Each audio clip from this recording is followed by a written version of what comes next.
Let me get the YouTube. Get the tube up. Need a good rogue build. Well, from what I hear, Death Trap is doing well and looks super cool. I think Rain of Arrows is still competitive, believe it or not. Really competitive with Death Trap. Machine with 35 months, dude. What a baller. Also just finished watching the game too, Milwaukee versus Lakers, but it's kind of hard to count that when LeBron is still injured. LeBron wasn't playing. Luka with his 35. I kind of wanted to watch the Golden State and Kings tonight, but you know, I'm streaming with y'all, so I don't regret it or anything like that. I'll just watch the highlights later.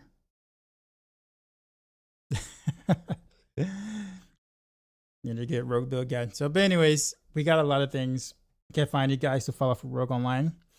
Well, I think honestly, Weist, or is it Wicked Clown? Is that what I said? Okay, so honestly, the thing about PTR is that you really don't really. Okay, I don't want to say you don't want to follow builds on PTR, but PTR is honestly really meant to experiment and discover things, not necessarily to be like, you know, go in and like, what's the best build on PTR, and then you play PTR the best build and be like, yo, I'm playing the best build on PTR, right? That doesn't really help things. You know what I mean? Like, I get it, but like, especially when PTR builds a lot of times don't make it to live, which is why, if you notice, I don't really do PTR videos. Like, I don't do PTR builds for videos. Sorry, PTR build videos, because what ends up happening is that like a build that we come up with on Rogue ends up not working the same way when Season 8 launches. And then people will look at that video and say, why isn't this build working? Like, people will actually forget that it's PTR, and like they'll look at that build and be like, this is what I'm going to play in Season 8. And then they'll bookmark it and come back to it and build it in Season 8 and then wonder why it doesn't work. And it's like, oh, well, that was PTR. They nerfed it, or they changed it, or they fixed the broken interaction and all those things like that. So like, that's why I don't make PTR builds, because I don't want to bamboozle my audience, you know, with something that only worked in PTR. You know, you know what I'm saying? Now, if I find like a really cool interaction that I know is going to stay, I might talk about that interaction. And I think I might have one that I haven't really seen anyone else talk about yet. So I'm going to test that. And if it works and it's really helpful, I'll make a video on the interaction. I won't do a build guide though, for the reason that I mentioned.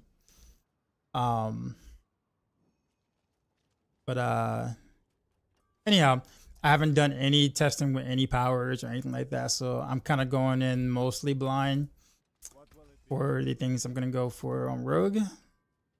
For those who don't know, I'll be starting with Rain of Arrows, so going from Rain of Arrows to Heartseeker tonight. Depending on how I feel, I'll continue with other builds, but I think those are the main two I kind of want to figure out, you know, boss power synergy for. I think it'd be easy to kind of, you know, rein in like Pin Shot and Barrage and even somewhat Rapid Fire, because they're all kind of be built upon the same base platform. But I think Rain of Arrows and Heartseeker are two vastly different builds, so they definitely need some thorough testing love. You see, I don't have a GA Rain of Arrows cooldown CD on Hakan, and it's rough right now.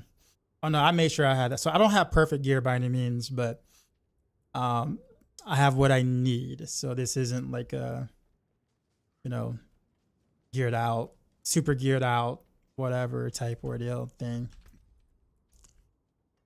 All right, so my gear is in place.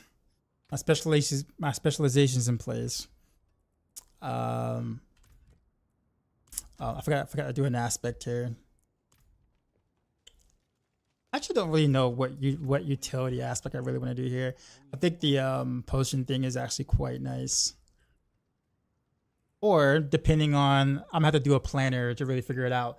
I might go with Tabalt's Will here, but it's very dangerous because I have to figure out exactly how to get enough armor and all res, since the pants kind of gives you like a lot of that. But we'll see. But siphoned victuals is actually really strong, especially in like longer fights for sure.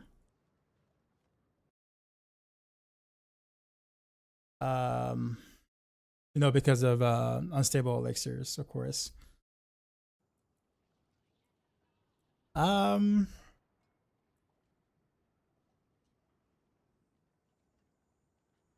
reason I look at guys is because I have no idea how to theory craft or make builds.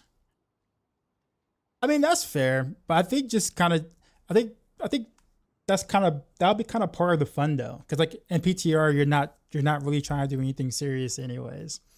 So just messing around with stuff and just kind of be like, I wonder what this does, sort of thing.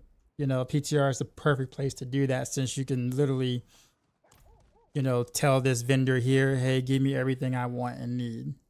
You know what I mean? But don't worry though. Like, if you really want to see builds and stuff like that, I think Rob is probably gonna do every class, but he's gonna only do like the best version or the best build for every class. He's not gonna like flesh out every class's stuff or whatever. But he tends to be the one that at least plays the meta for every class, or figures out the meta for every class, I guess. Not figure it out, but at least try whatever it is.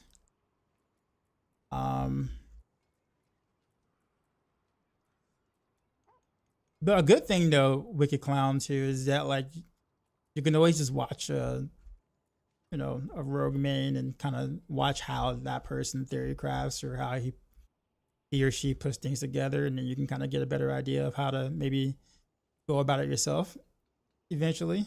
Like that's kind of a fun task, in my opinion. Utility.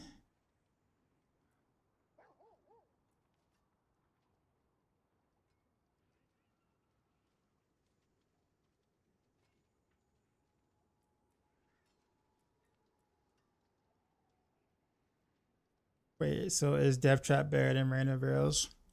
It's supposed to be.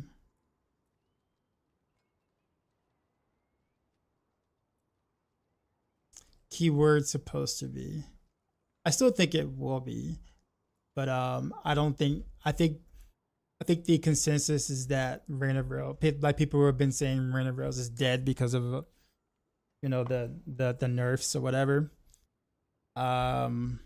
It is far from dead.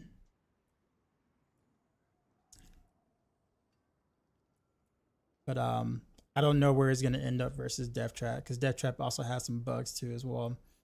But I can probably tell you that, if I had to make an assumption, like if I had to like give you like a guesstimate, ideally I think Rain of Arrows would be probably Rogue's second best build.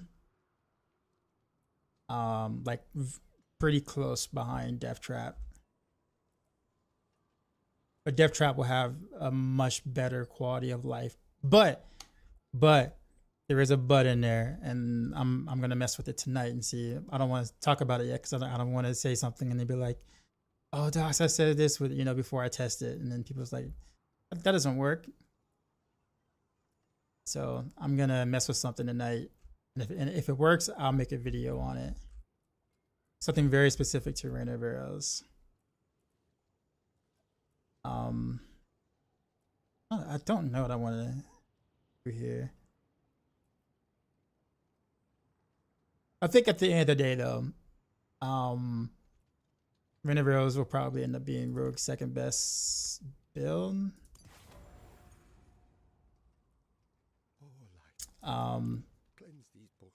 Which makes sense, considering that they put so much emphasis on traps being the main thing this season.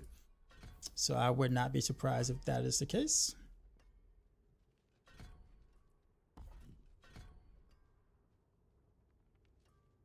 Sapphire, what's going on, man? Haven't seen you in a bit, man. How you been? Also, Carcy, Carrie, Carcy TV. I think it's been a while since I've seen you too as well. And Twisting Blades, beware. Yeah, I don't, man. I don't really have any faith in Twisting Blades. I hate to say it that way. I know like Ava is trying hard. I just feel like they need to ungut the skill from a base standpoint, and I just don't see them doing it right now. Sadly.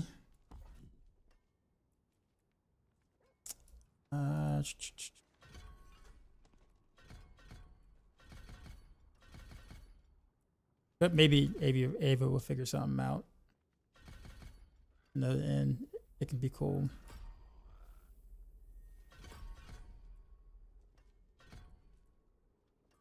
Okay.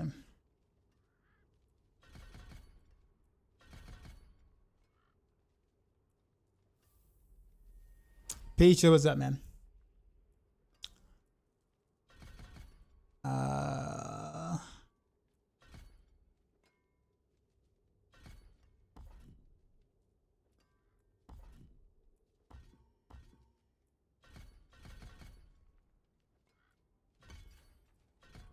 I'm just putting points everywhere, I guess. Her boss powers are busted. Well, apparently the powers are scaling much higher than intended.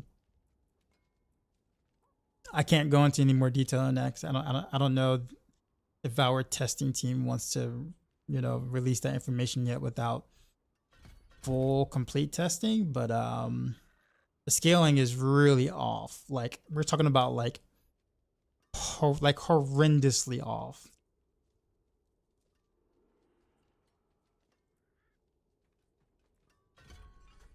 So honestly, that kind of like makes me not want to spend too much time testing things, because like I legit hate when stuff like that happens.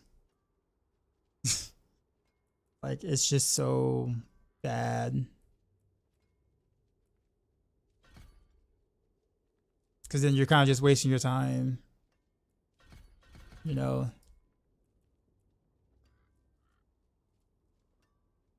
But we'll see if they like. I don't know if they can be like a I don't know if they're gonna do like a PTR patch to fix it or nothing. But man, like sometimes Peacha, I just can't, man. I can't.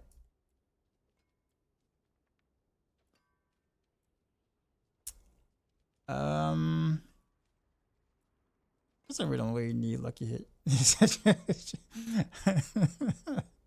Just scratch head, yeah.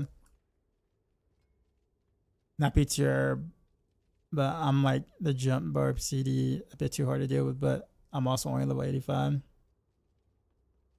we say level 85, you're talking about talking about like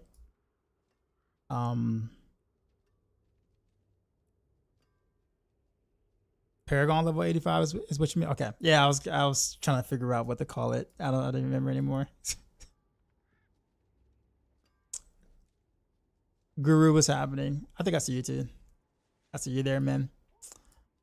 All right. I got points left. I don't know why. I guess we can do this. Because why not? Because we're not running Dark Shroud here. In fact, actually, I don't even know how do I really want to build this. What do I want to try first? I think it's the thing. Boss powers, I don't know. I didn't really spend a lot of time studying them, so this is kind of like on the fly.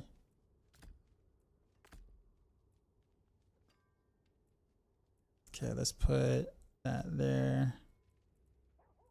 I think looks good here. Only able to do T3 right now. That's actually not uncommon. That is not uncommon at all. T4 honestly is quite difficult for some builds, man. Like, not even kidding. I think that's kind of what they wanted it to be. New unique's interesting. I haven't heard anyone try anything poison trap related. All I hear about is death trap. I don't think people are just interested. They like, I guess Scoundrels Leathers. I guess you can call that new-ish, or reworked. I guess. Dead Hunter. People don't even want to do it, man.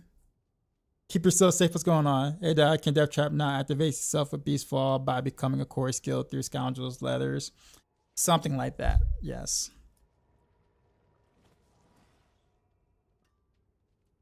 Death Trap apparently is in a pretty good spot right now. So if you like Death Trap, it's also kind of bugged too. So like, it's not, its full potential isn't listed, but I guess you can kind of get around the bug.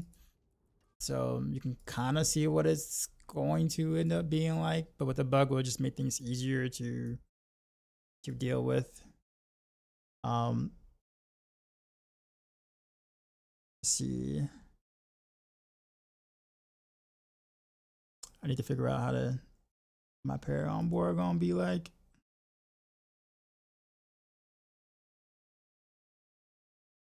Guess I'll just legit copy it straight from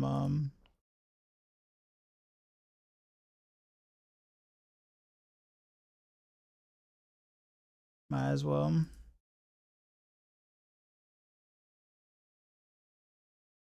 You also don't have the expansion. You think it's too pricey? You can try to catch it, see if you can catch it on sale. But there are some boss powers you can only get from the expansion, so there is that. I don't know if they would affect the build that you're playing by any means, but just a thought.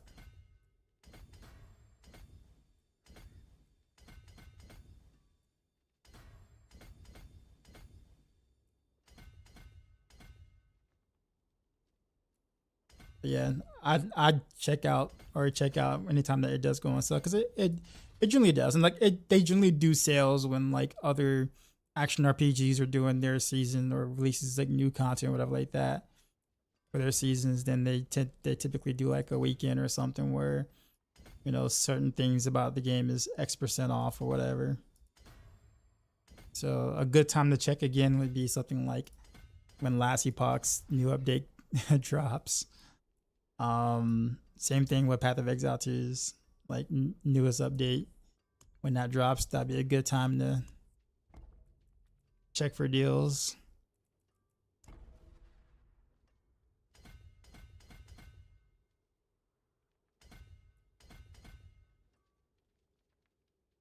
What's the consensus on Masterworking? Any improvements? Nope, no improvements at all.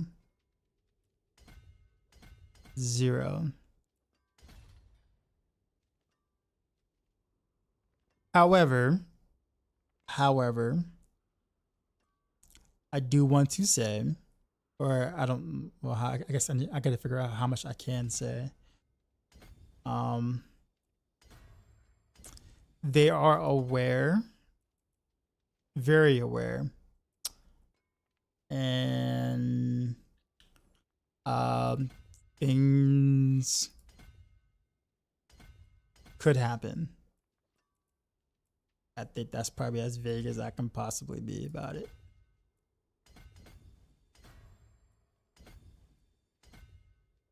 But I would not expect anything in season 8.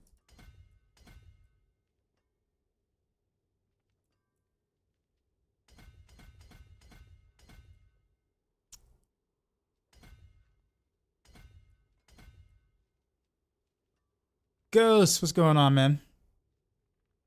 I had to give it a Vita VIP tag. Like a couple of days ago, I was just like, got some people here that don't have the VIP tag, that should have the VIP tag. I miss slacking.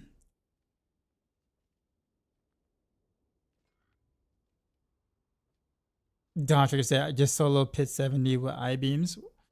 On what build? I literally haven't done any testing with any powers yet. I've been pretty busy most of the day today, so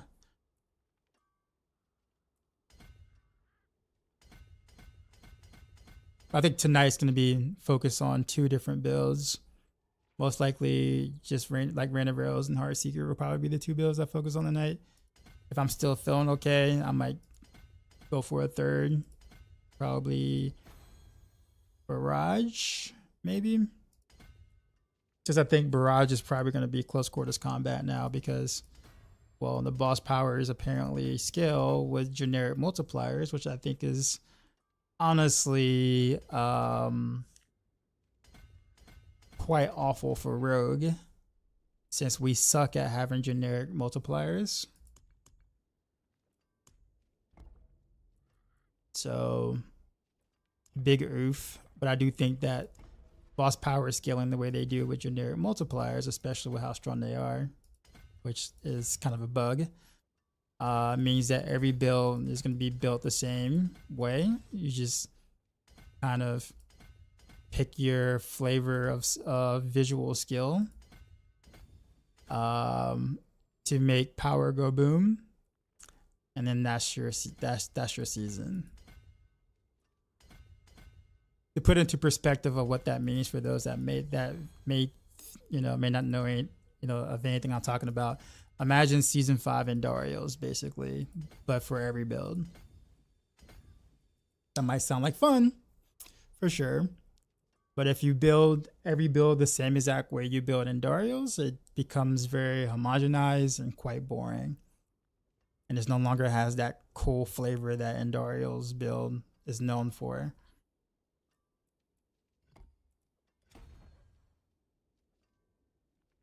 What am I building, Technical Ghost? So my responsibility on Maxroll is the marksman rogue skills.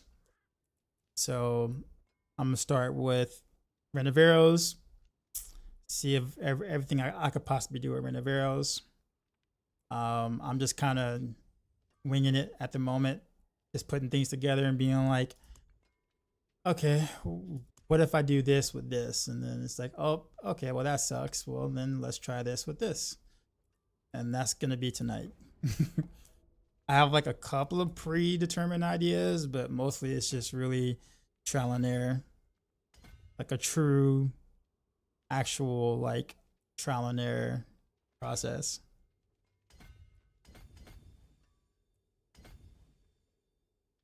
I didn't really have a build, just took anything that boosted shadow non-physical damage. See, yeah, exactly. Exactly my point.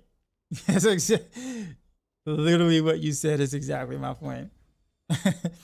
What up, Smoke?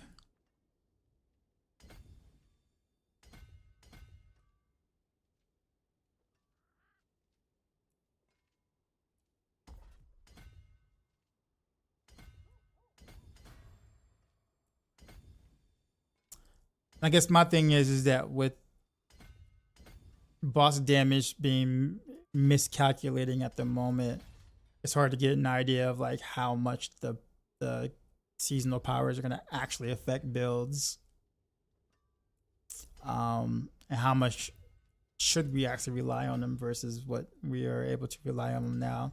I know Sork deals no damage without the powers. It's actually quite insane. Sork is the best class right now with the powers, apparently, but Sork does literally nothing without the powers.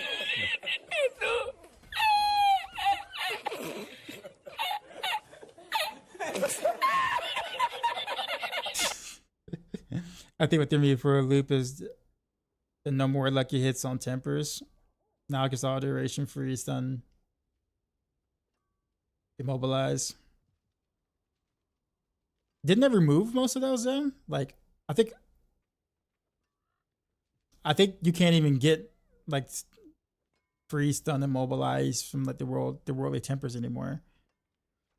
Unless I'm mistaken. I haven't seen them on PTR.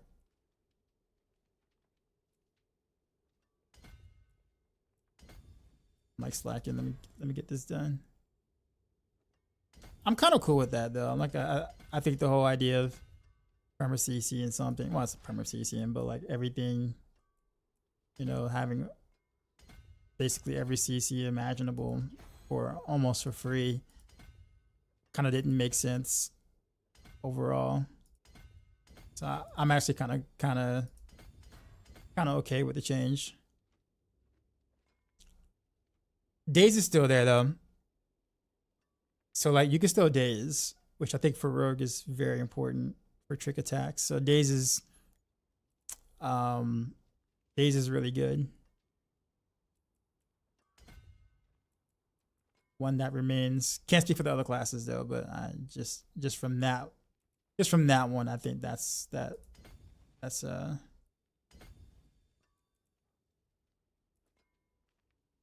how exactly was the CC the staggered mechanic change?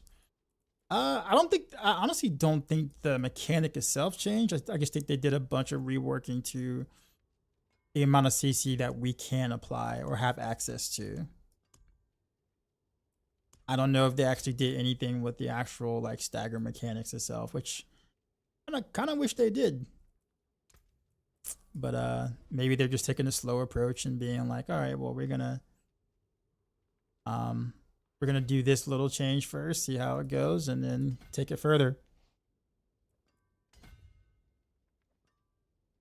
The Makuna beating 110 in about 10 minutes. Meanwhile, his Death Trap 90 felt almost impossible.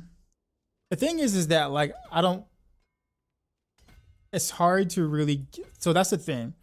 Like Sork is just like scales really well with that generic multiplier. Sorry, that generic boss power. That's it. So the build he was playing is itself is absolutely like can't do anything, can't go anywhere near that, right? So the thing is that rogues generally don't scale or will not scale that well on boss powers because we don't have as many generic or generic multipliers that actually matter. So that's just the nature for Sork at the moment, and it's really just that one. You remove that, and Sork is in huge trouble. Which again, I think is again kind of weird for a seasonal power, or seasonal powers.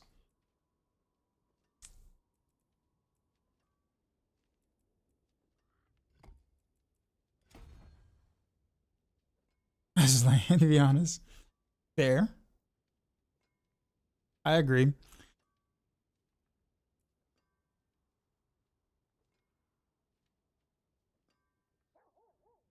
It's a throwback song. Okay, now I was trying to take all this other extra stuff I got.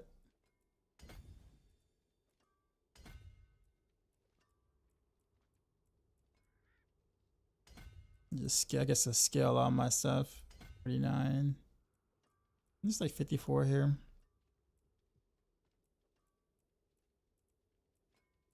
There's like one more intel I can take. There it is. I knew it.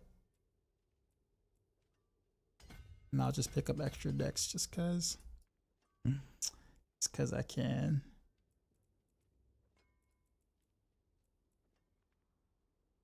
There's no reason to scale this. Guess we can get some damage to trapped enemies. Okay, back every day answer. What is whisper with thing? It keeps telling me to do something. Well, if you're in the PTR, you don't have to do any of that because you have access to everything completed. So if it tells you to do it, ignore it because you don't have to.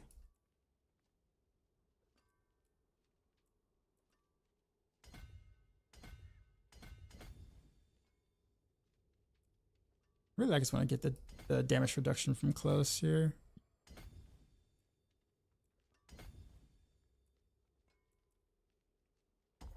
There we go.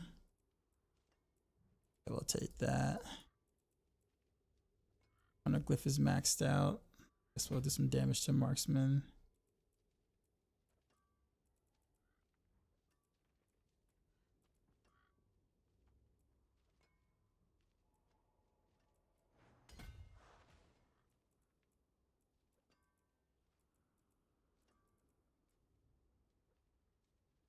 Guess we can also get some more damage reduction to close. Just cause.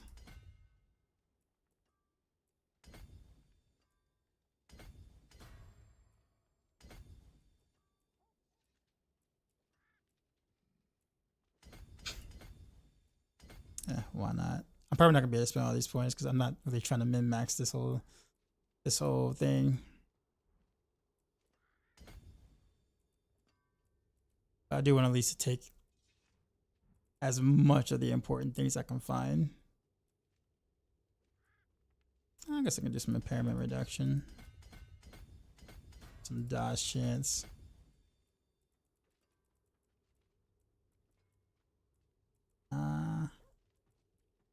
Wait, I'm missing one intel here. There's 64 on this board.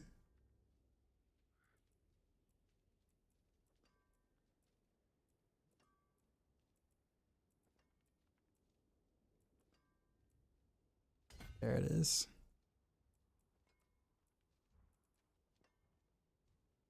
Yeah, that is all the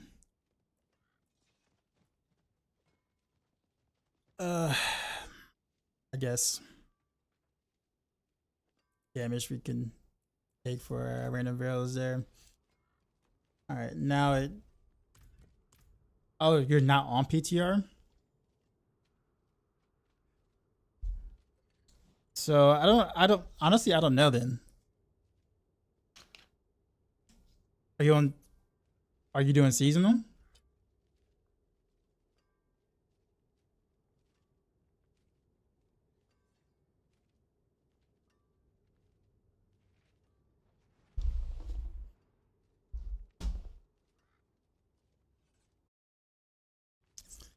Okay, so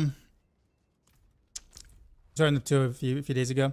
Okay, so Whisper Wood, or I think what you're trying to say. Well, I can't show you now because it's different. So there's like Nightmare Dungeon keys that have like the root hold is what it's called.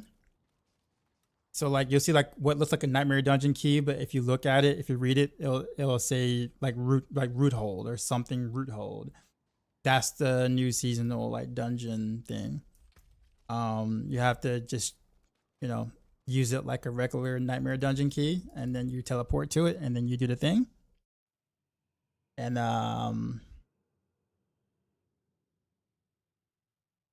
yeah, you win. Okay. I need to get more spectral ash though, so I can level up the boss powers. Yeah. So that's what it is. Sapphire Hunter. It's really not explained that well, to be honest. But yeah, you just click on that real whole Nightmare Dungeon key thing, and then you do that, and that furthers your quest line.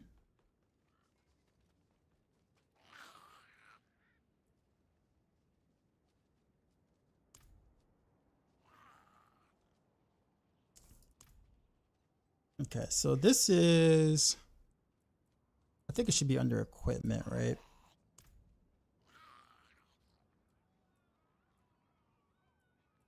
No, it's not. Seasonal? There we go. Ash. I don't know how many ashes is giving me though. I have to probably switch back and forth between the two to get it right. Or something.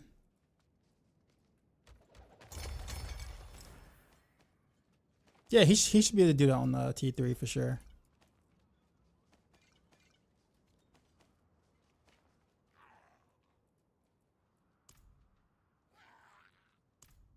No.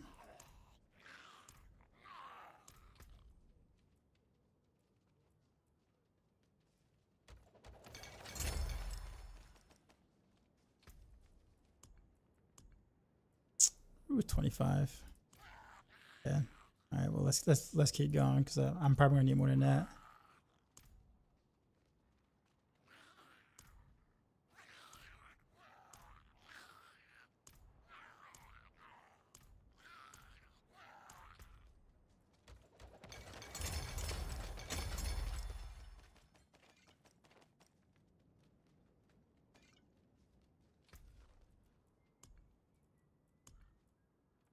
50K. Okay. Builds I know I'm gonna, or boss battles I know I'm gonna use. Yes, this might be one of them. Oops. Nah, I'm never gonna use that.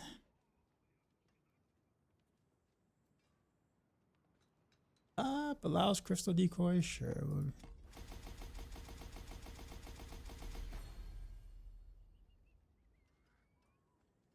Don't know, but sure. Probably not, but we'll level it up. We'll definitely give this one a try.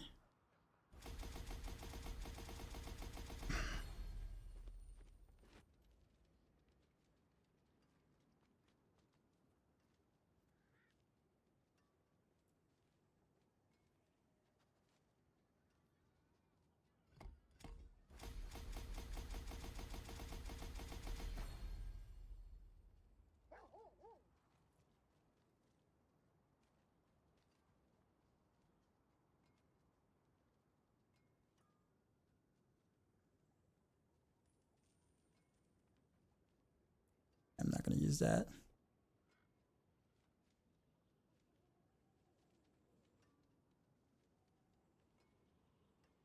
Maybe this point. On a desk chest beam. Sure, let's level it up.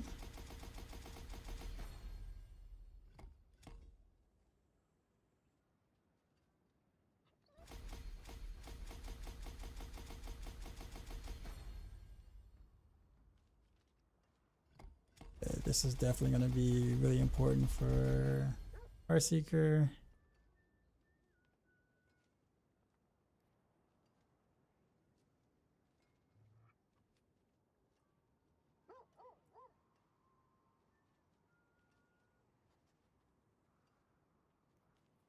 Sure.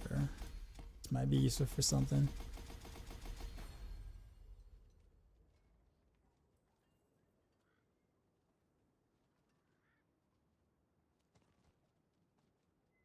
Probably not.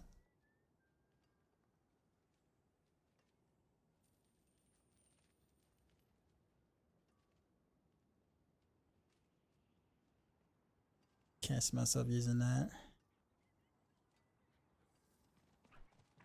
Definitely probably might use something like that. Cineras Flames.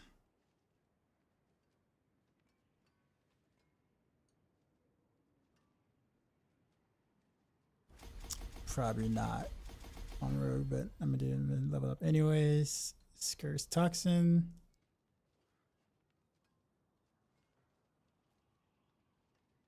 Definitely not. And sure, we'll buff this. All right. This is my first dive into powers. I'm really curious about one for Rain of Arrows. It might actually solve a problem.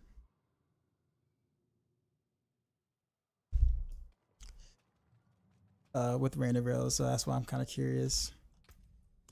So, first thing I want to do. That what it's called.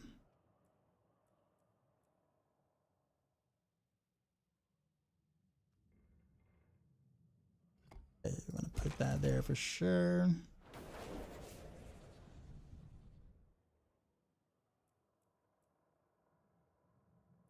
And then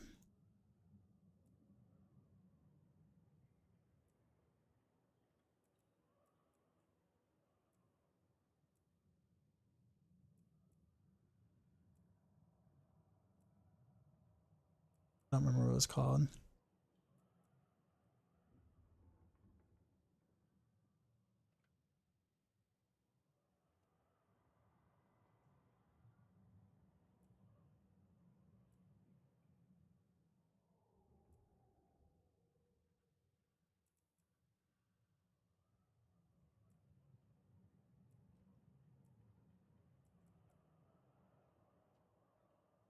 This is the one.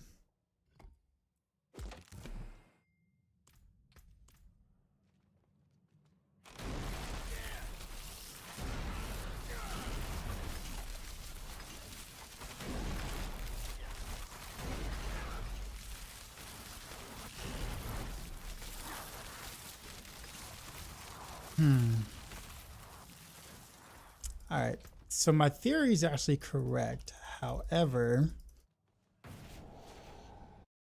I need to craft some incense.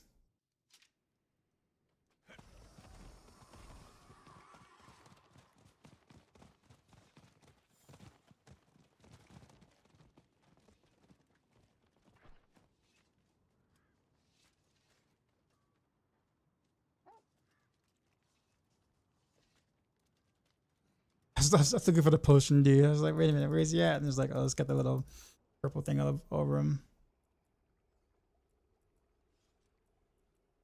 Well, you said I am not. Okay, so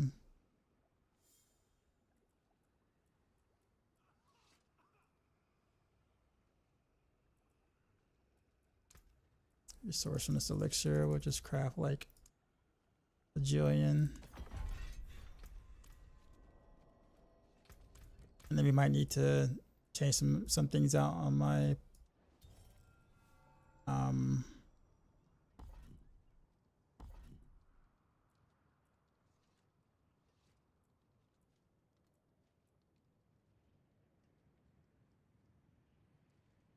you know what?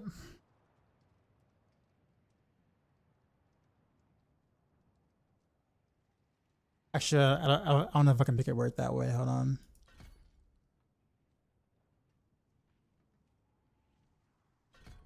I might need to max this out though. Maybe I don't, but for science, let's do it.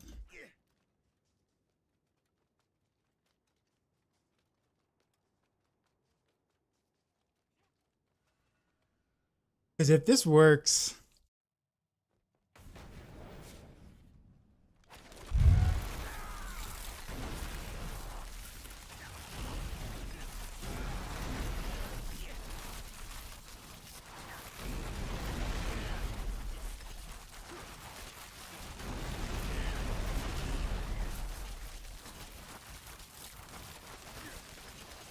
it kind of works.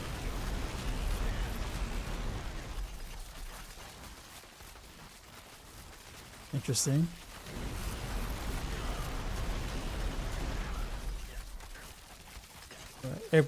It works kind of when it wants to.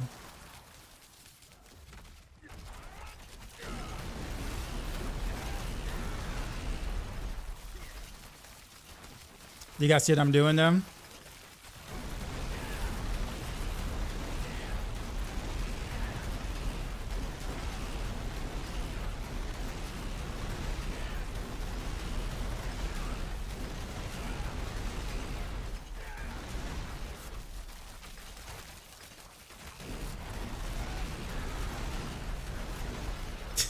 Those fireballs are quite interesting though.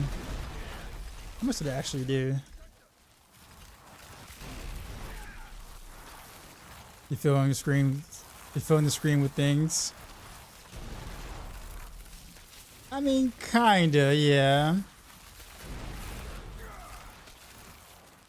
But you know how, like, in order to cast Rain of Arrows like that, I had to do Barrage and Rain of Arrows 1-to-1, right? Because you use Barrage with the Beastfall boots to lower the cooldown all the way, and then you Rain of Arrows, and then you do 1-to-1 Rain of Arrows Barrage. That was one of the things. So check this out. I want you to see something, just so therefore you don't think I'm like yanking you. Let's completely remove this skill out the bar. Let's try it again. What do you notice?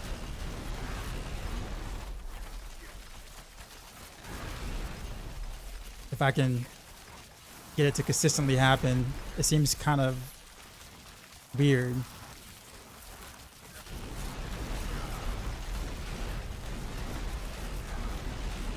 Like it happens sometimes, but not all the time.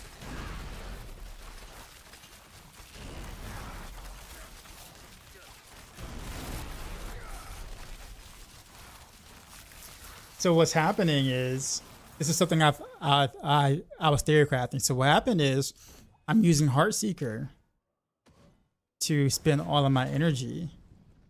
But see, keep in mind, Heartseeker can't spend precision because it's a basic attack. Well, how does Heartseeker spend all your energy? You might ask, right? Like, how does it do it without some sort of weird thing? Well, the boss power, the Harbinger, casting a basic skill while at maximum resource spends it all. So it's literally the same thing as Beastfall Boots and Barrage, basically. Except now I can just do it with Heartseeker.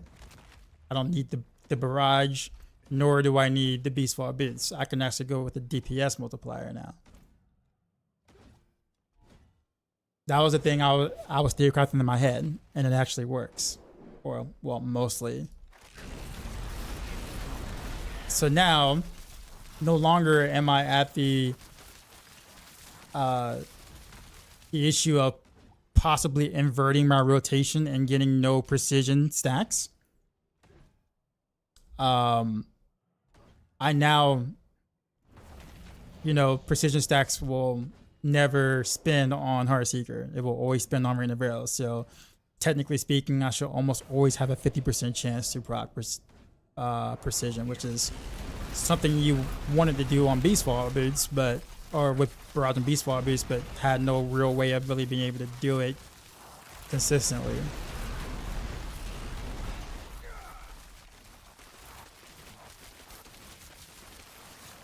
So that's what I was trying to figure out. But however, it seems really a little gent because I'm getting full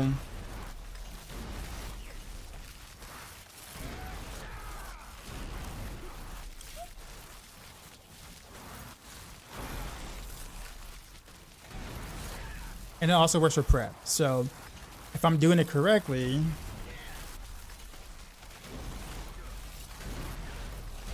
is there cooldown on main power? Well, I'm not really looking at the main power right now. I was more so concerned about just this one thing here, but I don't even know how much damage the main power is actually dealing, to be honest with you. Yeah, well, I guess I can tell this way, right?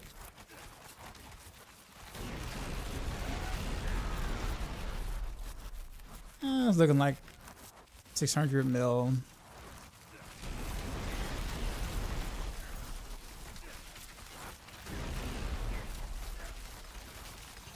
So, kind of meh.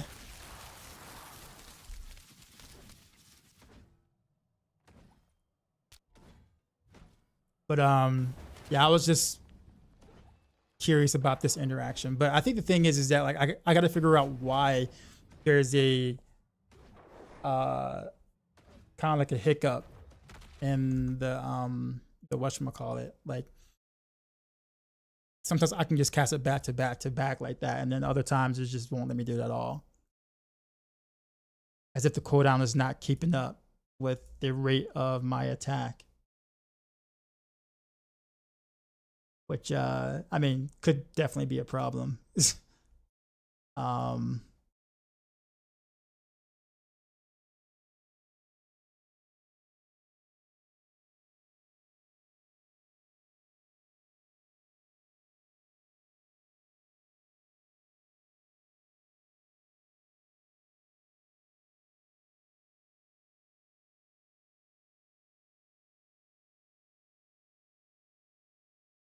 Just making notes real quick.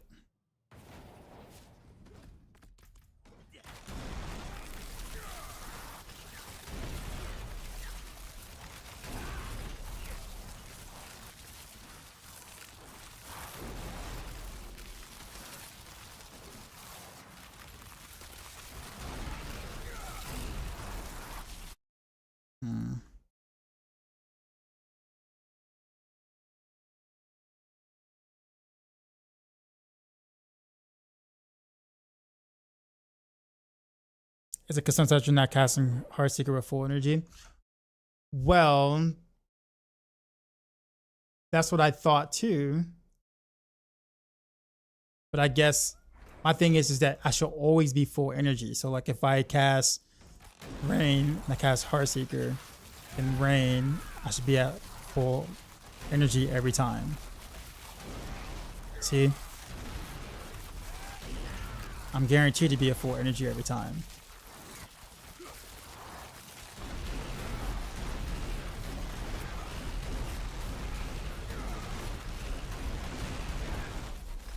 So something, right, see right there? Something's causing it to not want to do something for me. I don't know what that issue is.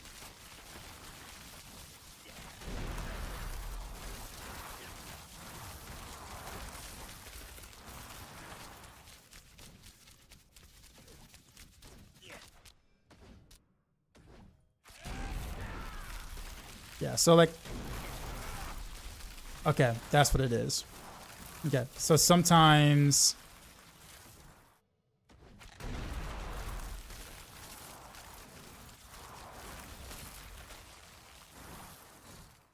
actually, you know what? You know what? I forgot something.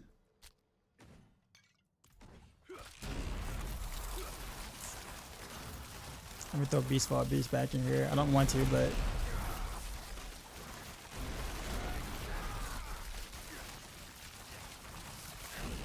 nah, it doesn't want to be consistent. Okay. What was I using for my main boss power? It was this, right? Oh, not that.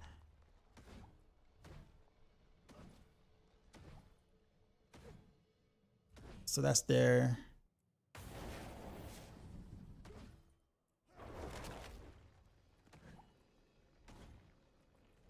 I just forgot which boss power I was using. This one, okay. It does reduce my cooldown by 5 seconds too, which kind of does make this possible-ish.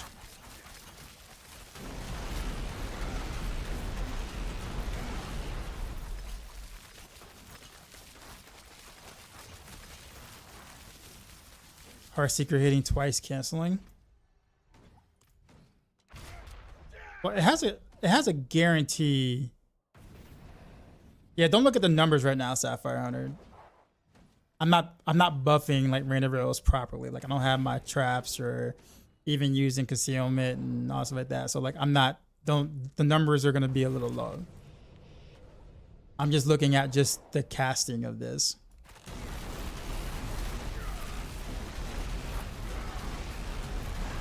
But I don't think Heartseeker hitting twice should have anything to do with it. But I am curious. Well, I can't take it off because I need the energy from the whatchamacallit.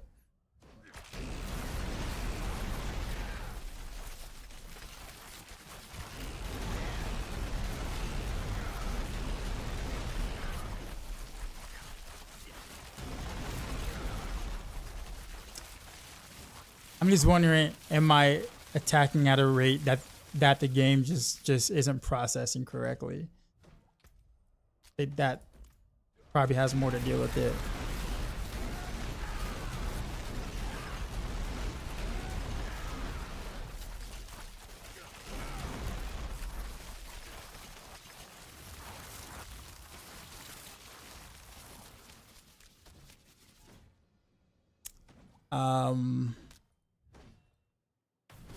Who knows? I think hitting twice as West Scoundrels Leathers isn't working. I don't have any way to test it without it though. Actually, you know what? I can actually. How about this? We'll just fire at nothing.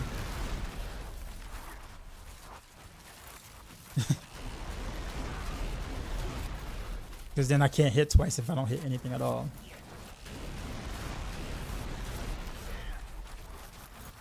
Yeah, it's just...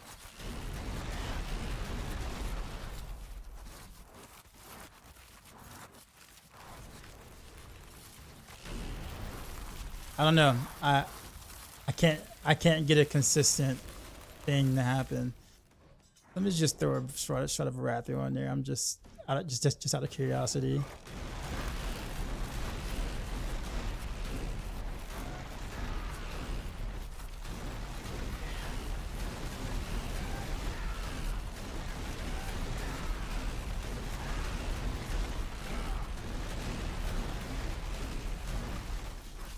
Okay, that actually kind of makes the flutters a little more consistent, but the flutters are there. Let's take off Starless Skies.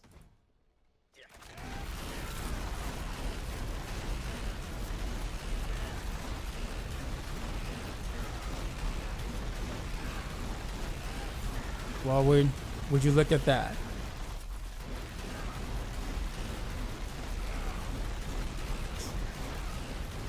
Looks like Starless Skies was probably the culprit. No, I don't have a cast twice temper for Heartseeker. Remember, I was doing it this way without hitting anything.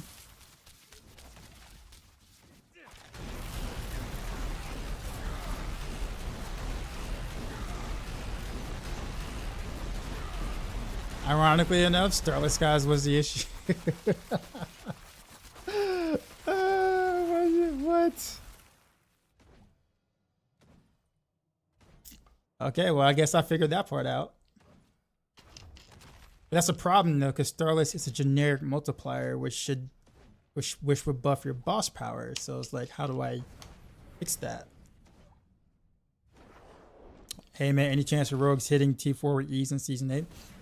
I wouldn't say with ease, but yeah. I mean, Rain of Arrows can do it. Death Trap can do it.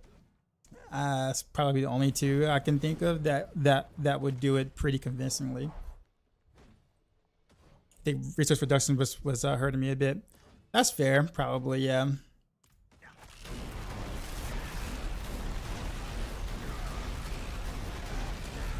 But now it's consistent. How I feel about Rogue so far? Don't know. I've only been like playing for like about 45 minutes with the boss powers, and I haven't really put anything together yet with the boss powers, so I don't have an opinion quite yet.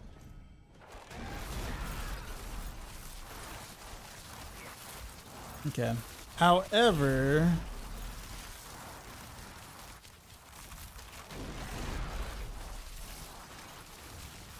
I don't spend enough resource without that one ultimate power though. The bombs here.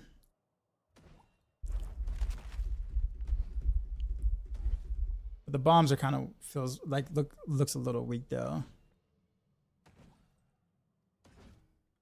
Cause I mean I can't scale fire damage, so it's literally there just to kind of make sure that I can do this without Beast Wall boots and Barrage.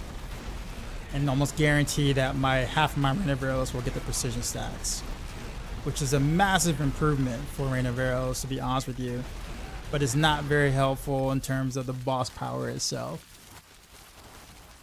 And this is the season of boss power, so I might need to rethink the strategy a little bit. But I'm glad I did kind of figure out the synergy though. Like, I think this is important to note, but can I do this without this? I need this for sure. There's no way I can do this without this, but how do I get that down low enough?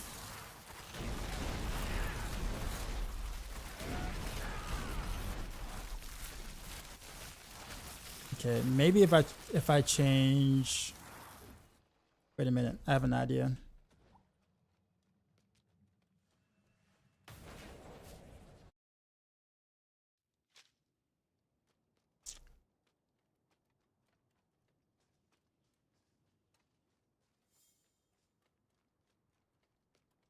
Maybe a deep list. But can you try something, please? Conjure leather, make smoke grenade a core skill, so you can use smoke grenade to spend all your resources via beast fall. You don't need Barrage. Well, I mean, the whole idea is to do it without Barrage with Heartseeker. So when I'm doing it now without Barrage. And you don't have to lose an entire chest piece to do it. If you do Scoundrel's Leathers, that is a huge DPS decrease. Even if it did work, you wouldn't want to do that. Like, you're looking at about like 55 to 60% damage like decrease. Probably even more.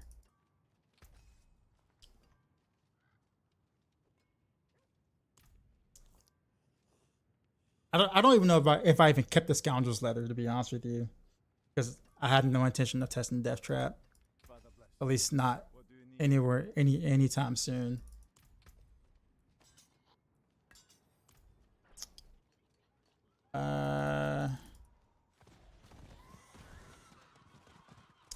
But I guess whenever I do, Got the makings, I can mix it.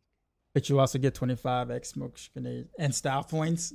Okay, maybe you got me with the style points. Maybe you got me with the style points.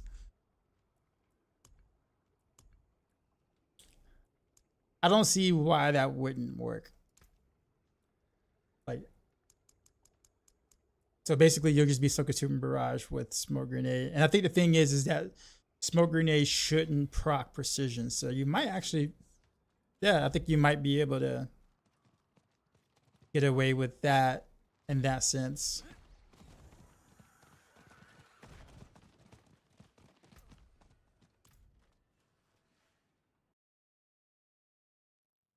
Dragons, what's going on?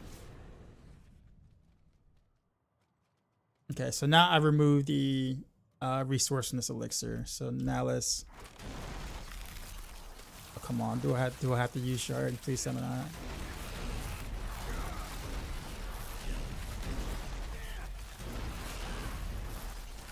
Okay, so now I'm still in the same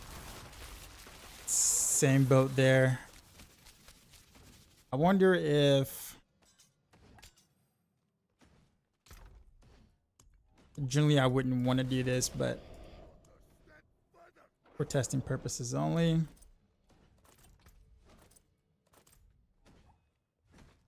Well, I can't really spend energy, right? Well, I guess I can.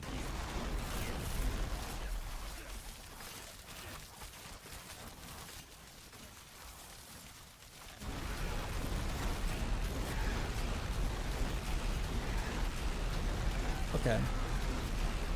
So this combination, okay, so I guess I can say this then. This combination, can I do it with Starless Skies?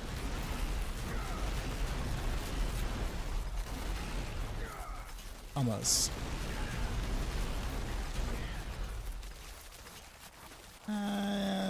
Questionable, but almost.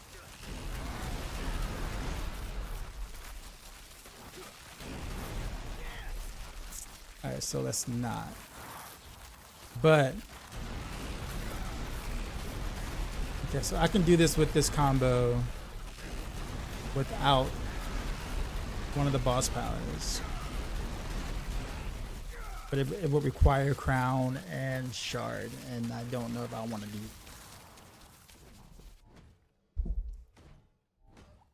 I mean, yes, but no, because.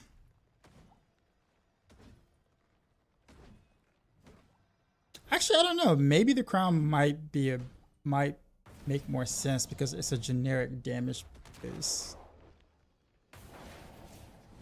So Kyle would be more damage to random arrows, but crown might be more damage to the boss power. But not might, it should. Then again, I don't really want to go shard to do this though.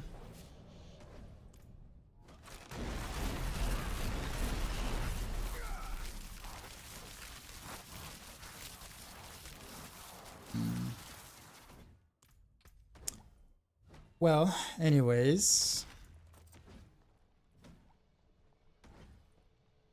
All right, so that's interesting to know. I'm gonna have to kind of play around with that a little bit later, but we did discover that we literally can do a 1-to-1 without Beast Fall and not worry about proccing precision on a core skill on accident or inverting. For real, it was on. Parents, what's happening, man?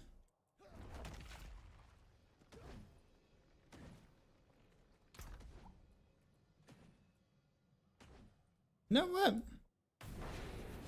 Let me see if I actually did hold on to a Scoundrel's Leathers. I did. Oh yeah, because this rolled like ridiculously, like ridiculous. So I actually did keep it. Okay. Let's do the thing real quick.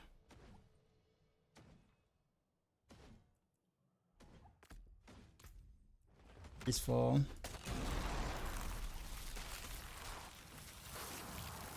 Wait a minute. So the ring, core skill. Okay. So it actually doesn't register as that. It gets the tag, but not the mechanics. Yeah, the core skill won't, or the smoke grenade won't do the thing with beast swab. It's Sag. Would have been kind of cool though. See.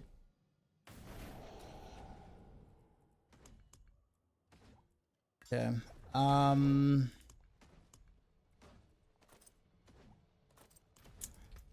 Anyhow, with that said,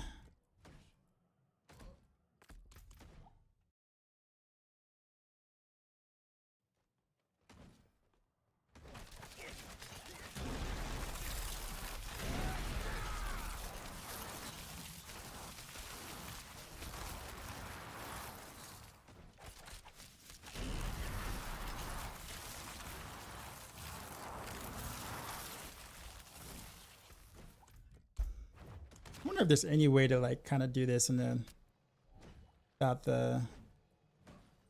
Oh no, I did take out the bounce power. Okay, I did. Okay, so.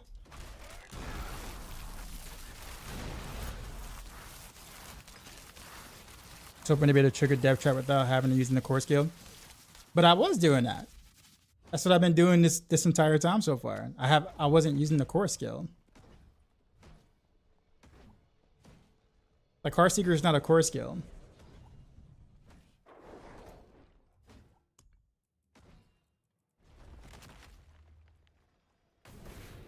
See? We'll do it again. See? No core skill. No beast fall beats.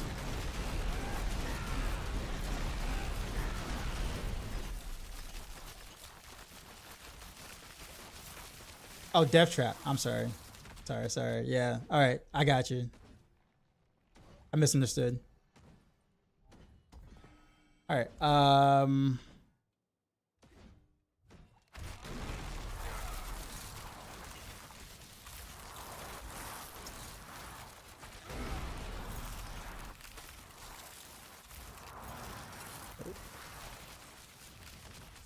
There's nothing I can do. Honestly, yeah,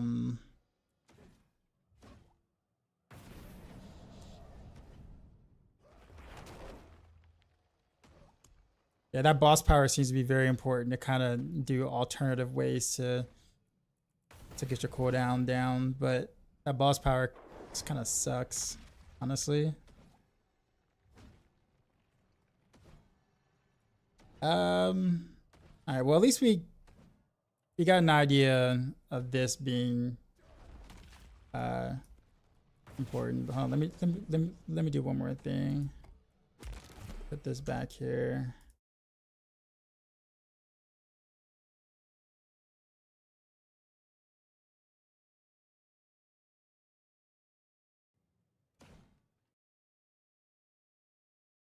Document something down real quick.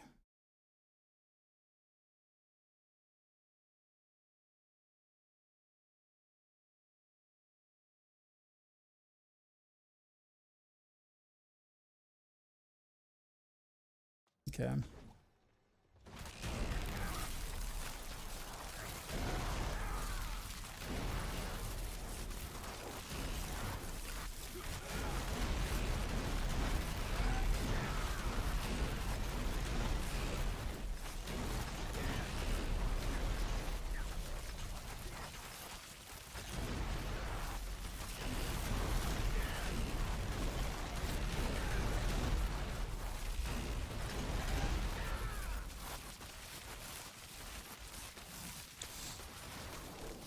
That was with having conceded as part of my rotation.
Uh,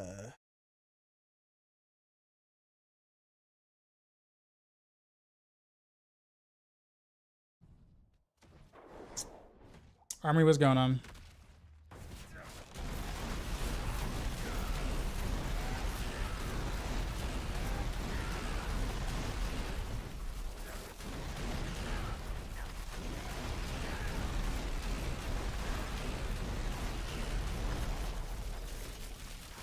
I really, really, really like this approach, but I highly dislike the fact that I have to use.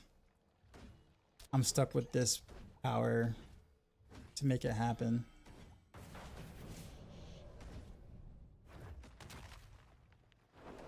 Because I would like to do some. I would like to try other things.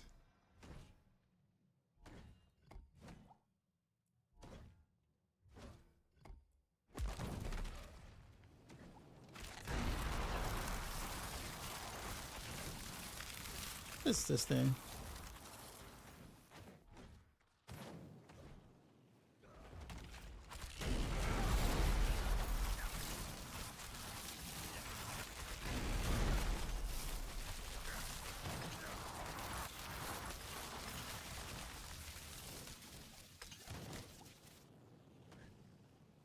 I'm about to hop on the PTR for a bit. I had a question though. Yeah, Maxroll only report bugs for the builds. We report bugs with the game as well. We report all bugs. All of them, every single one of them.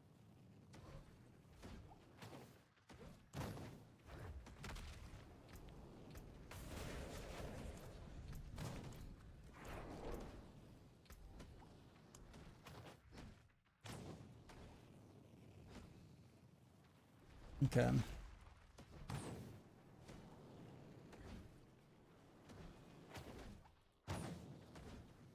Allows I-beams.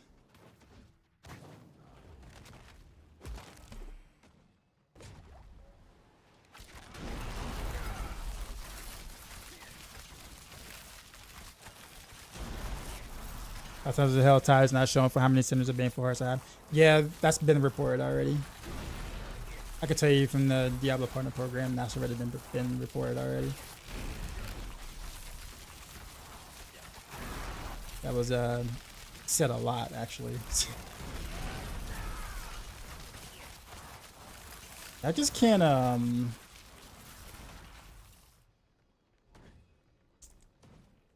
thing is that I don't want to use like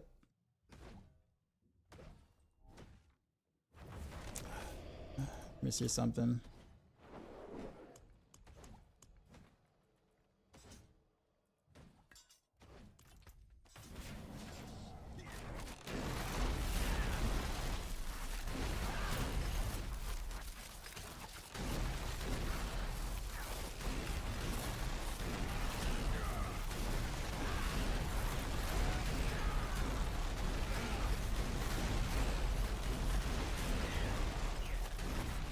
Yeah, that's way too consistent for it to be reliable though.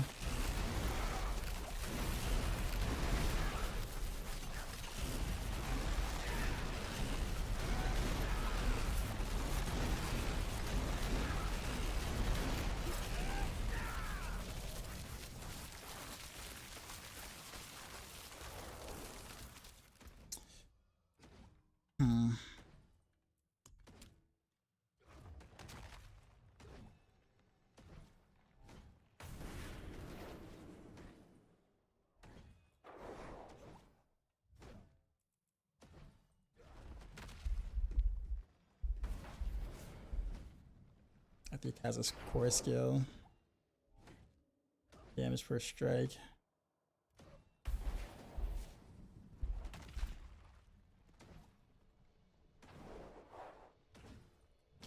This almost still seems to be like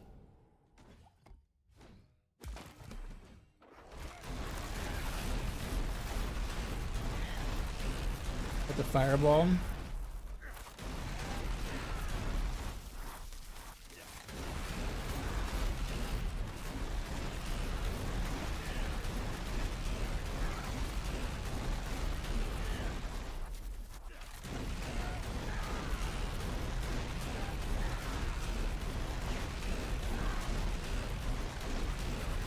I can almost hit for a build at times. I wonder if they overlap.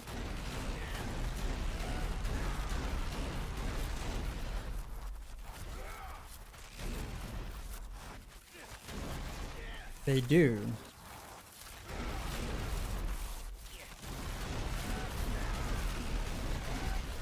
Okay, that's not fair. That is so not fair. Because you can't, with Rennie Rose, you don't want to be that close.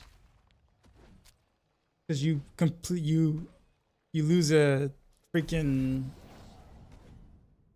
50% multiplier if you do that. Same thing with Deadeye.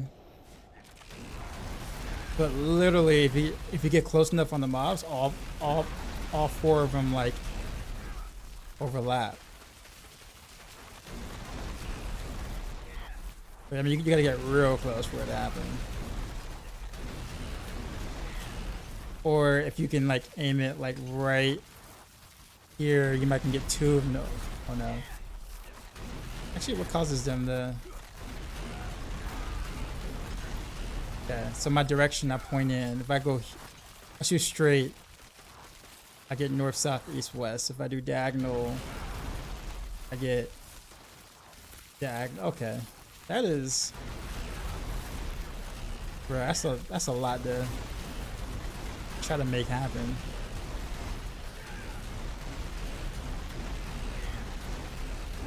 Yeah, it's like literally where I point is whether or not they're going to.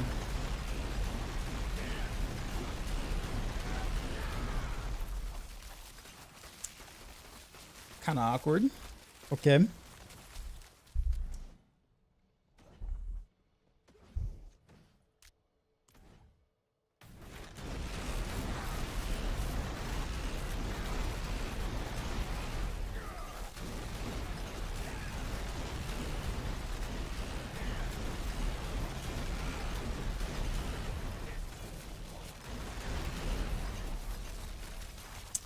Anyways, I don't really know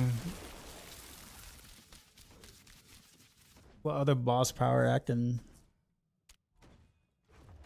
that would make sense here.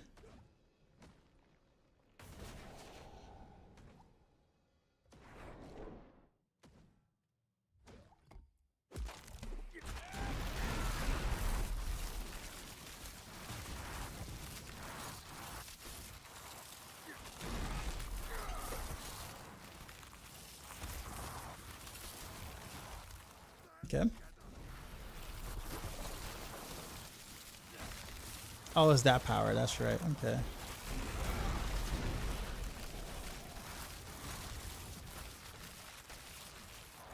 Yeah. How do I do it without like? So I can see his damage.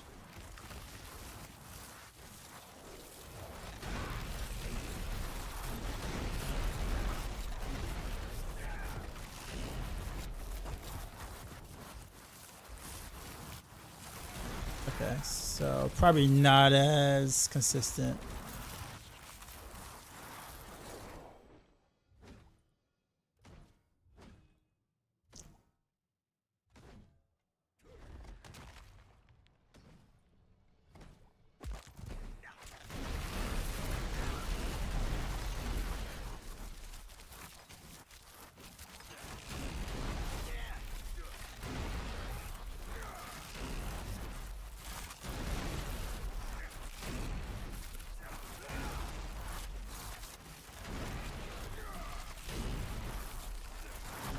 I'm gonna have to hit him for it to actually activate.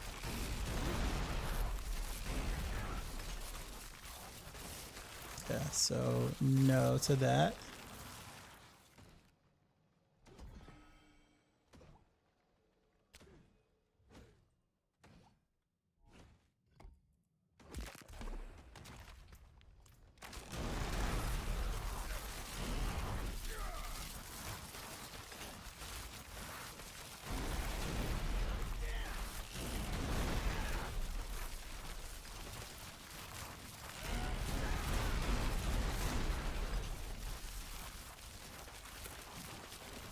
Okay.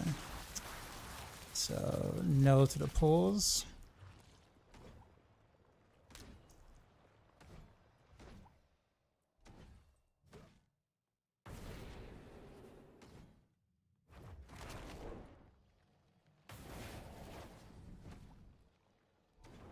Wait, why did my damage go up by like a jillion on this?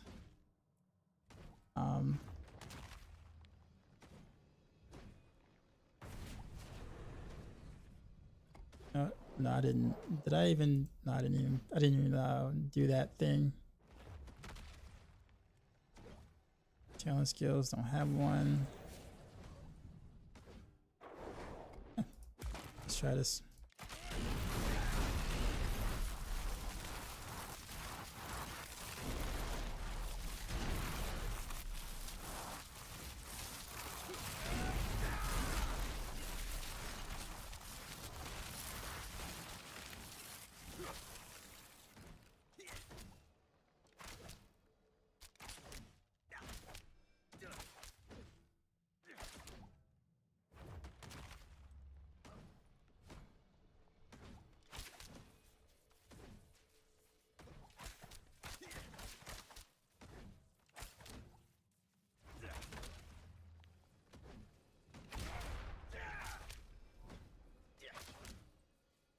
Okay.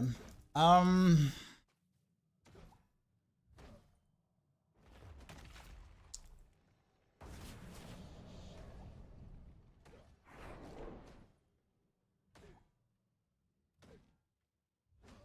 almost strongly considering testing close quarters combat rain of arrows.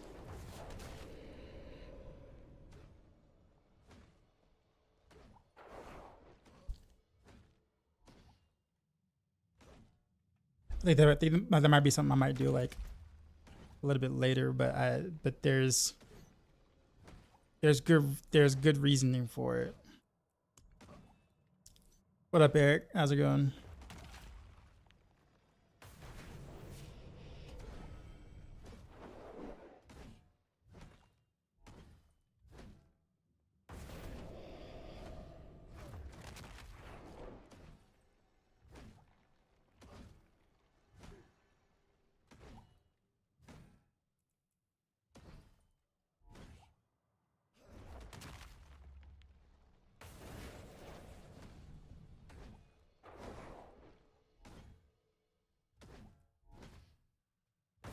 I just really feel like the more I look at it,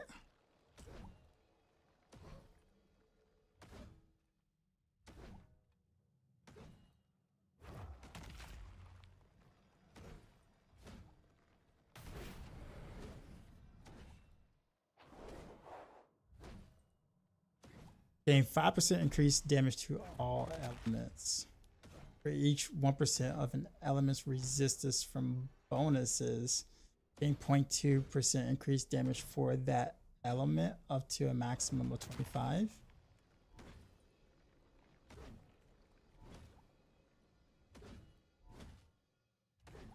I feel like I'm like not comprehending that.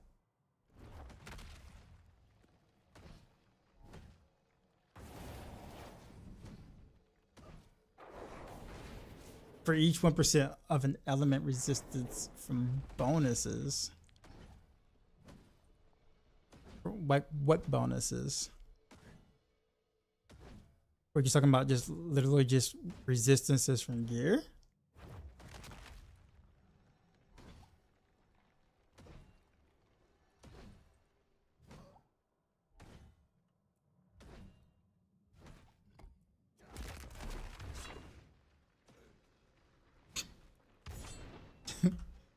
I just wanted to do that thing. I just wanted to use it.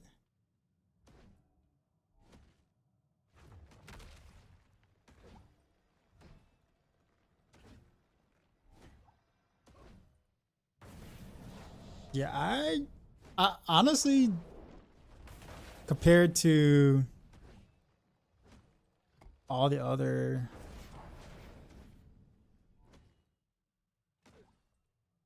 actually I haven't tried this one yet, actually. Surprised I haven't.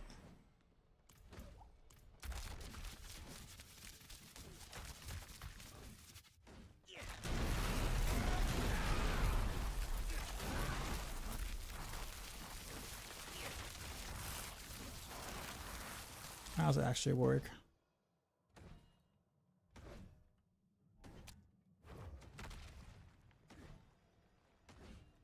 So okay, so this is like a stacking effect.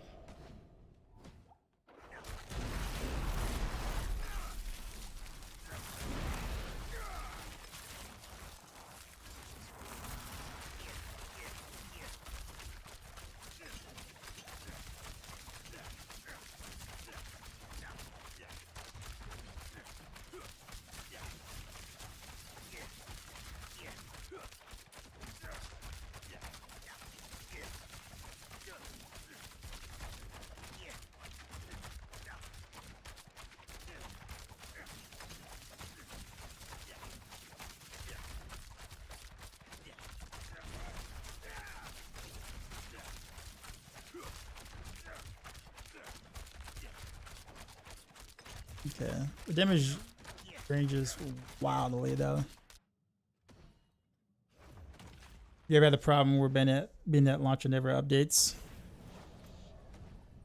Honestly, I can't say I have.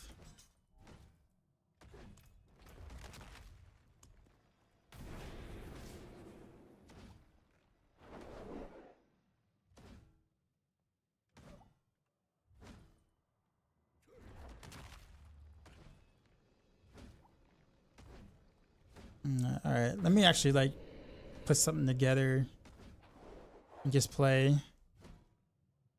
Honestly, most of these powers on the rogue without close quarters combat is kind of meh.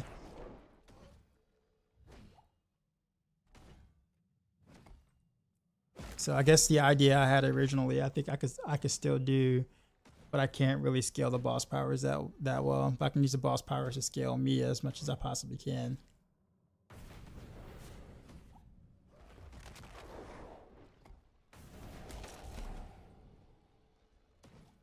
I wonder how this works though.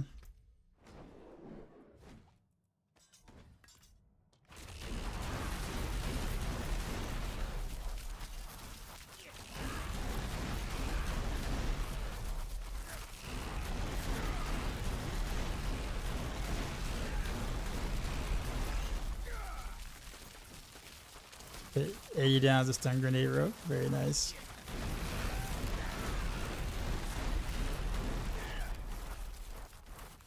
What power? Oh, where I'm in the game needs to update every time you leave the game. Oh, that's weird. You could try verifying files if you want, like scan disk, scan and repair sort of thing. See what happens with that.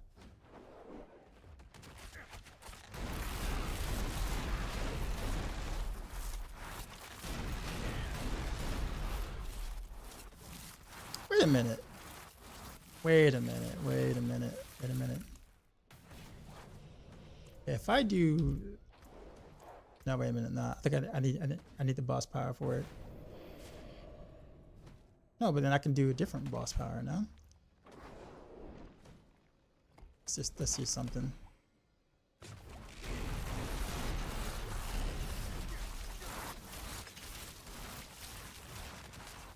Okay, no. It's stun grenades has got extra multiplier to this A tier. What are you using the? So I guess yeah. What are you using the? Is it your stun grenades actually doing the damage, or what is actually doing the? What is doing the damage for you? Sell with the sub 32 months in a row. What a baller, actual baller.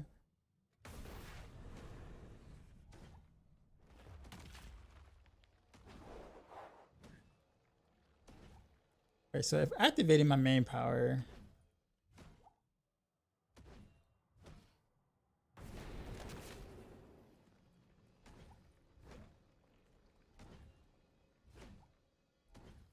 Okay, so what did I have here?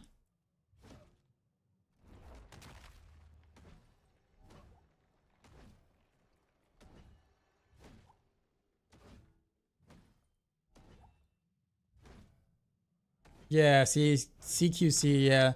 That's the thing. I'm almost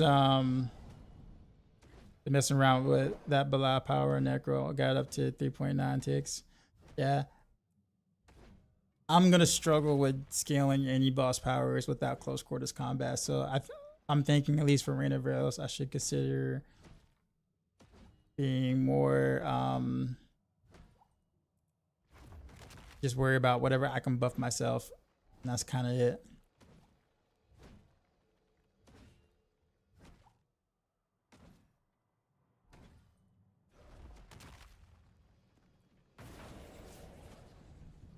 Because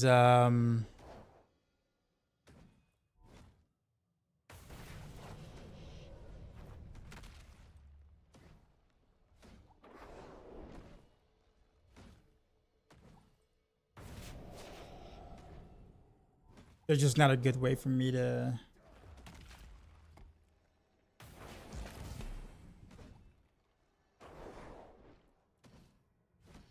this is good. This works. Like these kind of works as modifiers. I don't think I have another modifier that makes sense. I don't really know how this works. I don't know how the modifier works on this.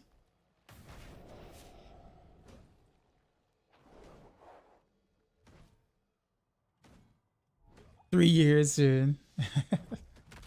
Yeah, so like every rogue build is basically going to be CQC except for Rain of Arrows, which I think honestly you can technically do a close quarters combat Rain of Arrows build, but that kind of comes with its own set of problems. I think Rain of Arrows is strong enough itself that you don't want to like destroy your Rain of Rails power, like the actual raw power Rain of Rails, just to buff your boss power enough, because I don't think that would be worth.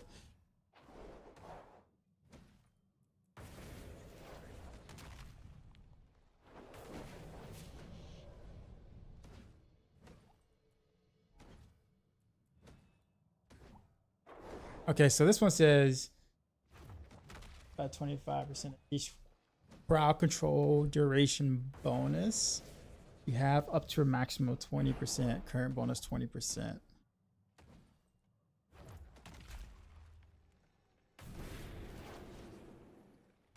What do I have that is a crowd? That is a crowd. Is this it? Let me see if that changes the thing.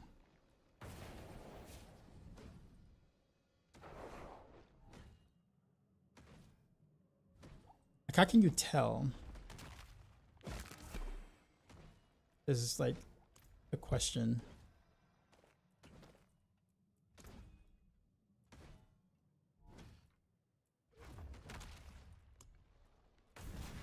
There's no indicator.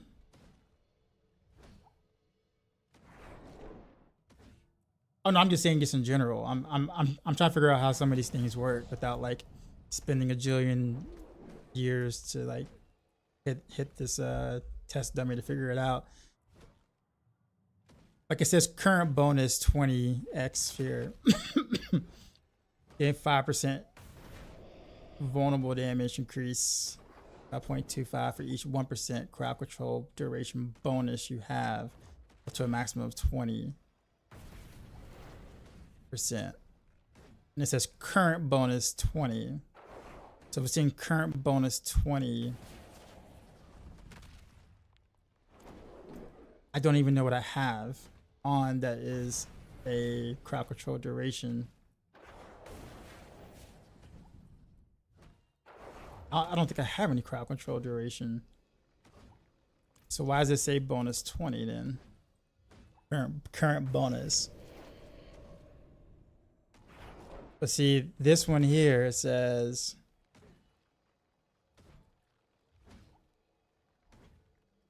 maximum 25% resistance from elements resistance from bonuses. I feel like the tooltip sometimes, man, trying to read this and make sense of what it's actually saying.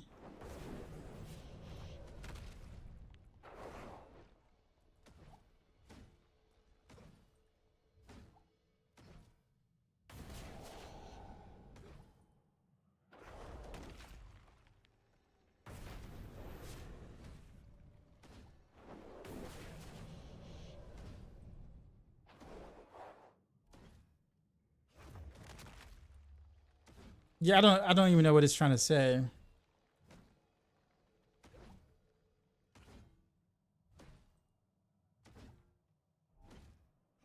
Although Wandering Death's modifier actually might be pretty powerful.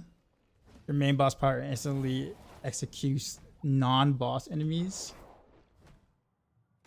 with less than 34% life. Does that include elites?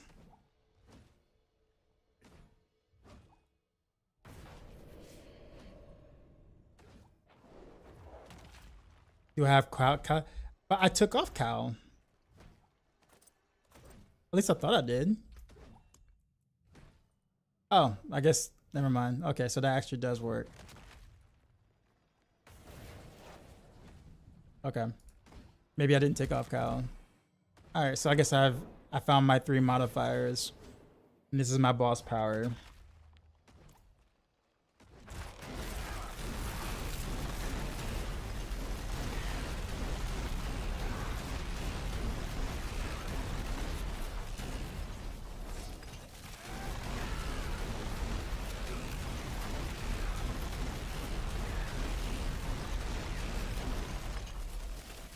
See, I'm helpful on occasions.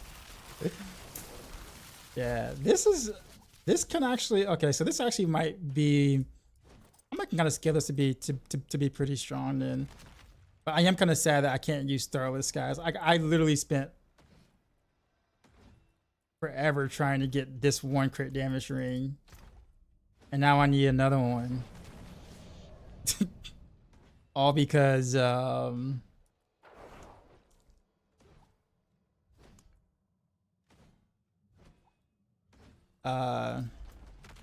actually, with that being said, do I even need the stealth?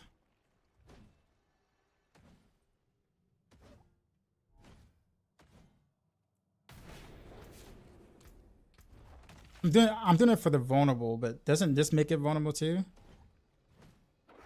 Yeah, it makes all near is it nearby enemies or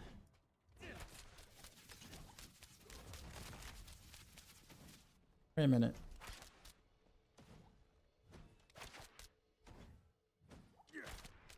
No, I guess makes them vulnerable by itself.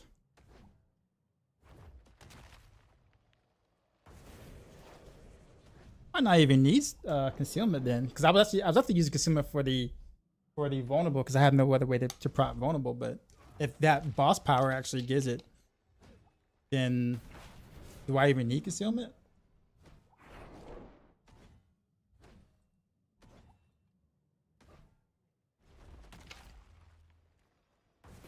Although I guess what I could do though, if I need another ring, I could go Pit Fighter's Gold.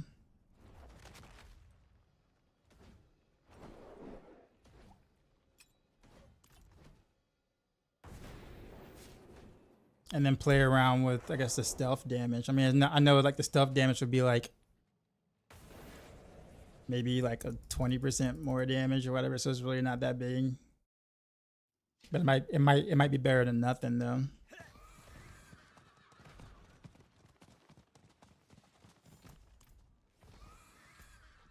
And I think this still double dips with precision, so might be a reason to do this. I don't know.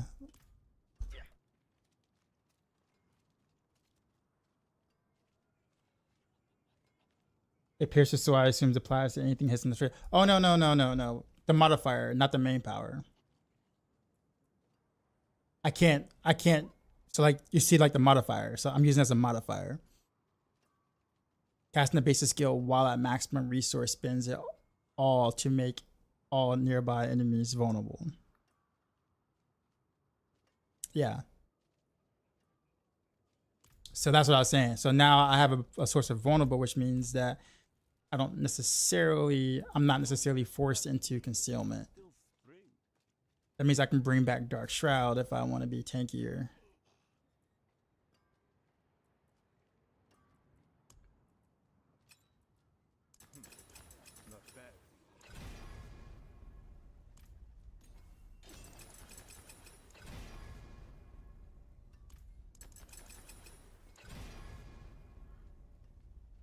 Some useful on the builds. Yeah, I agree.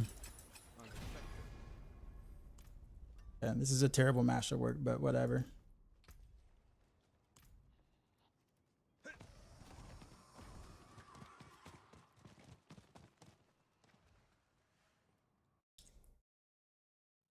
Your boss power consumes your energy. Which power is that? Or how do you do that actually?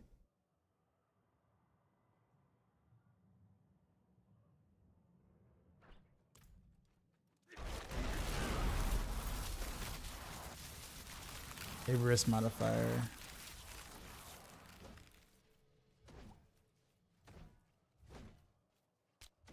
Oh yeah. I mean your main power spends all your primary resource. You know what? Let's see something real quick.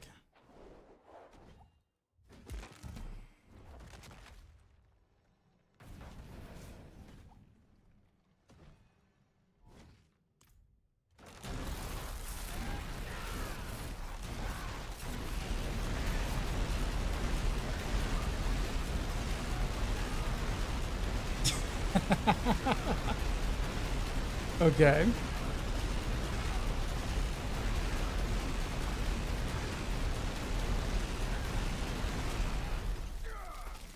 I guess that works too.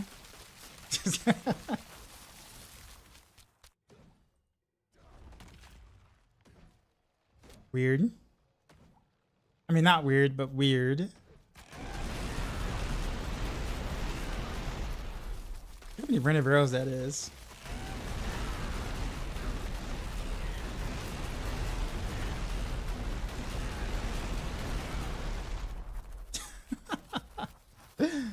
Okay. Waiting for the game to catch on fire.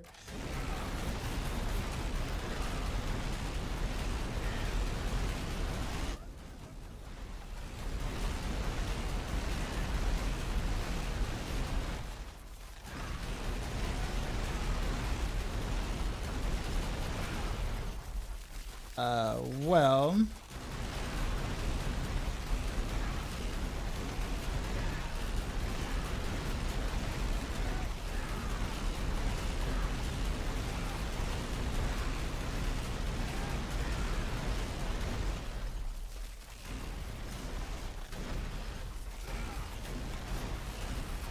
So there is a problem with this though. That is a lot of random arrows for sure. For one, yes, but there is a slight issue with this though. You're only getting precision procs every, or well, 25% of the time, technically.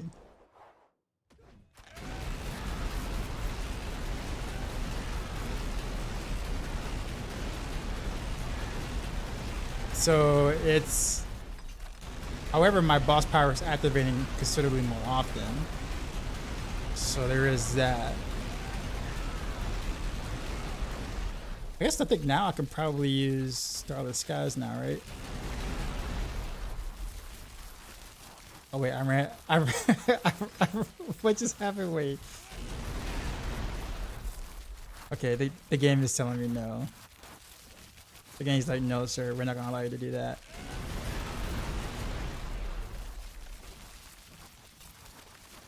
Nah, it's gonna lock me out of it.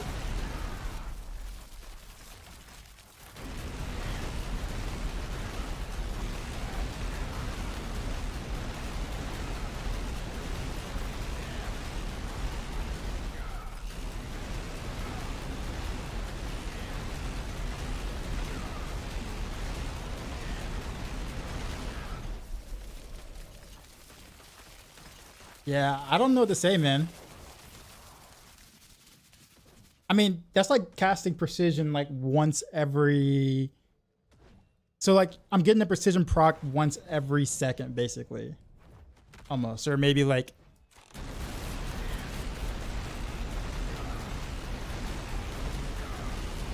a little more than like once a second.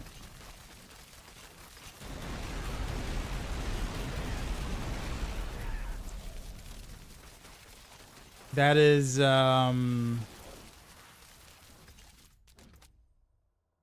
I mean, I mean, but the thing about it is that you might as well do that. Like, there's really not a downside to doing that.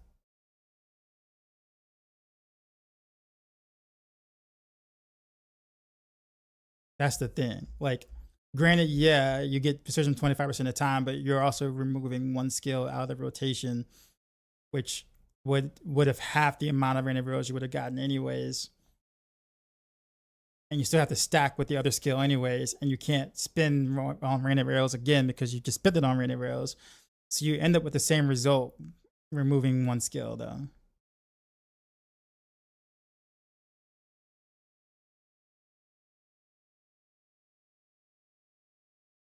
I don't know if that makes sense.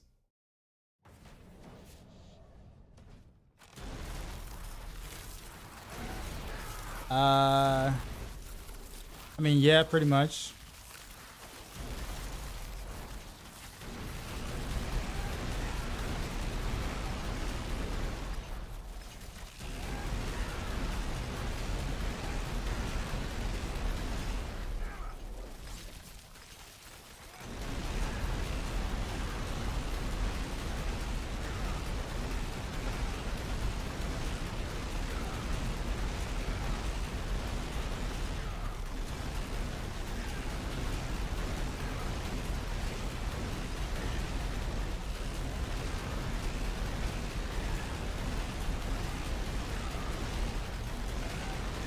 I mean, there's just legit no reason why I shouldn't do that.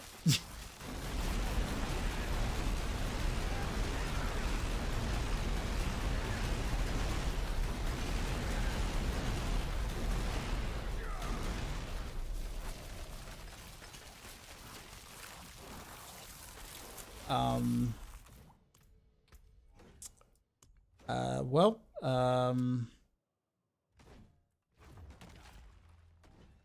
do I even need aftermath?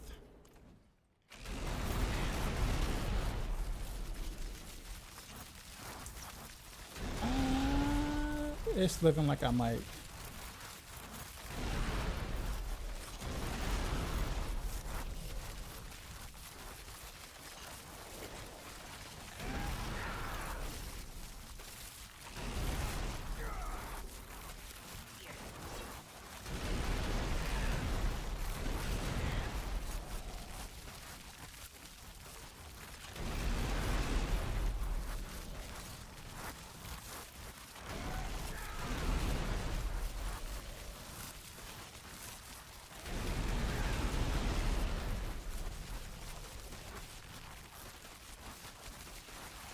Then when I go all in on CQC and also use Zan, or Zan, well, Zan. Because close quarters combat would be a, honestly would be a considerably bigger loss. Because we're not really relying on the, well, I guess that it will buff the boss power better, but I don't know how much of the boss power buff would compensate for the lack of power, for the pretty big drop off of random rails power. That's the thing. I don't know if it'd be worth it. I'm down to try it. Maybe not tonight, but maybe tomorrow, because like building close quarters combat random arrows, it might take a little while to actually do. But I at least want to test it with precision first, since that makes the most sense on paper. But I'm certainly not against but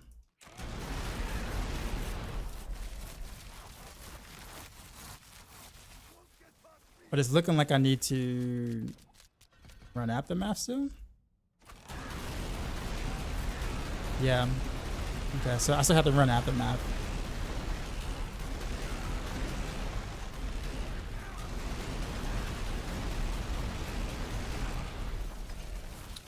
Okay, well, I guess we've found our combination, and this is rather interesting. Didn't even need to use the whatchamacallit to do it. What power was that?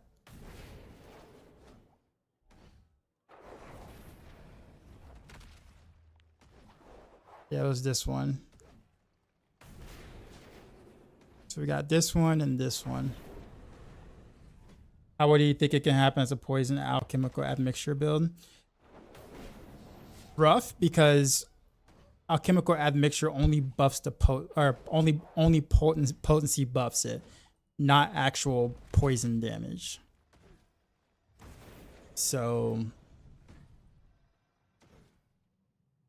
there's no synergy between alchemical admixture and like the boss powers. So that's the problem there.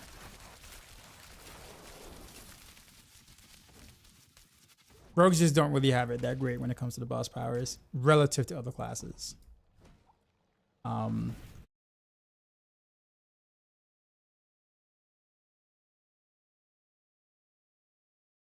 Yeah. I don't think of what else I want to do here.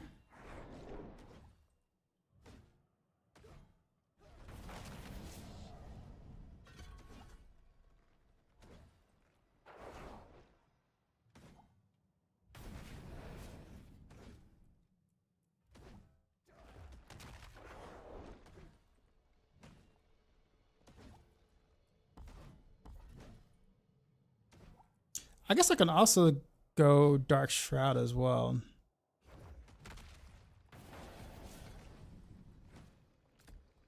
So I no longer need.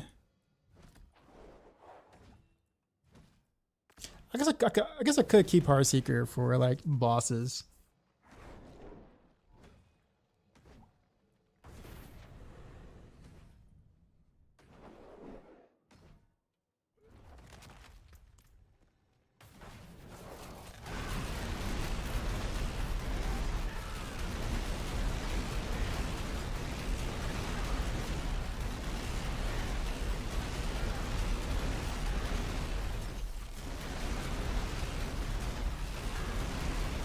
This is rather interesting though.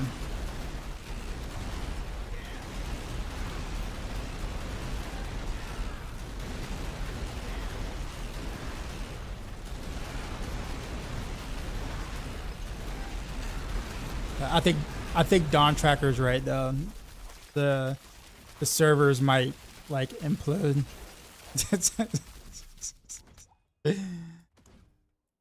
I'd be surprised if this actually makes it out of PTR without like causing some serious problem on or serious strain on like the servers.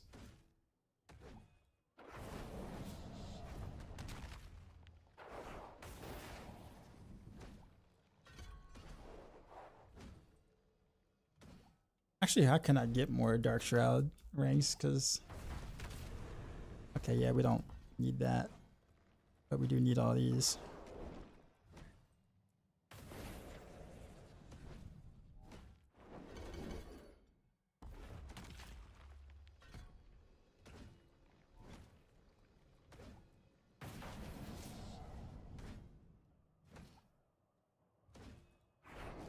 Okay, I guess we can make this here some.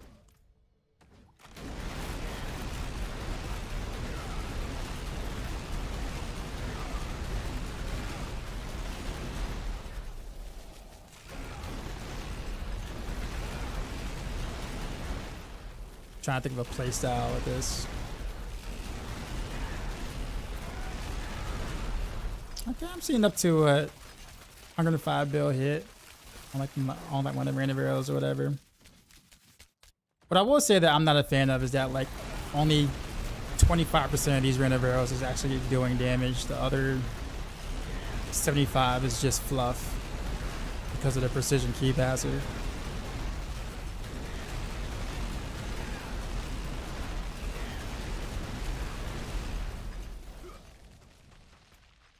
Oh, I forgot. I don't have a pair of boots on. Maybe I should go do that.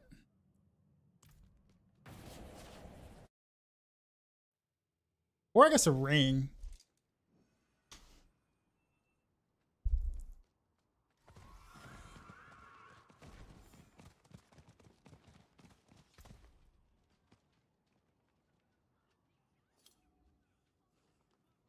I also need to. All right, so we're gonna do. We're gonna add 25% damage to what we just saw.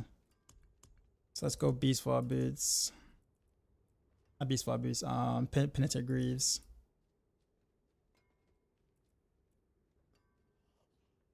I had a better pair. Guess this is fine.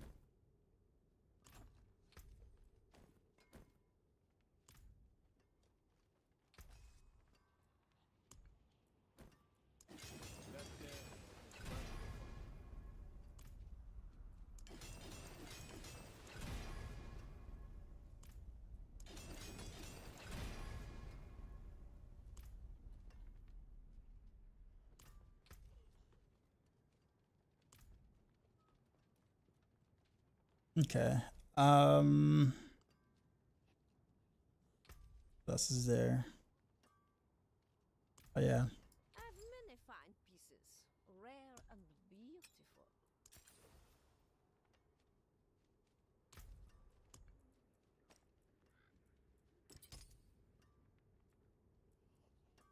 Yeah, I guess my armor's at 967, but I'm not really. That's my resist at. Oof. Well, I mean, I guess it'll be okay. No, actually, it wouldn't be okay. That's right, because I don't have Starless Skies anymore.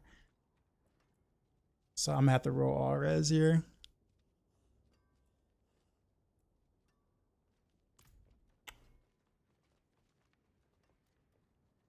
More loyal friends you'll not find. Maybe so able to use Starless if I temper ultimate resource.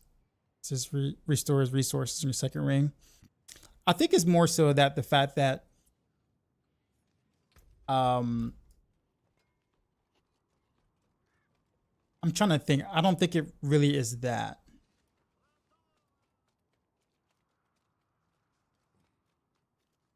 Although, wait a minute. Let me.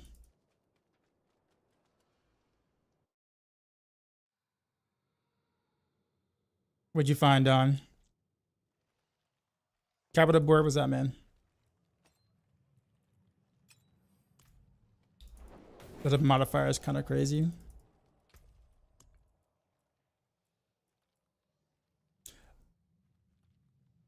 Oh, the blister thing. Yeah. I heard one of my clan members or my clanmates was talking about it.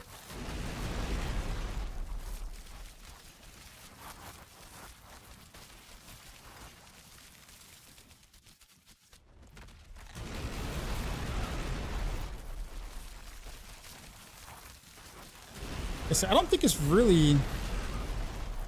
I'm almost thinking it's just not. I think because I have the attack speed here, that it's just not registering.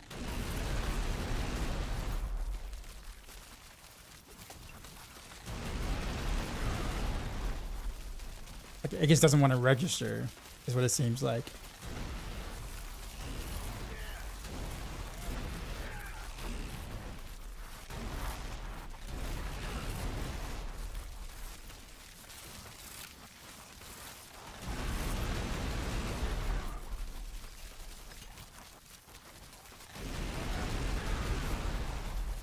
You know what? Actually, let me think of this something real quick.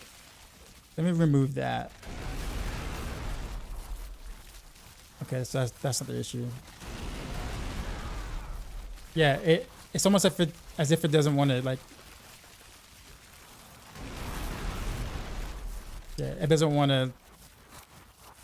I don't know if I'm just attacking too fast.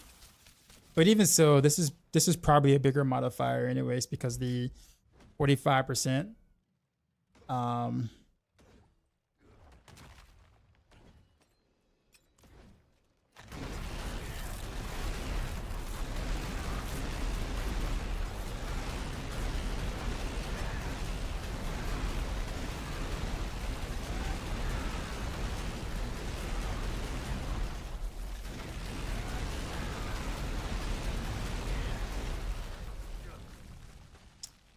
Yeah, I think we'll kind of stick with this for a little bit. But I will have to roll all resist on the whatchamacallit though. But at least I got Dark Shroud back, so I'm not like super insanely squishy. Because I was gonna play this without Dark Shroud, so having it back, but losing a little bit of health is really not that big of a deal. It looks like I might be forced to make a video, guys, on this. At least to talk about the mechanics. Not necessarily like a build. People are gonna ask me though. It's like, where's the planner? Where's the planner for it? I honestly don't really want to do one. I really don't. Not this early.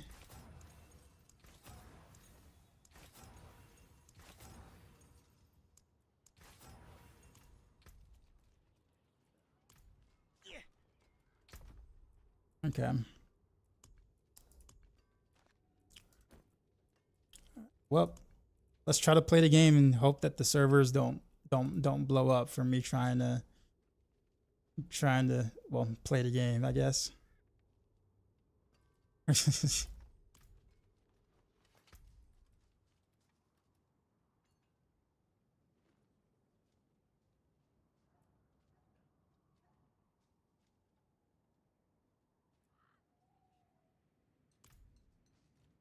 Okay, so we go to what? Also, you know what? Actually, you know what I can do? Let's use this elixir real quick and see if the attack speed is really causing the issue. So like if I hit a certain break point, is it gonna like break this whole thing I'm doing?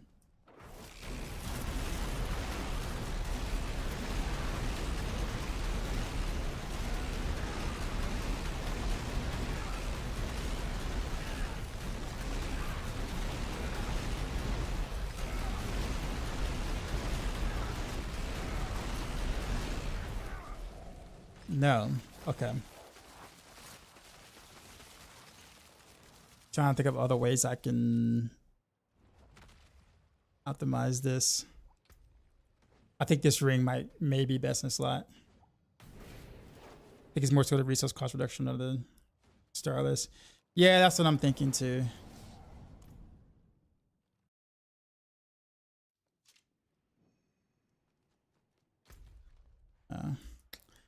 I don't know, man. This might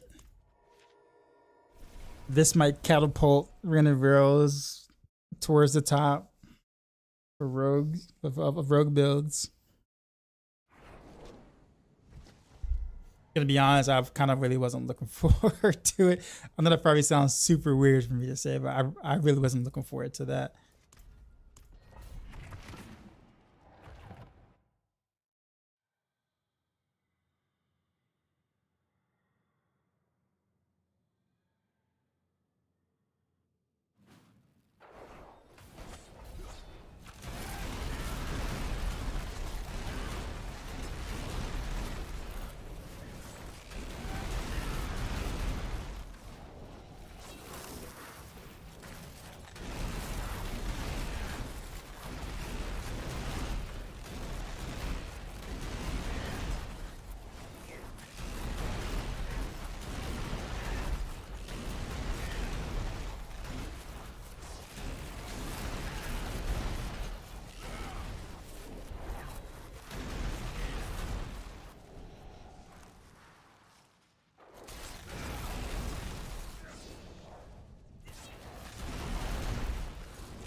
Let's go to 1 to 10, where 1 is boring, bugler, disaster, and 10 is smooth, awesome, is creative, experience, but rating is PTR.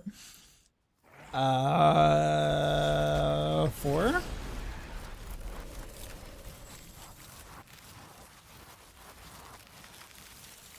How do you?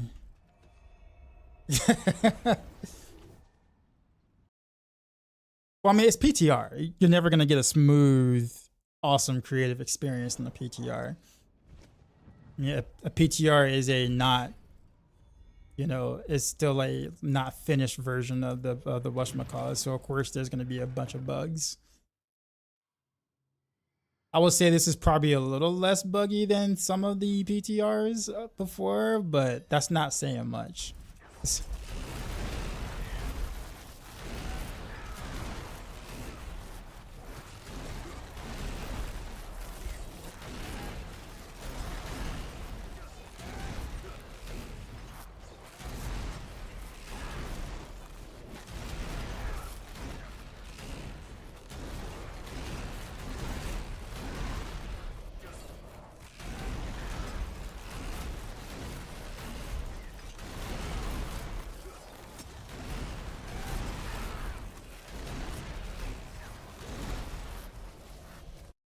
When is season 8 dropping? The end of April, I believe.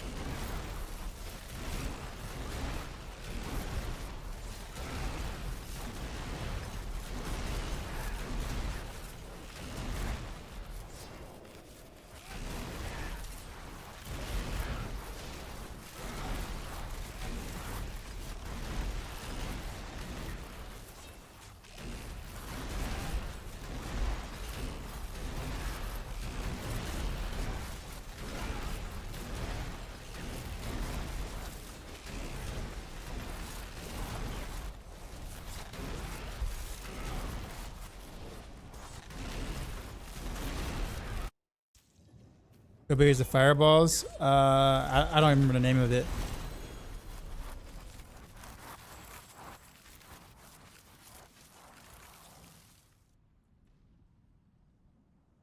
Was it?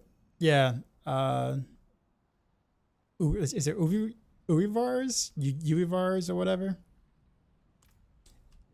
It's basically kind of meant for like an ultimate ability. I'm having fun even if it may be for the wrong reasons. So I'm conflicted about this, to be honest with you. I say this is a smoother experience for Reign of Heroes than the current Reign of Heroes we kind of have. But I feel like there's a real chance of it like putting a bunch of straining on the servers, and then Blizzard's gonna be like, nah, we can't have that.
It seems like I play like Death Trap now. Kind of, yeah. I mean, it's got the speed now because I cast so much Rain of Arrows that I can dash literally whenever I want to. So like that comes off a cooldown when I want. I can't teleport like, you know, DT can, but I have the ability to get from one place to another at will. So I mean, Death Trap will still be like the speedier farmer per se, but like, I mean, this is definitely not slow.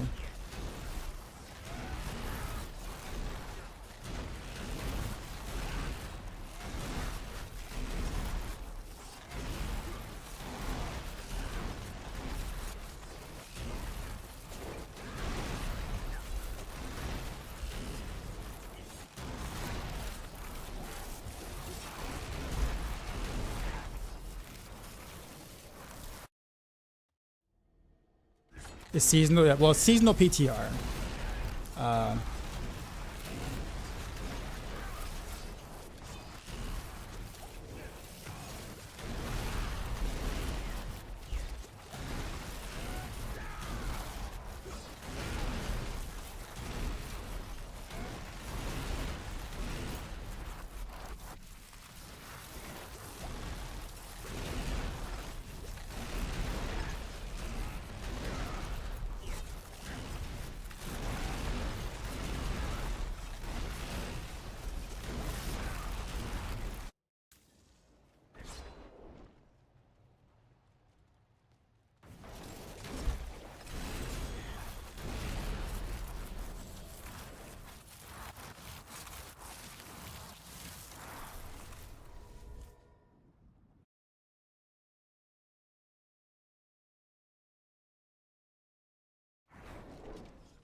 Hey, I have to kind of have to like literally go all the way up these tiers just to kind of get to the the appropriate level, like a testing level.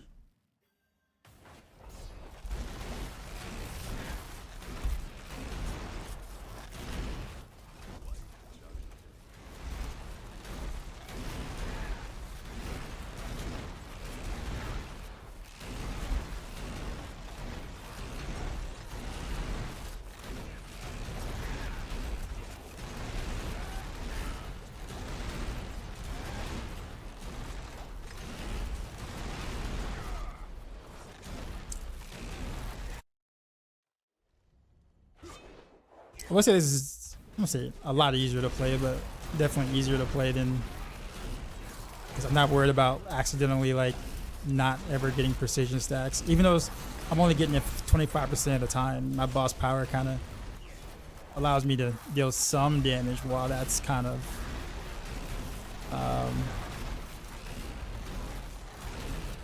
you know, waiting. But I attack so fast that 25% of the time is still quite a bit of uptime,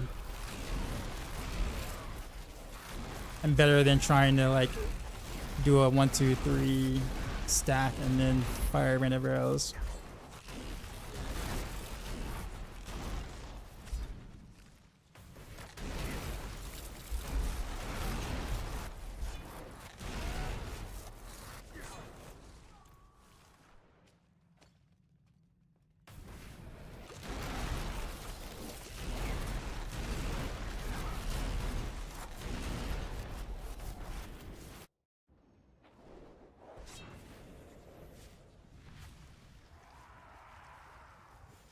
You think any build can pass pip 90 this PTR? Yeah. Actually, on Eternal Realm, without the boss powers, Rain of Rail is still, like, Rain of Rails with really good gear on Eternal without the boss powers was able to do an 85. Like, I was able to do an 85 with it. Like, barely, but I did it. With the boss powers and stuff like that, yeah, 90s. I'd be very surprised if I can't do a 90 with this, what I'm doing right now. I would probably say probably closer to 100. I might be able to break 100 with this.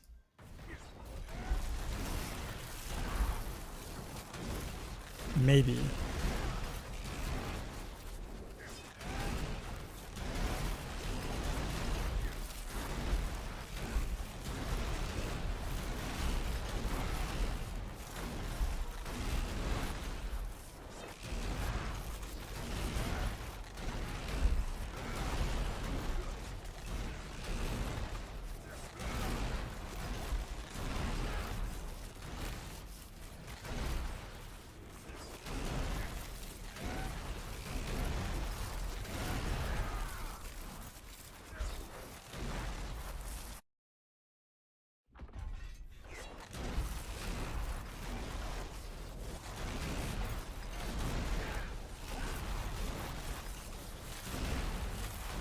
Was equivalent to a 100 on public.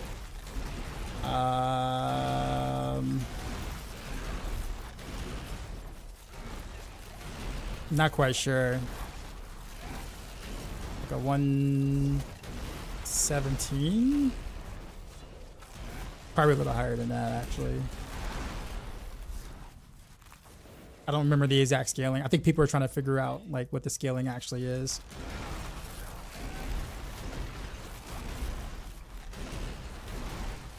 King Titan, what's going on?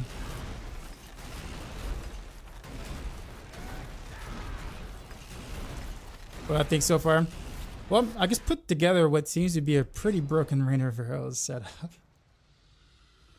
Broken as in like, I don't think I'm supposed to be doing what I'm doing with this.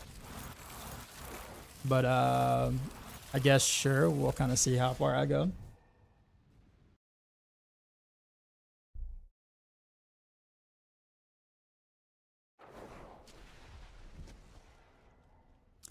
Yeah.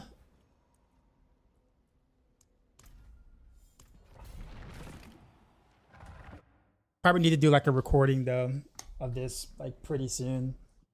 As in like right after stream or something.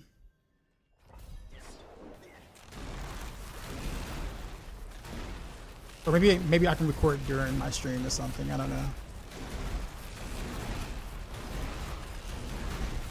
I don't know, my computer will blow up if I try to record while streaming on 2 different platforms.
Break the servers, you should YouTube.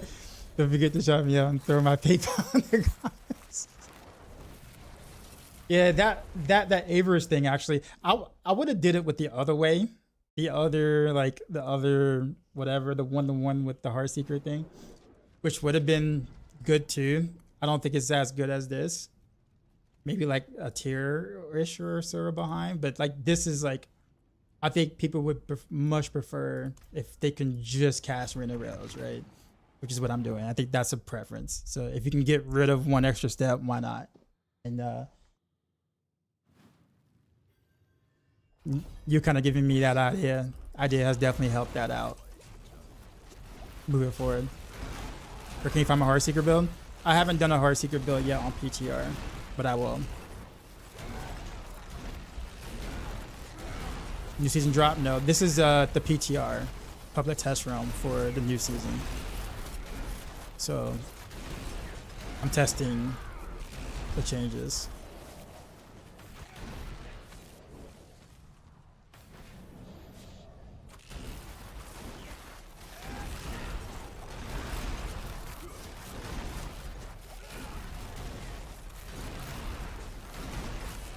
Well, unfortunately, Dawn Tracker, if you want to play this optimally in like a high pit tier, like if you're pushing pit tier, then yeah, the rotation will still be a little complicated.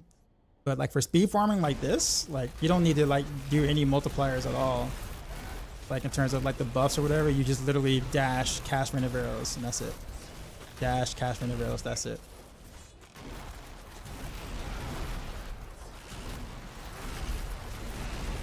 So like that's kind of like a brain, like literally a brain dead thing.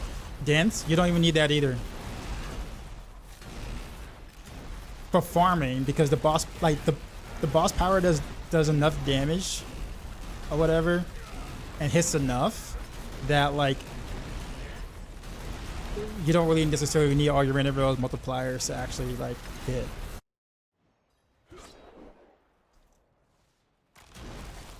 If you notice, I'm barely casting the cow traps with smoke grenade throughout these, and I'm at like 55 right now. Just figured that's why I was dashing. No, I'm dashing so I can get through the pit quicker. That's it.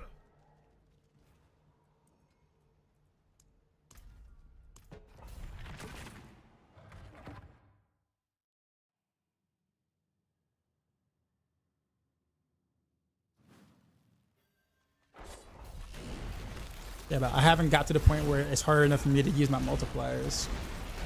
Not yet. I'm assuming like around like 70 or whatever is when it'll start to feel that way a little bit, where it's like, okay, now I actually have to use smoke grenade. Maybe. What build is this? Rain of Arrows. Something I just put together for PTR. I'm gonna talk about it in the video rather soon.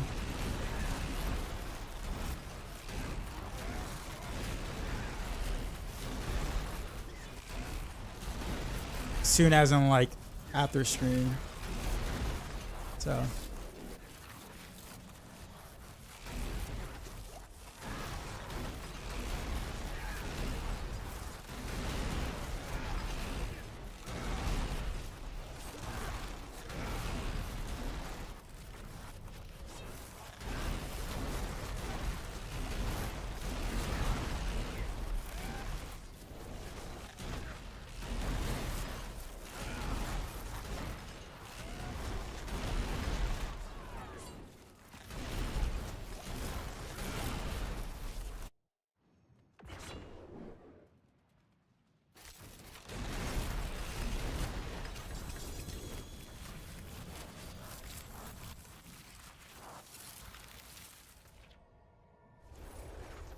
okay, so that was a 60 still. Now, each pit level you go up after like 65 is like a pretty big increase. Like one level is like a pretty big increase. So from here, it should start to feel like it's slowing down a little bit. From here. What up, Decoy? It doesn't need throw remote challenge. Yeah, that's what I'm saying. Like I think at this point is where it kind of starts to feel like I need to actually like use multipliers.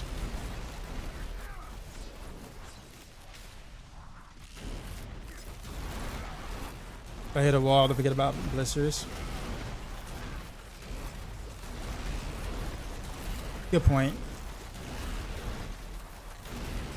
What did they do? Like, can you give me like a brief description?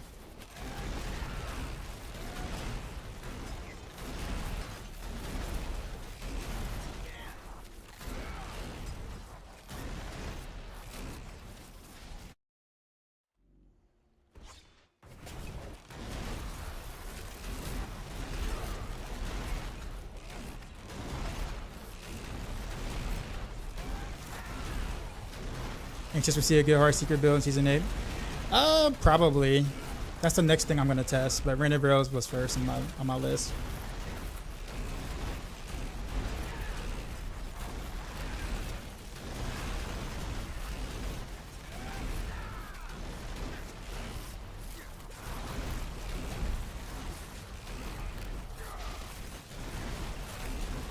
You love Heartseeker? So do I.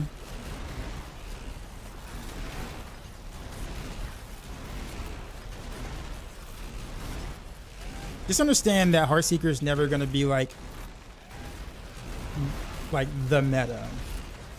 I'll put it that way. It'll never be a bad build. It will always be a good build, but don't expect it to be like top 1 or top 2 per se.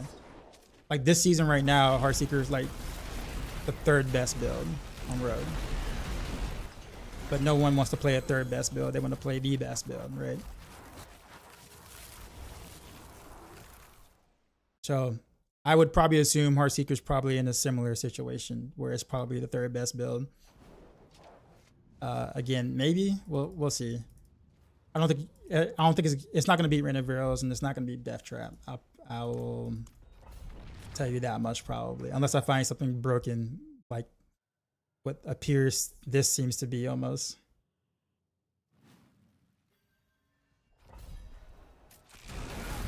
To Sally, I mean, it's not. Honestly, I don't really see that as an issue. I mean, it being the third best build doesn't mean that that it can't do the content, right? Like, you can easily level your glyphs to 100 in the current season with Heartseeker. There's nothing that you can't do with Heartseeker in the current season and like smash, right? Like, honestly, I would rather have a third place build that can smash everything in T4 and level glyphs to 100 easily than to have a first place build that can't even level their glyphs. You see what I'm saying? Like, the rank doesn't matter to me. Is can I complete my goals, right? Since I don't really do any pit pushing. So I think Heartseeker was probably the build I played the most this current season, despite Rain of Rails being stronger. So yeah, this is a 70 by the way, Dawn Tracker. And I'm still not really using all my buffs. But I think from here is where it actually starts to get a little like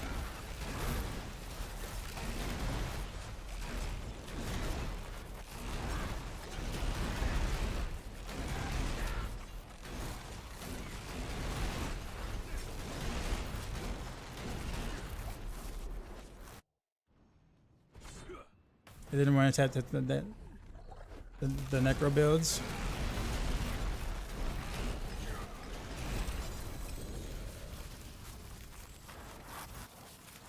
You said 80 to 90 is a true test? Anything? Now keep in mind, I was able to do the original Rain of Rails build on Eternal without the boss powers at an 85. Like, it was 85 was really hard. Like, barely able to do it hard. And this is a bit stronger. For the periodic game this month, would you do Assassin's Creed Shadows or Bleach Rebirth of Souls? Oof. I'm a huge Bleach fan, so I probably have some bias there. But a part of me feels like Assassin's Creed would be the better game. Because usually anime games, they're fun, but they usually don't really have that quality attached. But I love Bleach though, so like I said, it's hard for me not to be biased. All right, Don, I'm gonna start using multipliers. All right, a little bit.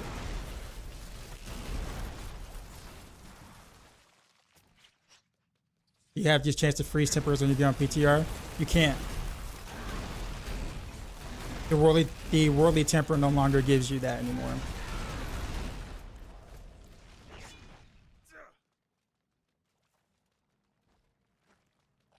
So no more chance to freeze. I can only daze.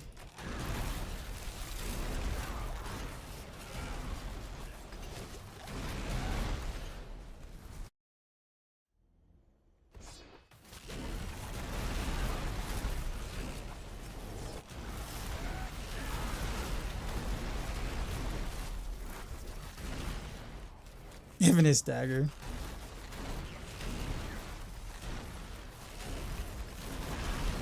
You like 1,000 Year Blood War better than the original anime style? Yes and no. It depends on when.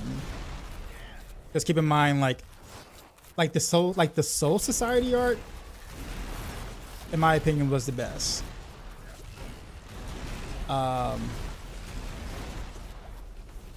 In terms of like the original, the style and everything that comes along with it. I would say 1,000 Years War is like very close to that.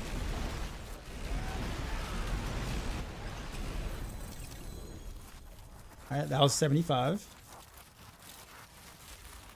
The boss, I actually had to stagger the boss that time.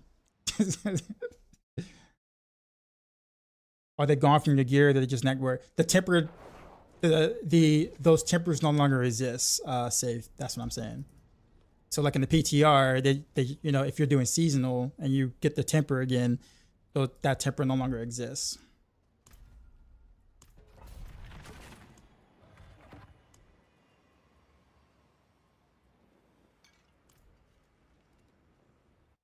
You just love Bleach? I do too. I there are some arcs that I like, but I can admit that the quality wasn't there, if that makes sense. But I can just like it as a fan, if that makes sense.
So this is at 80, by the way.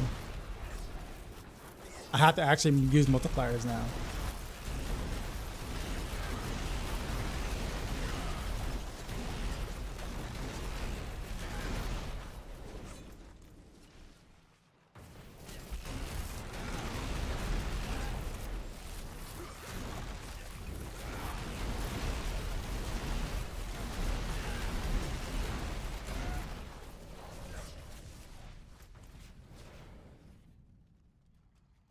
You watch Bleach, but you're a diehard Naruto fan. I don't know which one I would say is better for me. Like personally, which one I enjoy better. I like them both, but for different reasons. But I can feel a little salty about Naruto though, because like I feel like they didn't do my boy Lee right. Lee's by far my favorite character in the series. And Lee had 2 good moments, and that was it.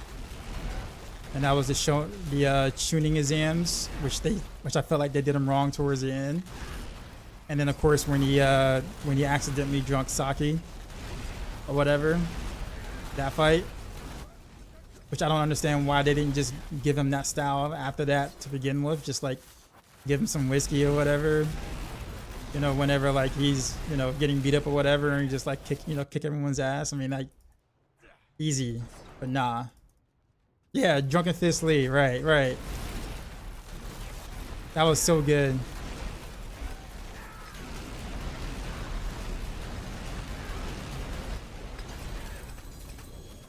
Emergency alcohol.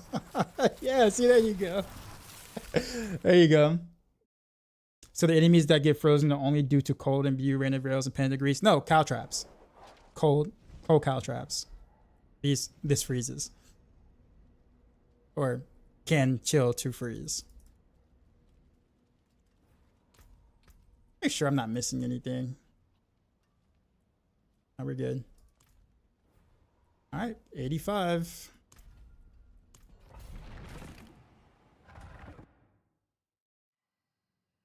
I think it's gonna really start slowing down, like probably at like around 90. Like 90 might take me like 5-6 minutes or whatever. Maybe longer.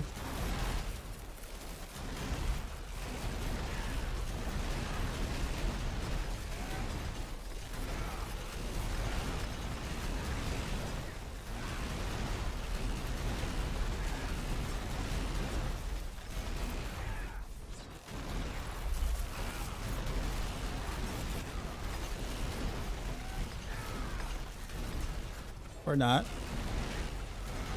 But this is the 85.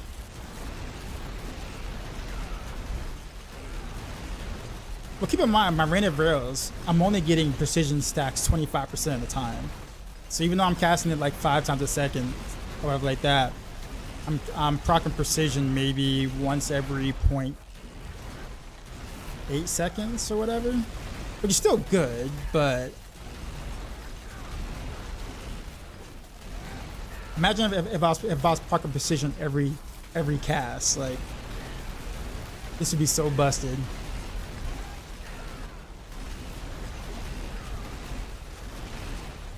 You're also dashing to the end. No, you don't cast when you dash.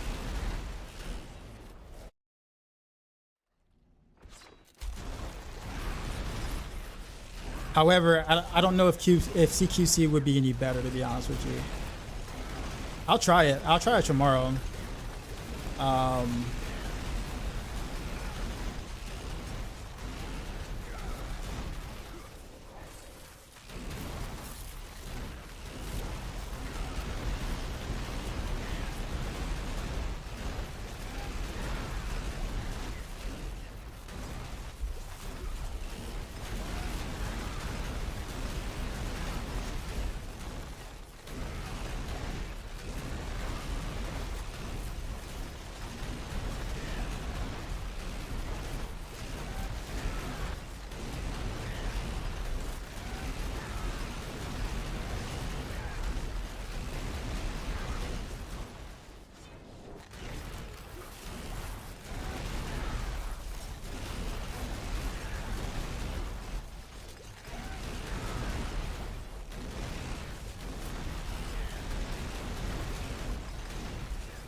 This build also comes with a minimum PCB cards.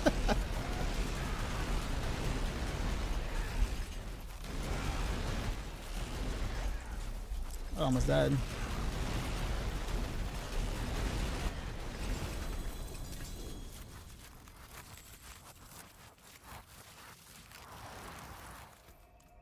Okay, so that was 85. Was that's like a 3.5 minute 85? Three-ish minute 85. This would be good for controller, yeah, for sure. All right, here's the 90.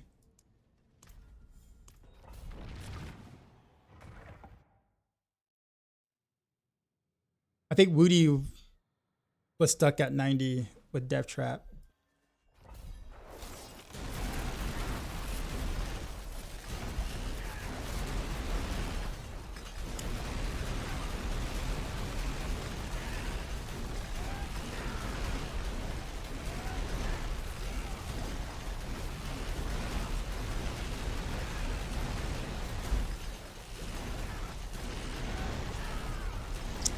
We got a little bit of resistance here this time.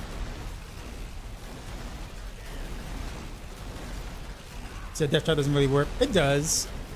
It doesn't. It's not intuitive. There's a way to get around the jank, but ideally is you don't want to do that. So we figured out how to get around it, but it'll feel a lot better when they actually fix it.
Saw 363 bill crit there.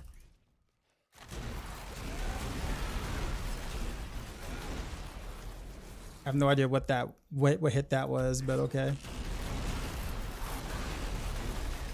This Billy also needed FOC warning.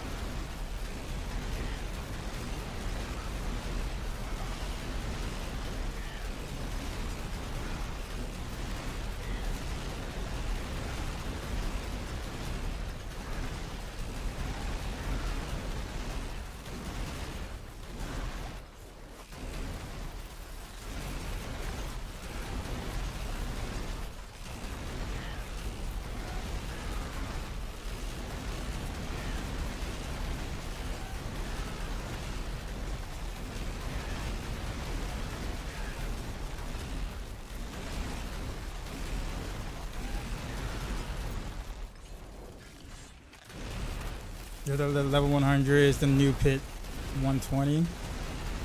Something like that. The exact scaling isn't like 100% known, but 117, 120, somewhere in that range.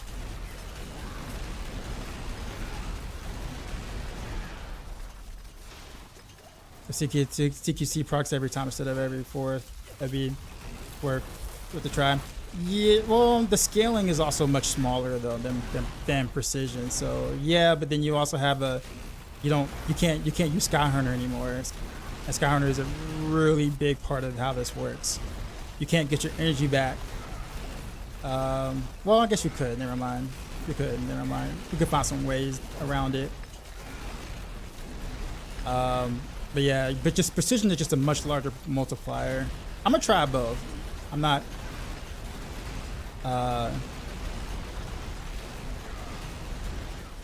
Against the idea of giving that a shot.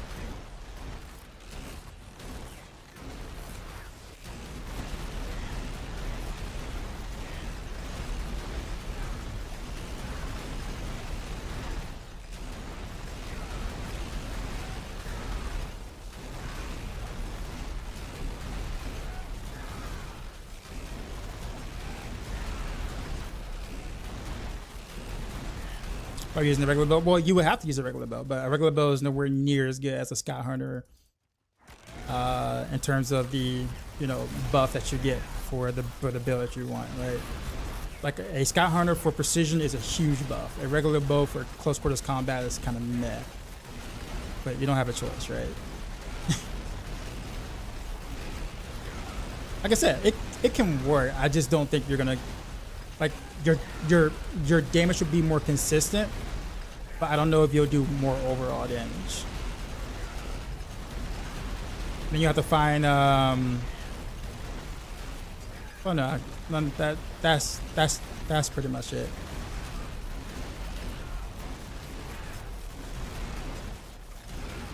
You'll also lose 2 multipliers. You'll also lose the 50% multiplier here for the distance, and then you'll lose Deadeye, which is another 40% multiplier.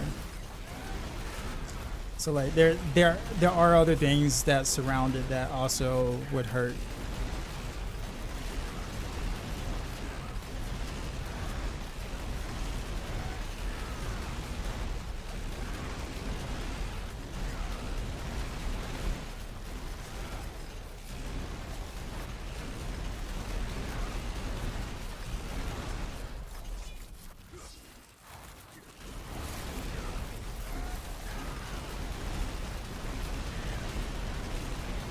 Fireball works too in this build for copyright infringement.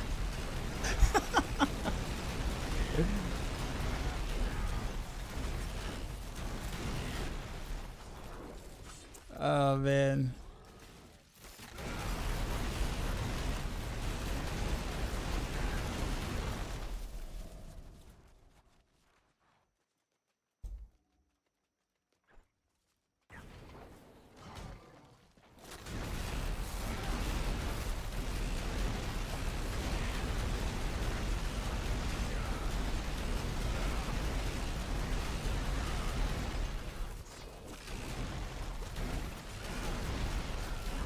I'm running out of mobs to kill.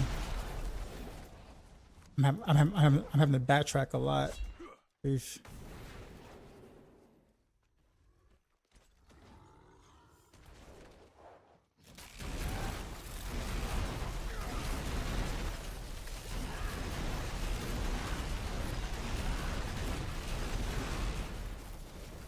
CKC, remove Scout Hunter, and we're kind of together. Well, how do you get your Rain of Rails off a cooldown fast enough then?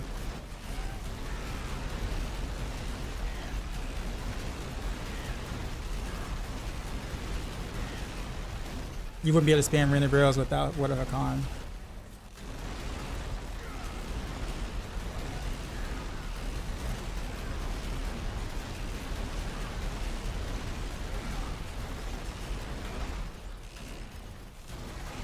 Okay, so this is the worst possible boss I could have gotten, literally.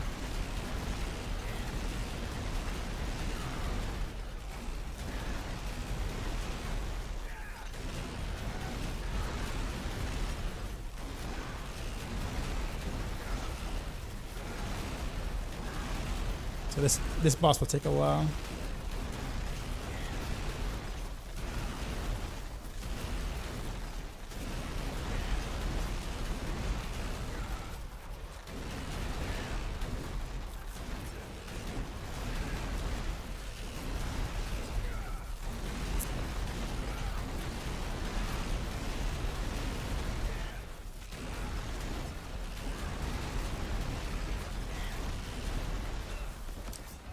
Oh, you gotta be kidding me.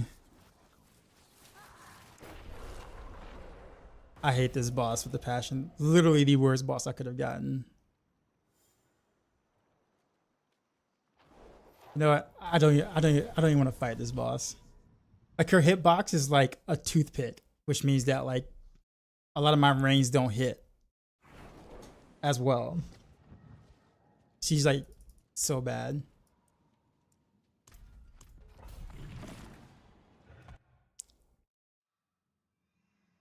Beast Fall. But the thing about it is that keep yourself safe. You have to get your Rain of Arrows down to a 10-second cooldown. You're not going to be able to do that without the Word of Hakan. Well, not 10 seconds, no. So even if you use Beast Fall boost to help you try to get the rest of the cooldown off, you still needed to get it down to about 10 seconds for it to actually come all the way off, is what I'm saying. So the Word of Hakan still plays a really vital role in this still.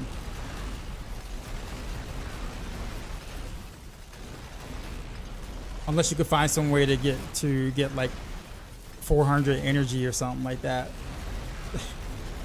to compensate for the amount of cooldown you're not gonna have, then I don't see how that's possible.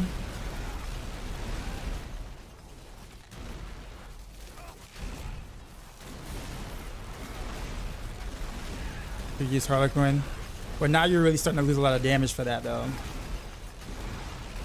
So like you're really losing 50% from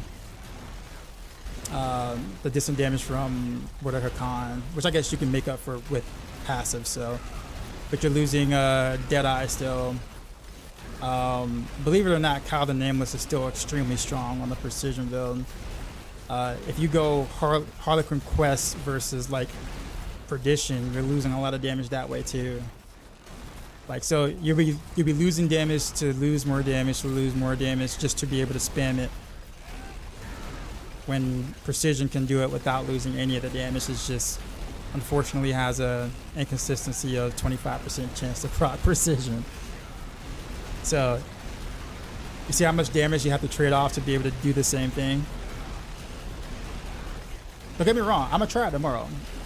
I'm not saying no to it. It's just a matter of how do you solve just being able to do enough damage. So therefore you can have consistency with your Rain of Arrows, if that makes sense. Now your boss powers will be a little stronger for sure. So that's something to think about.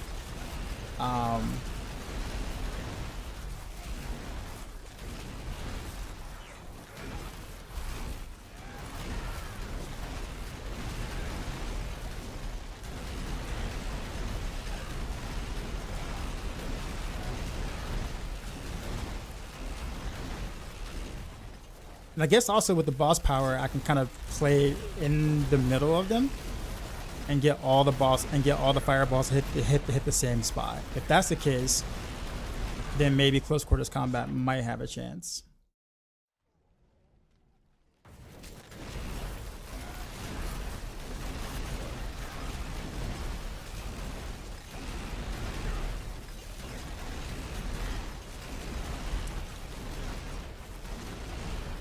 But if you don't hit the overpowers and precision procs, it's worthless.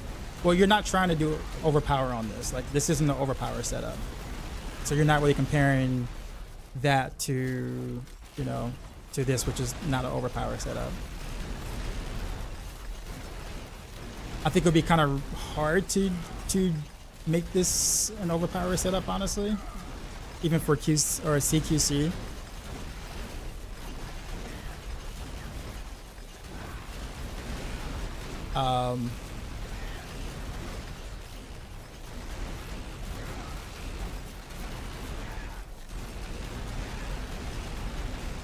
You can give it a shot though. Like I'm totally not saying no.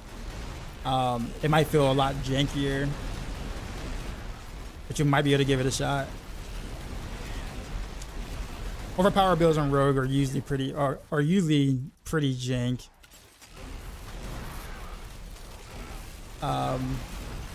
They seem to be way smoother on other classes for whatever reason.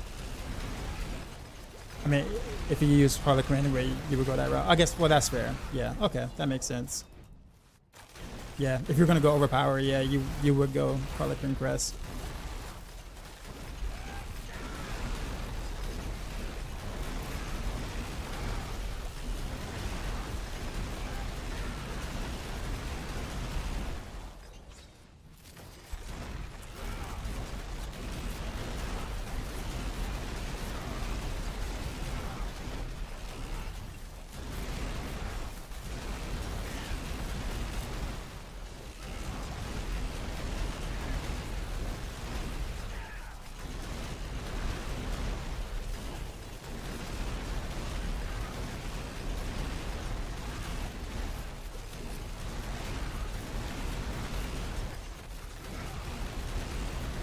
No core skill needed for random barrels. Well, this is PTR, and yeah, pretty much.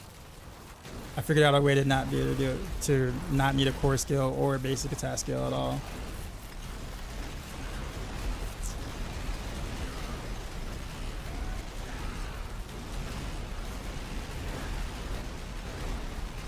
There is some caveats to it though, but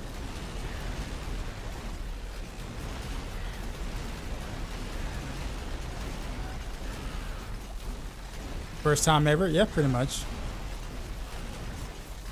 You're witnessing it here first.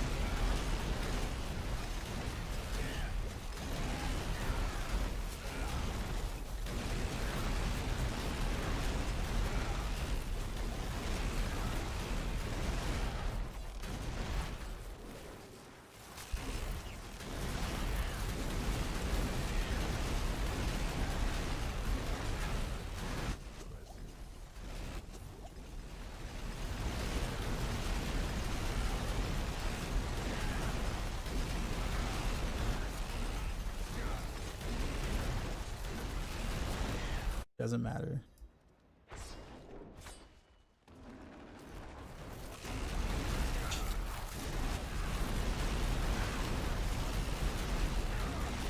This is a better boss. Not a great boss, but a better boss than Mother's Judgment.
Okay.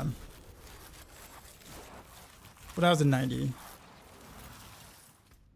Having a better boss makes a difference, although it wasn't Spirit Caller or anything. Potential for S tier. I mean, I think it hangs with DT, with Death Trap.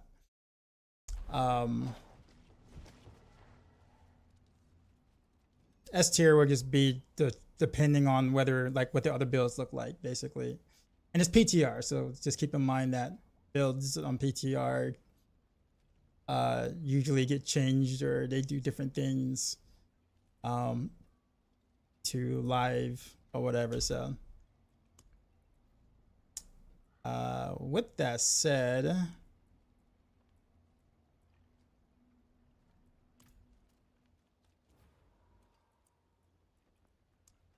curious. 95 might be something I might have to fish for a little bit. Maybe.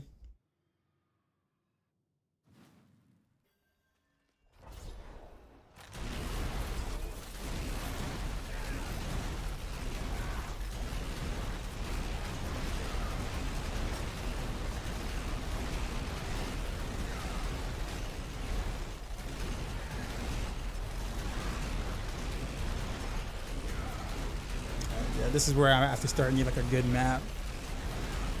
So actually, I'm gonna have to pull these guys.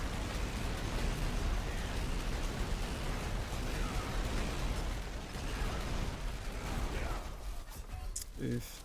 Yeah, this is a bad map. Yeah, I have to actually get a decent map and a decent boss, I think. For a well, I could probably manage a bad map. But I'd probably need better gear though. Like, this stuff is like, my tempers are pretty awful. These actually aren't that bad, but the rest though, like this right here is like literally just, I'm just trying to test something real quick.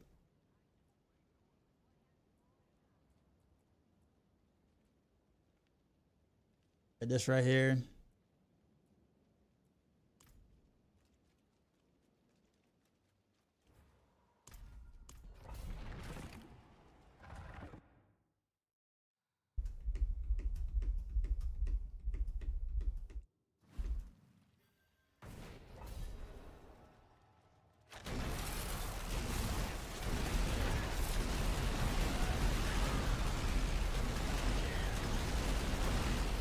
Yeah, Don, I'm thinking about that, but I kind of want to do it. I want to see how far it goes on the merit, on just Random Barrel's merit. You know what I'm saying? Like, can I just muscle through? Maybe not, but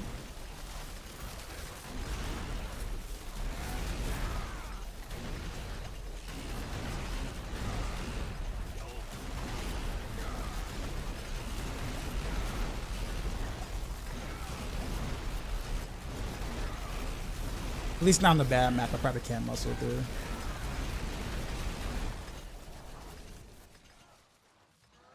Nah, I'm really not about to spend the last X amount of time of my stream trying to fish. I'm going the wrong way anyways. How do I get out of here? Where did I spawn? Really just makes the bosses much less of a chore.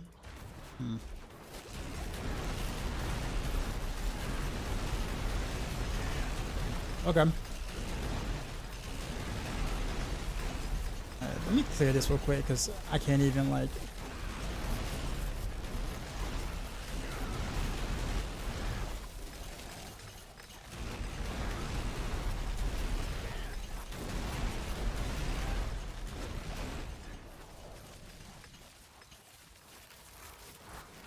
Yeah, there's like no way for me to like TP out of here safely. Leave me alone.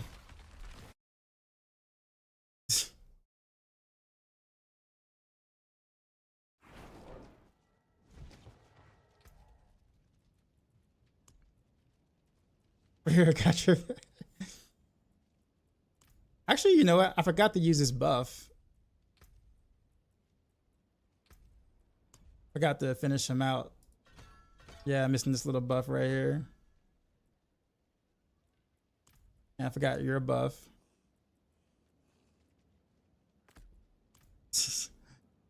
Alright, well anyways. What I'm gonna do. What's the Wandering Death power?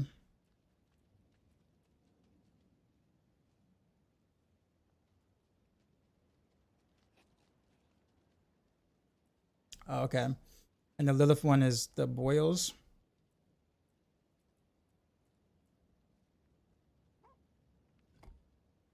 Okay, so we'll remove that.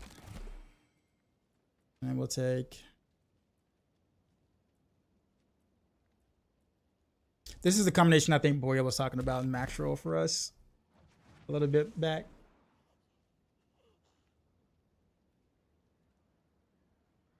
Yeah, all of these are max. All these powers are maxed out. Greetings.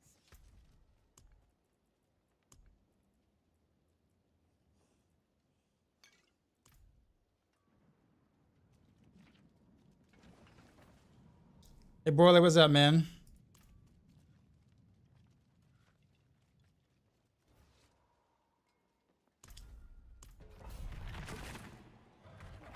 So I found a way to cast Ring of Arrows without a core skill or a basic attack. Which has been really interesting.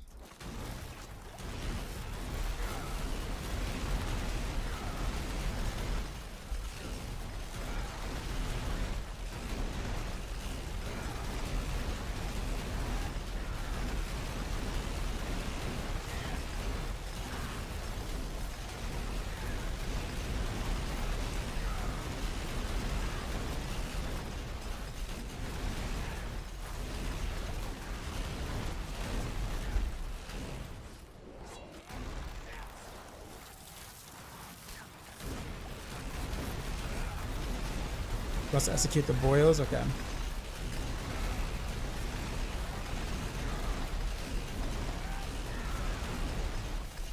There's a thing over here.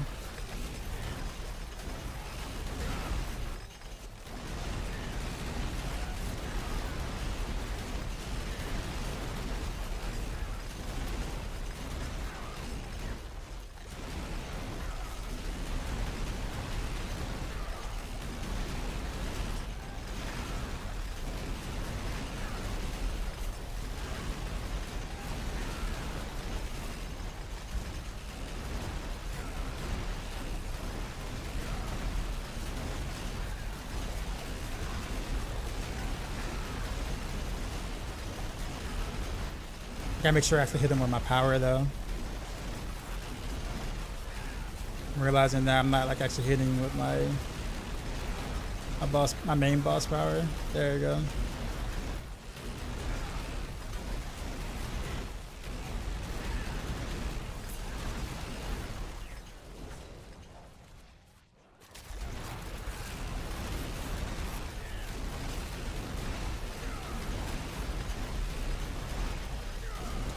Kind of makes this really jank to play though, I'm not gonna lie. The boils.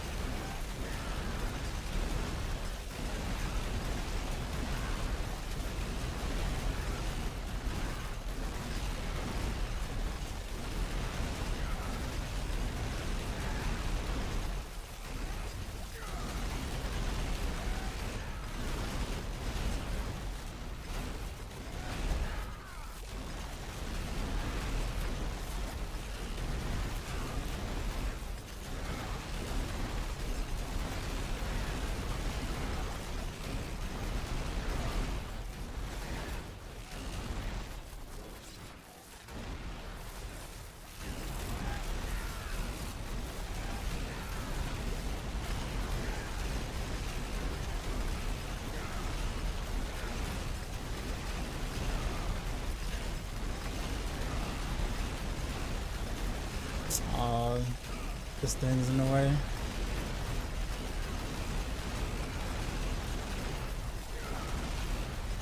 You're in the way too. This is an awful situation.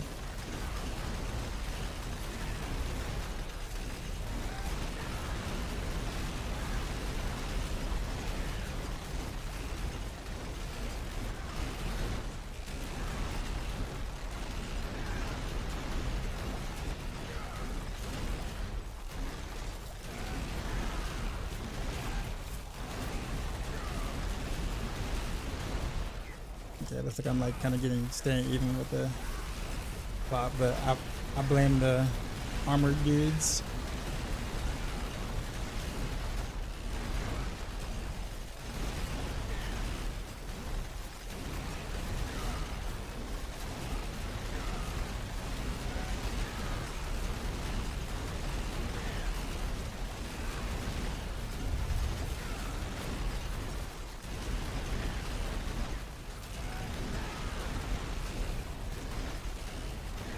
I just gotta see how long the boss fight is gonna take though.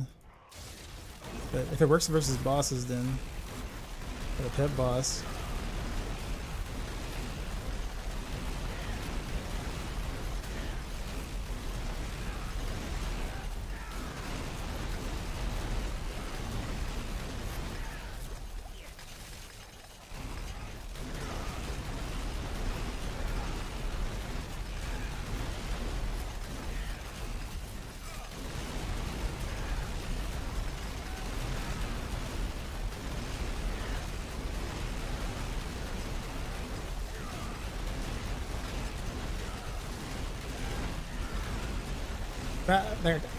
I could sit here and take all this damage and it's on a pretty glass cannon setup.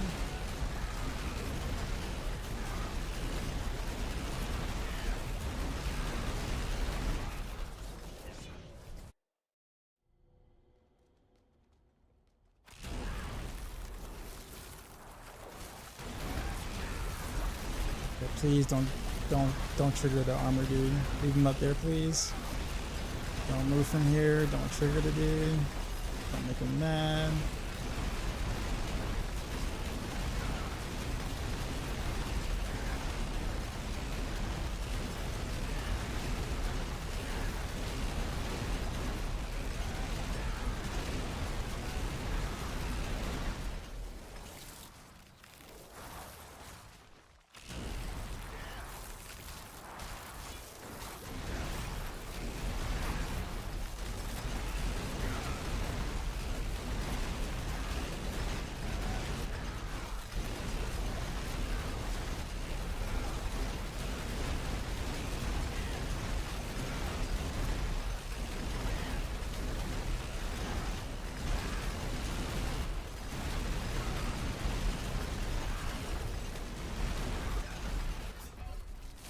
Okay, yeah.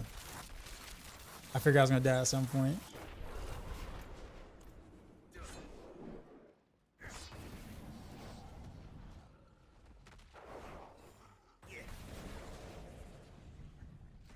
The alpha health again. Armor dude.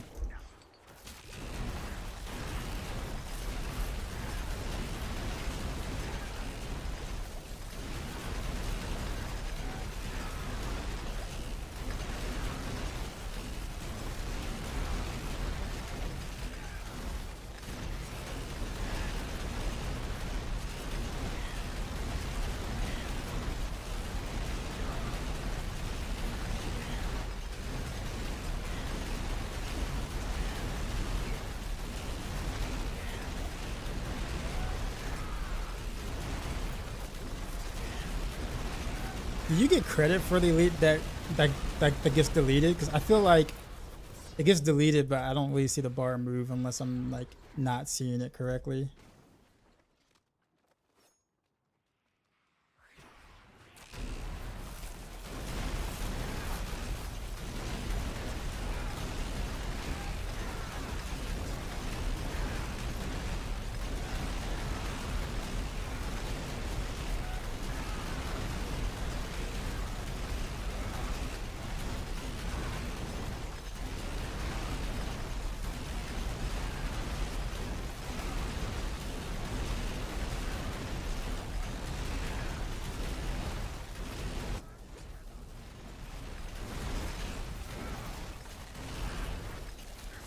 I don't know if I'm gonna clear this. This is a pretty awful map.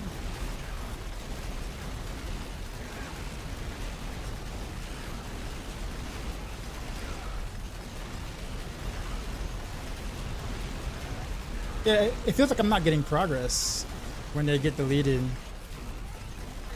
Is it just me? It feel like the ones that get executed isn't giving me any like hit progress. I could be wrong, but it doesn't feel like I'm getting that progress. I was looking at the bar when a few of them got like executed and like it didn't move.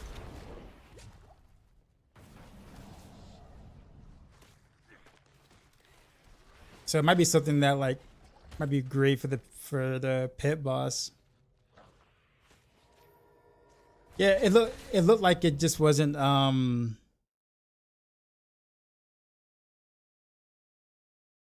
mean that's just what it looks like. I don't know. I just feel like when I kill like a big pack, you would normally see like the bar kind of go up like pretty decently amount.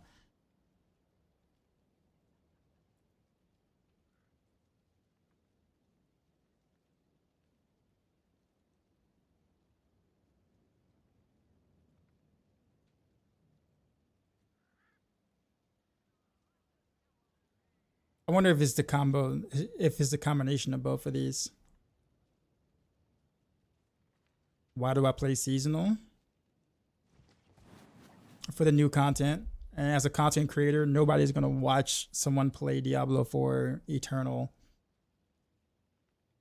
like over and over again.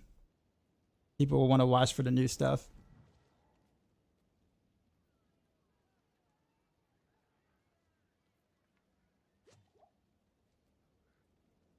I could try again. It just seemed, I mean, take a look at it. Like, watch me with it and like tell me if you see anything.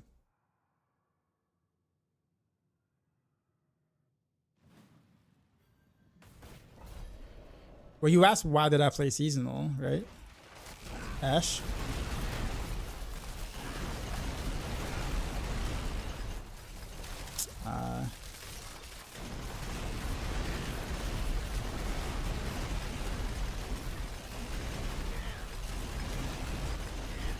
Okay.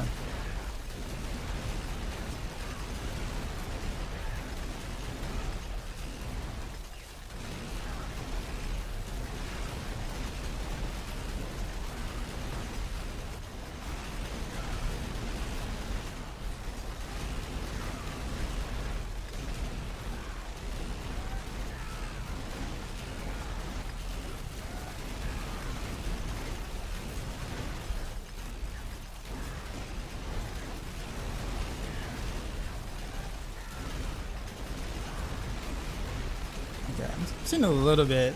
I don't know if... Okay, that got executed. I did see progress that time.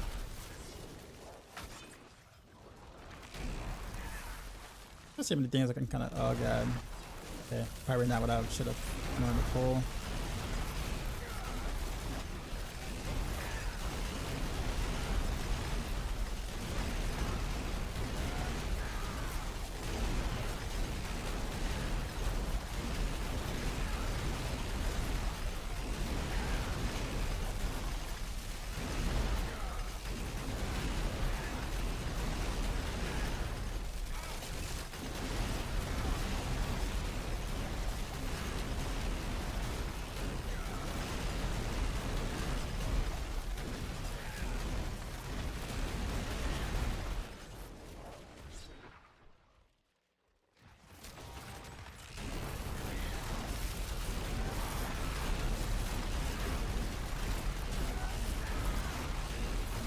No.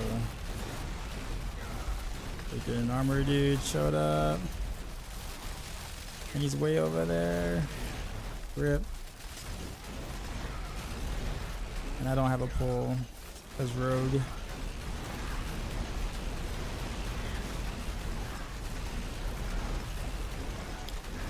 What do I enjoy most about Diablo 4 now? Mainly the combat.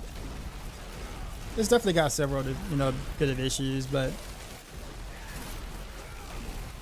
I honestly like killing things. Like, the game feels fun to kill things. But Diablo's always been good at that part. The gameplay mechanics, those kind of things, combat engine.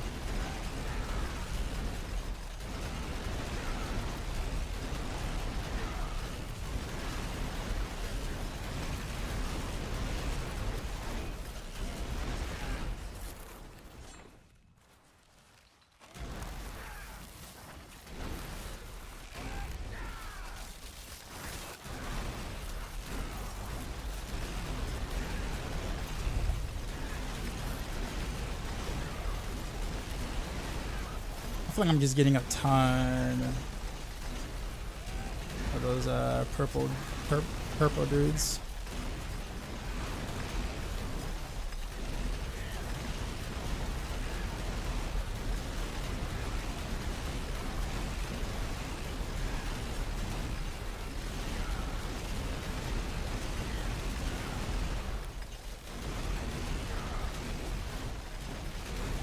Also makes it hard to kind of, I'm losing like about, probably about 100% damage being up close like that too. But I also got to make sure that my boss power actually hits so it can execute. So it's kind of a dilemma. It's like a range I can be at that I can get both to happen, but it's not easy.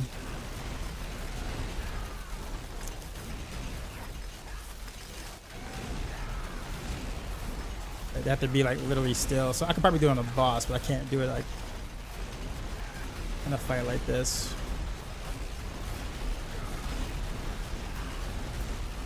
I don't think I can change my boss power.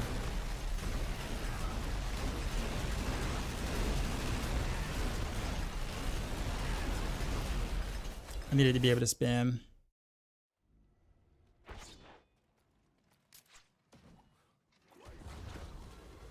Okay, this is a good map-ish.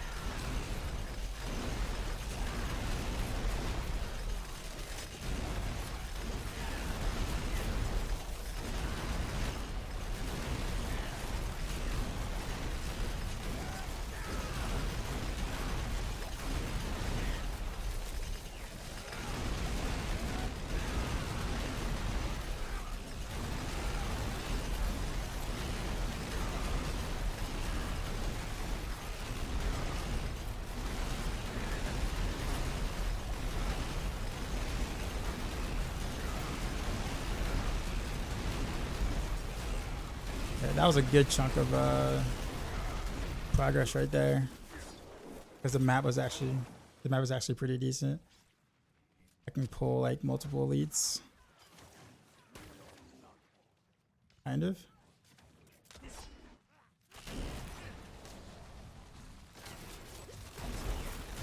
Multiple things.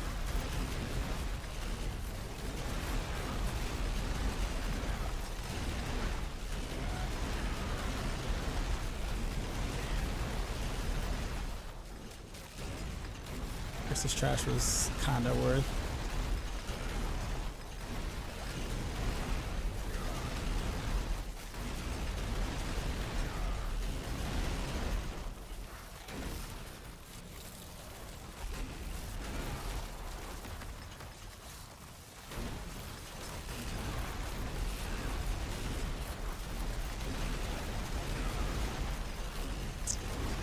What is the cheater shop?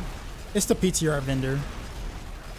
We just call him the cheat vendor. He allows us to be able to test things on PTR, that's all. Like really fast. It's not literally cheating.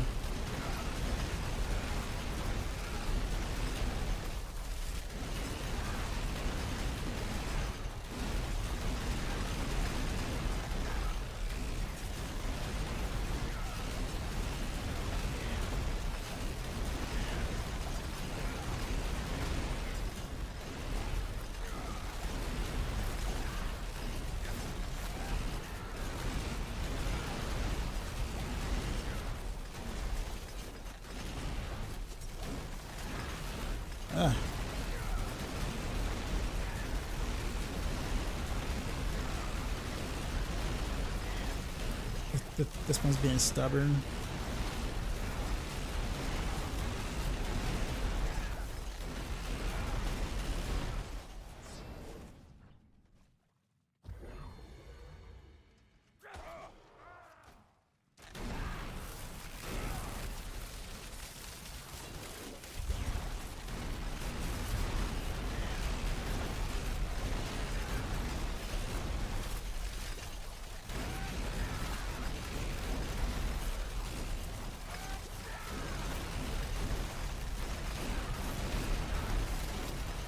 armor dude destroying every little thing about this little pylon that I had. Okay, now the servers are lagging. Lag. Oh god. Oh god. Oh, come on. Now is not the time to be like lag deathing me, man. Seriously?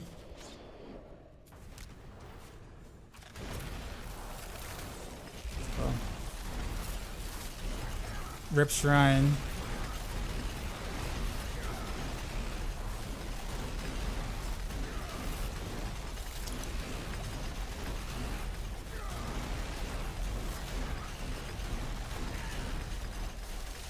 That death might have cost me actually, now that I think about it.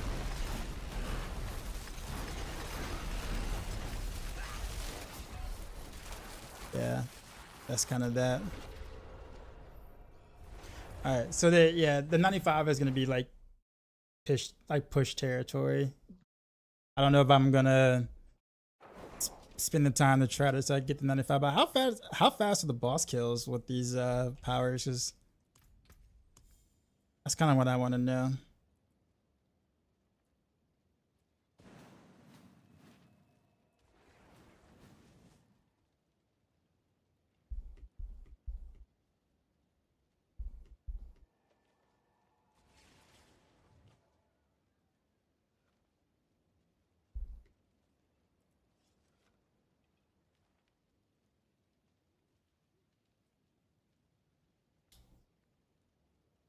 It's like a pseudo cleave on the boss.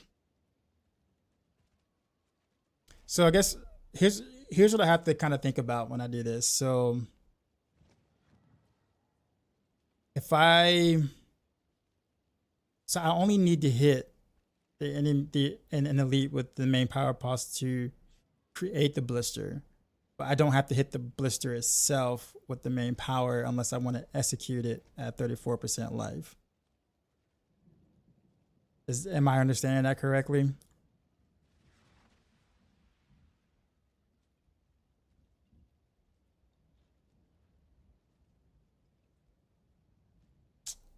The issue with that though is that like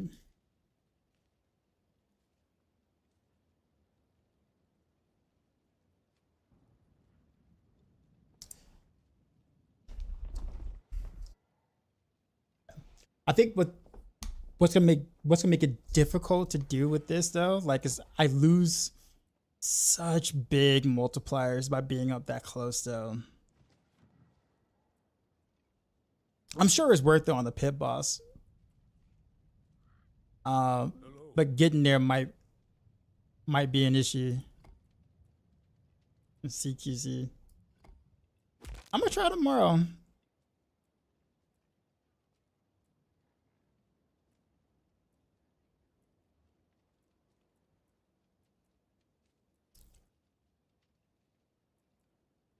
So 20%, and then we got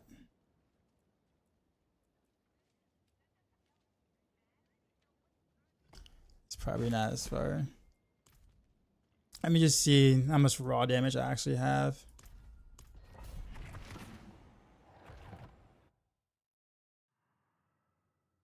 I feel like it's gonna end up being worse, but YOLO.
kept me even with the clock, but I really need to pull more things.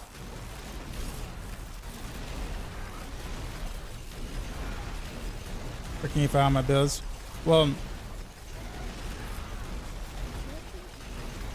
do a exclamation mark Maxroll or exclamation mark builds with the S.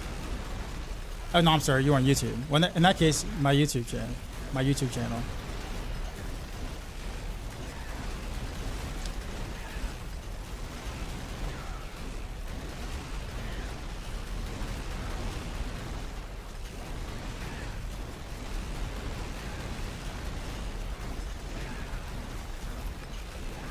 You're watching my YouTube stream right now, right? So you'll find my builds usually on, like I usually do video guides as well, but you can also find more of my builds on Maxroll, maxroll.gg.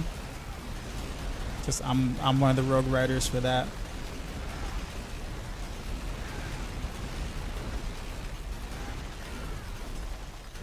With 2 L's, Maxroll.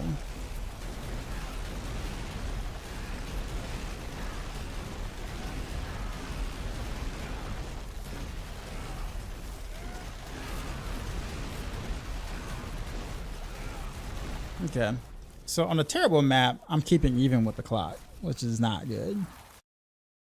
Cause we ain't got no pylons like condo, like you know, like D3 conduits or nothing. But my raw damage is definitely considerably better. But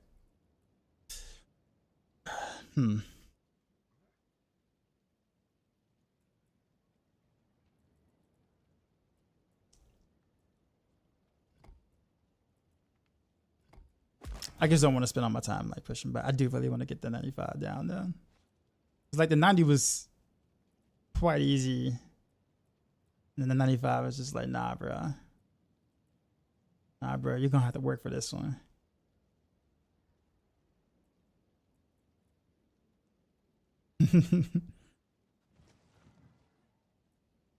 So I have that one. What's the other one again? This one, right?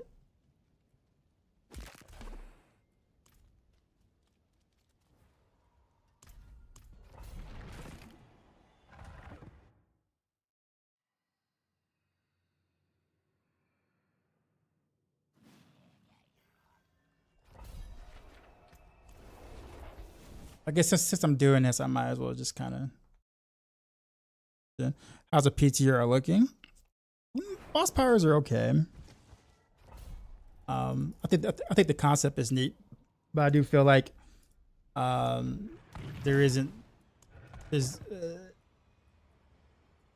it appears like there's a lot of options, but because they're very specific, only certain classes can pretty much use certain ones at the end of the day.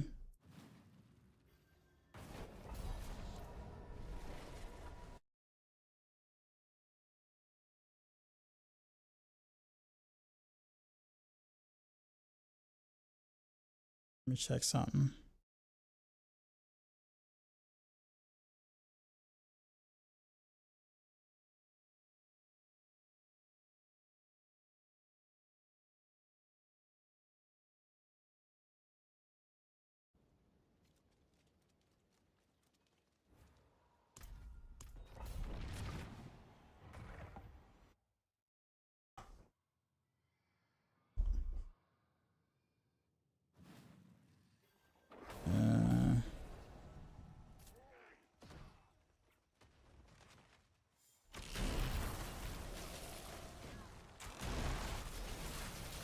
Oh, I freeze them already? Oh, because I have 10 degrees, that's right.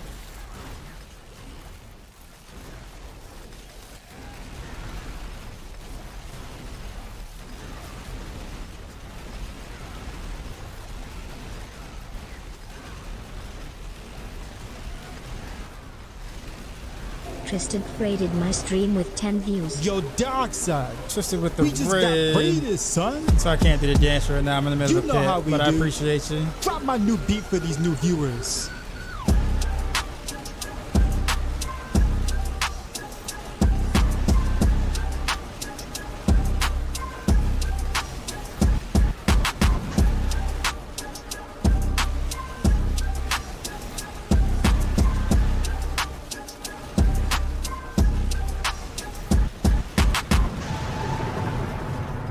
Sheezy.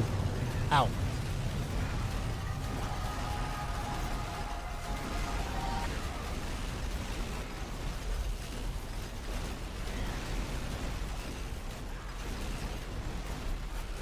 Okay, we're a little ahead of the clock there. That was worth. Need to try to get some more peeps. Armor dude. Oh, what? Rip.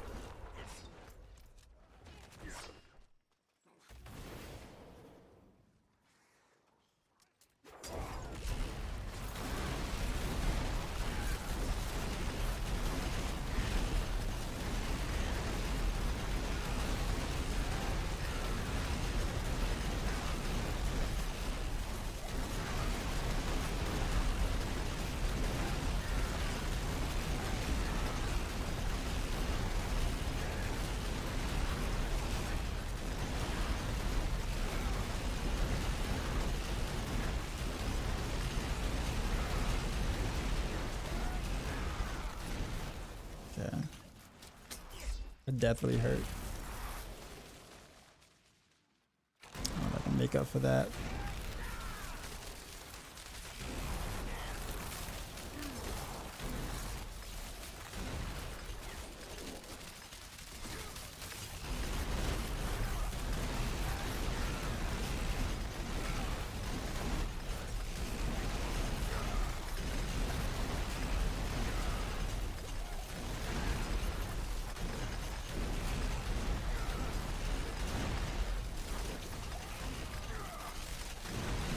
Oh, there's two of them. Rip. How's PTR going? It's going. Found a pretty interesting new way to play random barrels. And now I'm kind of stuck down this rabbit hole trying to do a pit level that is supposed to be really hard. But it's like, I can do it. Instead of testing other builds, I'm kind of stuck in this rabbit hole. That's how it goes.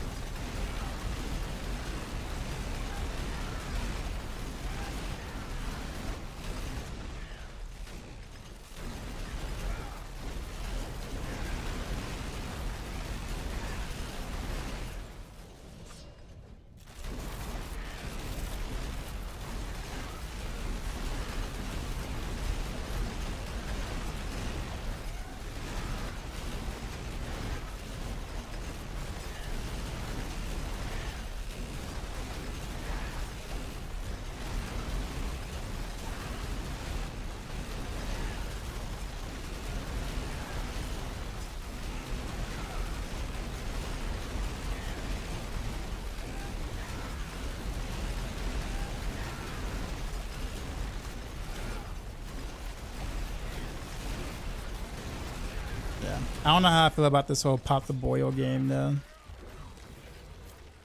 That it might appear every class is gonna have to do. That's a bad map.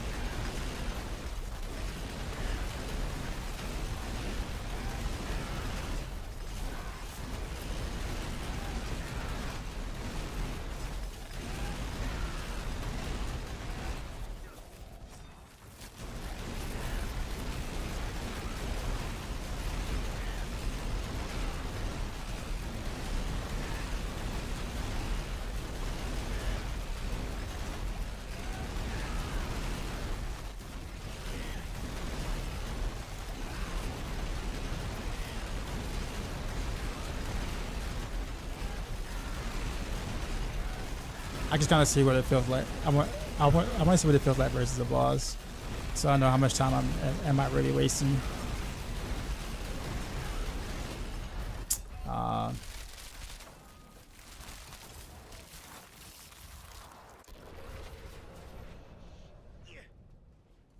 But yeah, Dawn Tracker. I don't know, man. Like, I think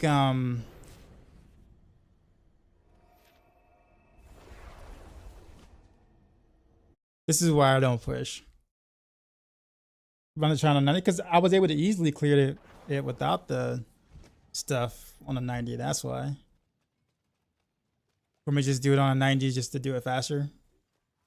I can do that. More than horseshoes and nails. What do you need?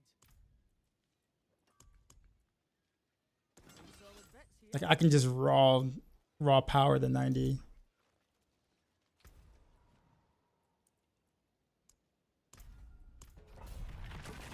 But I guess now that I dropped quite a bit of raw power, I might have to like rely on the boils on the 90, whereas I didn't on the 95.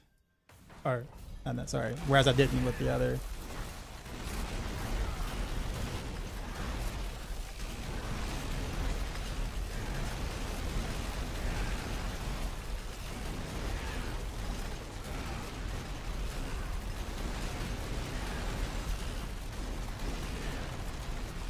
Rather interesting development though. I wonder what makes his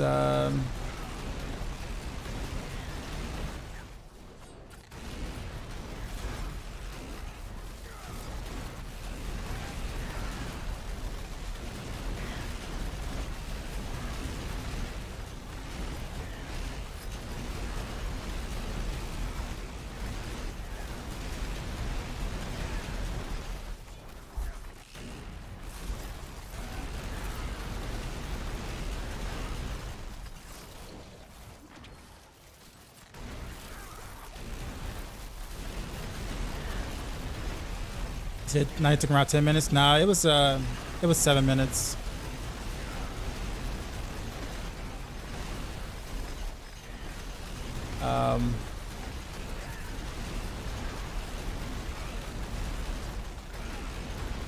Yeah, so it took me about half the time to do it, or roughly half the pit run to do it.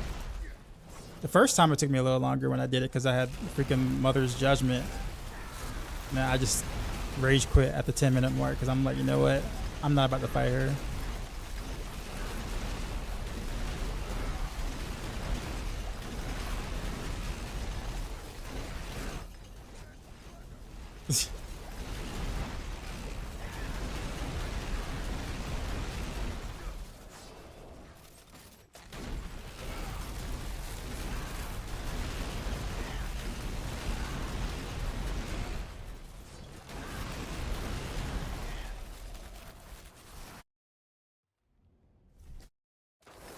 Oops.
I mainly want to see how this does on the Pit Guardian, the Pit Boss,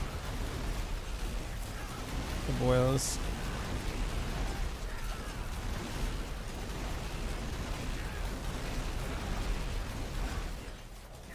That's what will take the longest time on the 90 for sure. Yo, where the Elise at?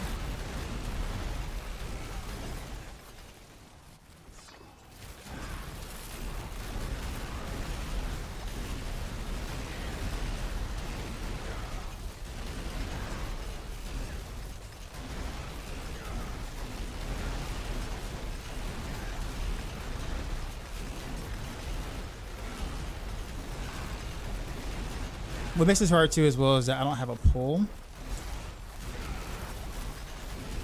I should try to see if I can see if I should invest in the pull. Via rune.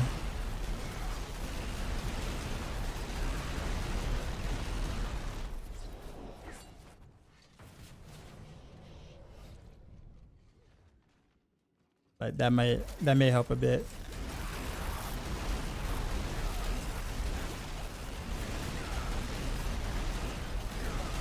Because then I can kind of pull everything on top of the boils.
Oh, I'm out of enemies. No more leads.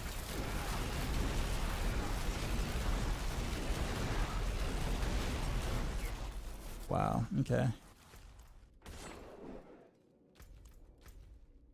Really? Oh, you gotta be kidding me, man. What about y'all?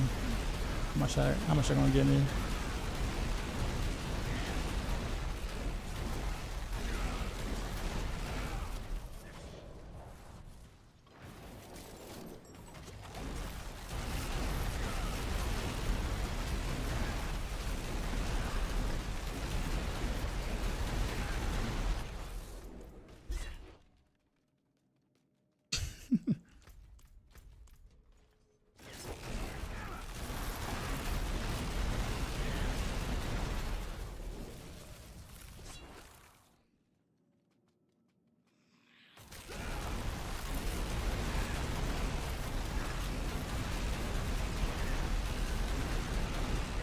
Finally. That was rough. Who am I fighting? Okay, Dim Mother. I'm fine with that.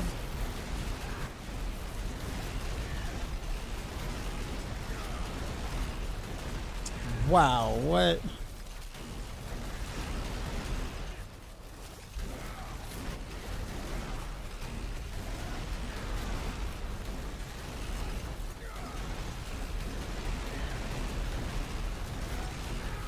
Okay, that took those voids were took off a chunk.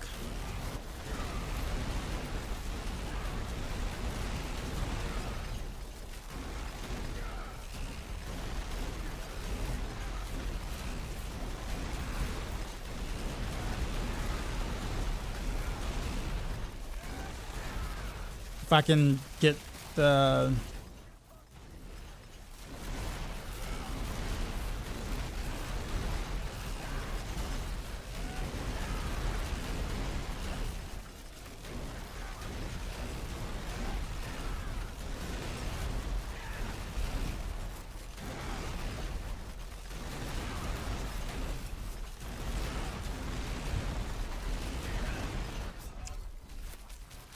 These guys kill me?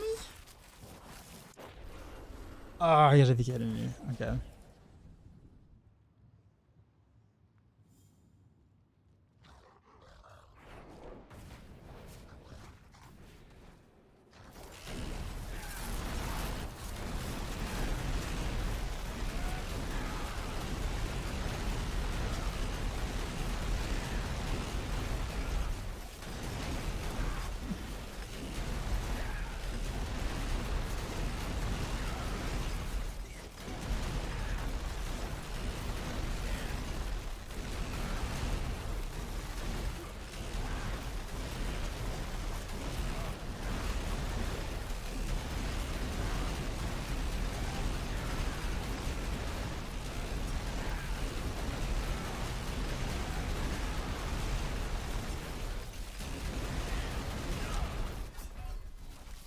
I get to the end and then I get smacked by the same thing that didn't kill me the first couple of times they hit me.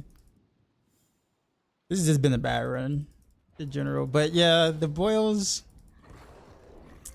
on the Pit Guardian are amaze balls.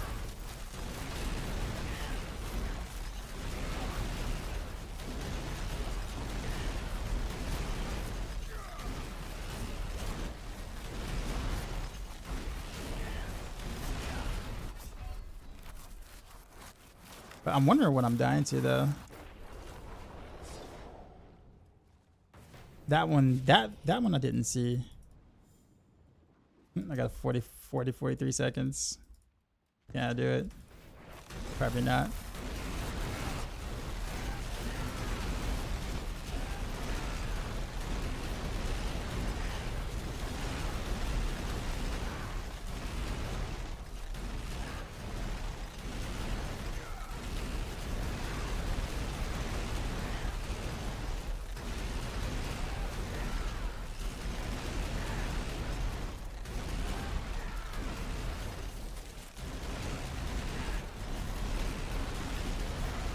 Nah. Oh well.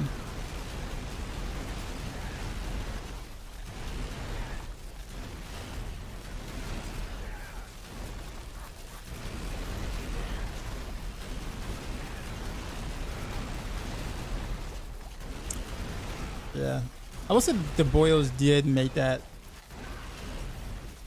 noticeably quicker on the Pit Guardian. The boss. However, obviously on like a 95 or plus or like that, the boar is going to be significantly harder to kill. But when you do kill them, that's still a really big chunk of quality of life.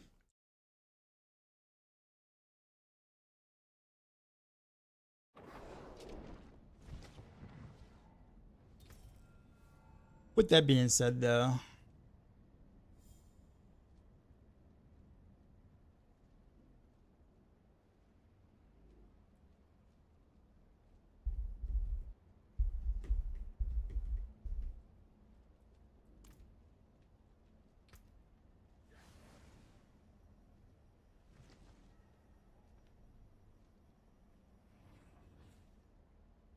it's a build like random. I was just sitting about playing the build.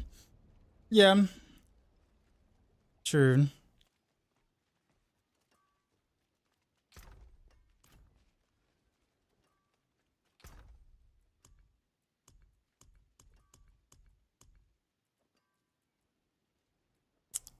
Um,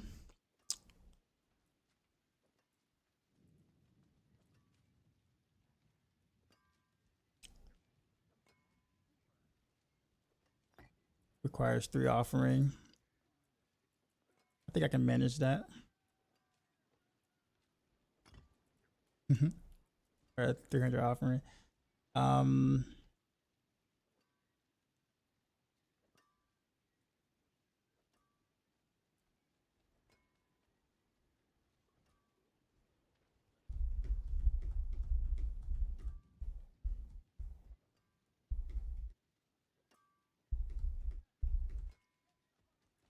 I forgot which one I actually want to give up.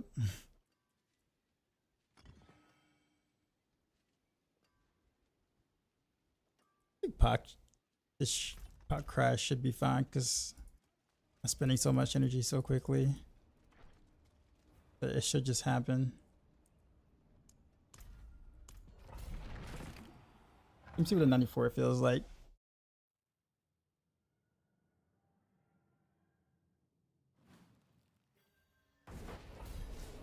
Shitty map, but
this was actually, the first pack was like super easy, and then that one was like way longer. That was a really good pull.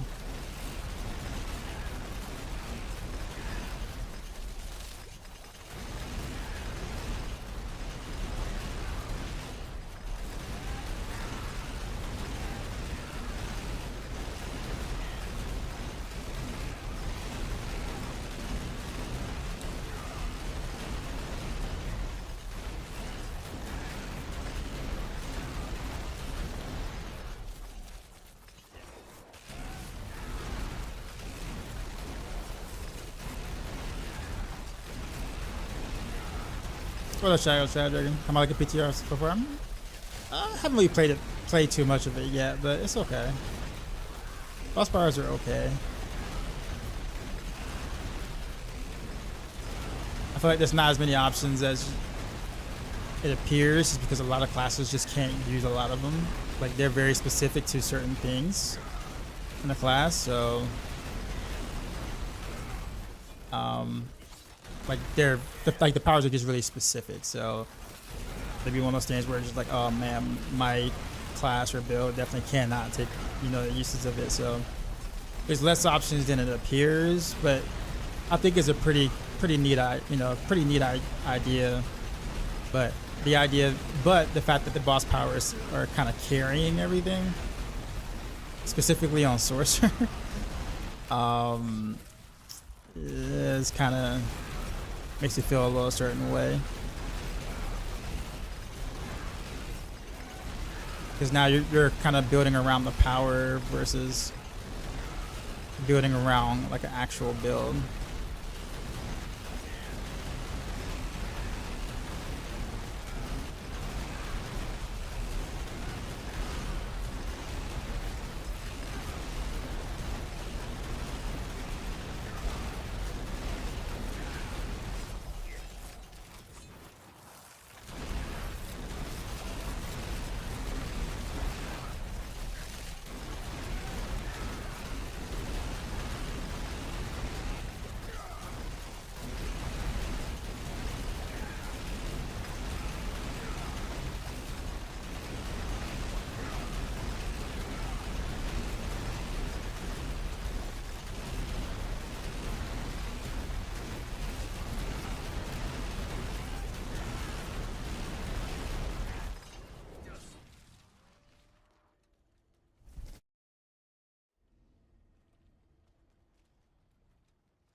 I think the pull definitely helps.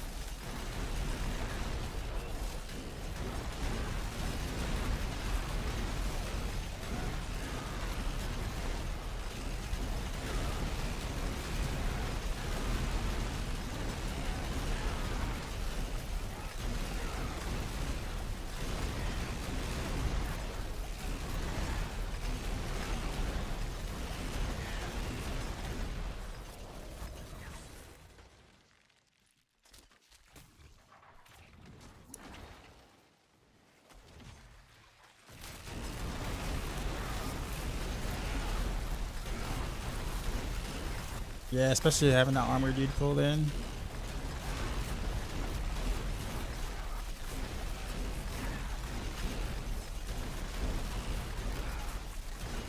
Okay, I'm lagging. The game doesn't like all this stuff. What up, Jex?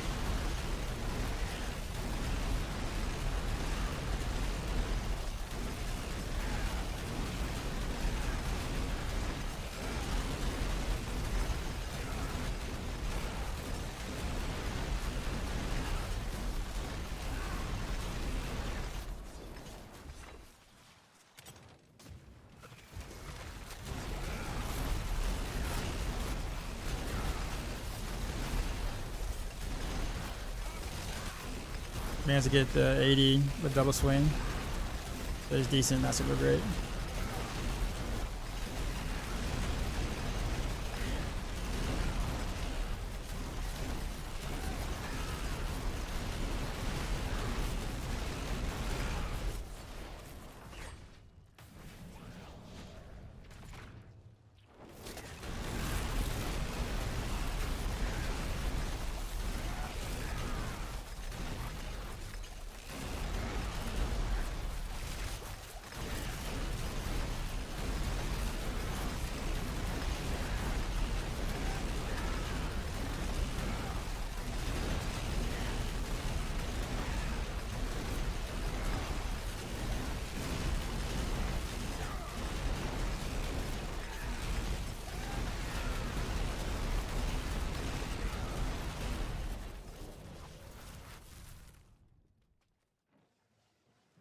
Not to beat your, that's alright.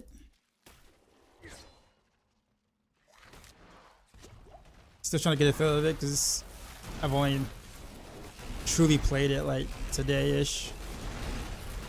I did a little bit like on the first day playing without the boss powers.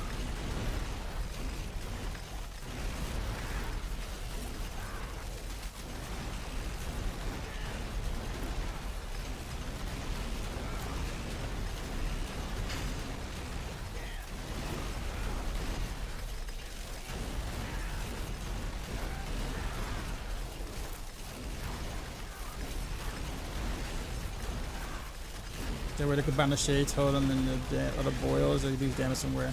The shade totems aren't, unless there's a bug or something with them, they're not gonna do anything in this.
Blood Bishop.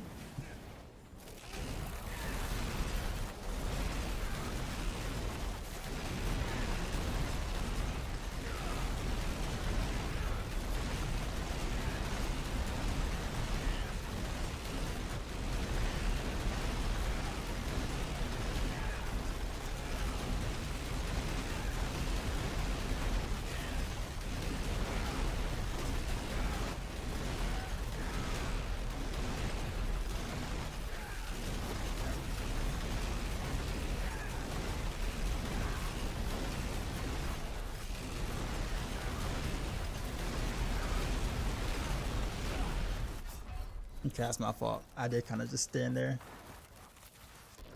I was trying to like hurry up and burst it down.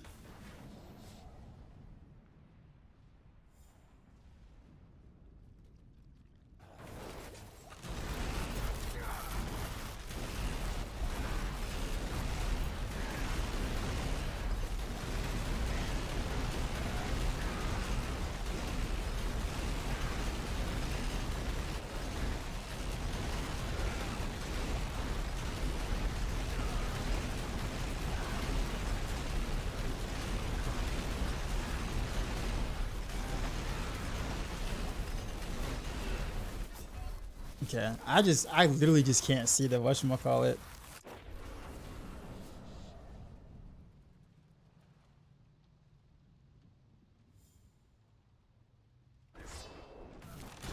I'm about to turn my damage numbers off.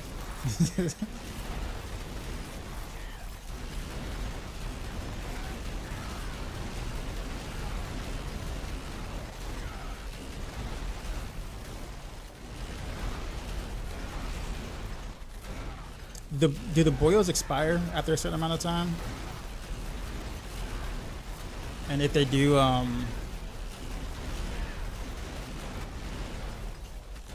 15 seconds. So what happens if you don't kill it in 15 seconds? Does it blow up by itself or no?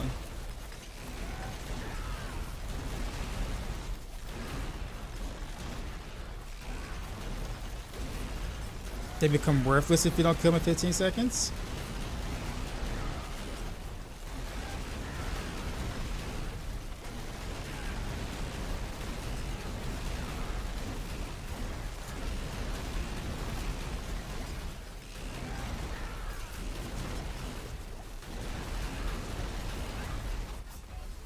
I looked away for half a second and I died. Okay. Well, that makes sense then, because it definitely makes sense. I see now. That's actually, I think that's a good thing, because it would be hella cheesy city if that was the case. I was kind of worried about that. I was like, is every build just gonna just be blowing up boils basically, and that's it? Okay.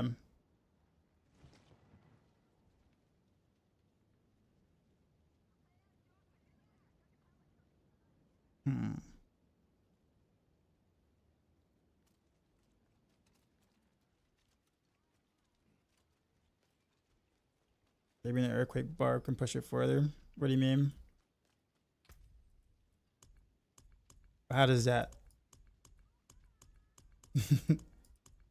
What's it got to do with this? Before they get out, kind of cheese in a way. I don't know. I mean, I'm down this rabbit hole, which I really didn't want to get into, honestly. I really just wanted to test builds, but I was just like, you know what? I'm like right there. Let me do it. But this is the point. I'm at the point where basically the 95 is possible. I actually just need to fish and or just roll better gear, because I got shit like this and master rolls like that. Like Masterworks like this.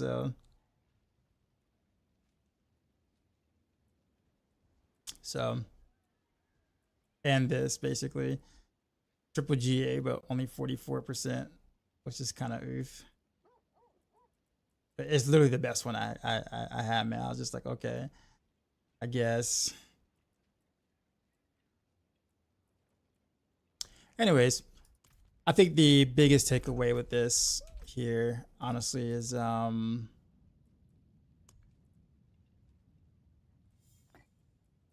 that Rain of Arrows has a really I'll say a new way to play it, but definitely a way to play it that I think people are going to actually really enjoy versus what it was before. So I think we as a, we did good and kind of, discovering this thing here.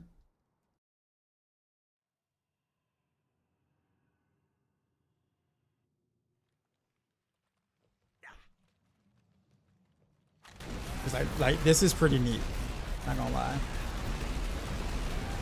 In terms of like visually how this looks, extremely chaotic, but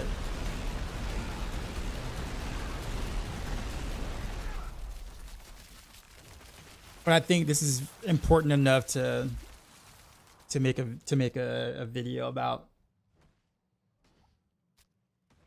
like a short video about. I won't do like a build video. I hate doing those on PTR. People are gonna ask for planners, I know, but I don't want to do a build video. If anything, I just want to talk about the mechanic, ideas that can go along with the mechanic. Maybe you can attempt this with like close quarters combat or something like that if you choose and try to do like an overpower version of it or something. But I don't know.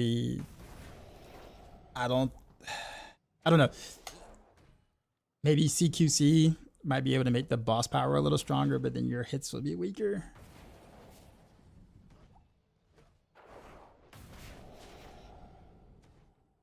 All right, Jex, you have a good one. But man, did I really spend 4.5 hours on this though? Terrible.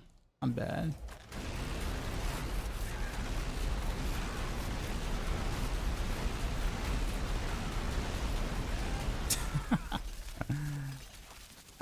But it's neat nonetheless.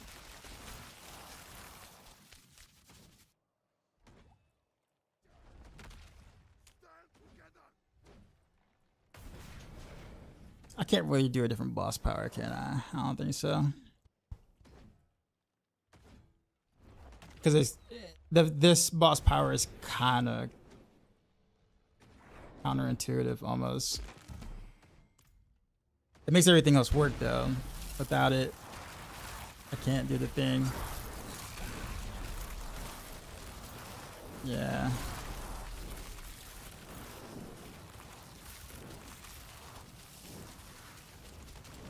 It literally makes it work.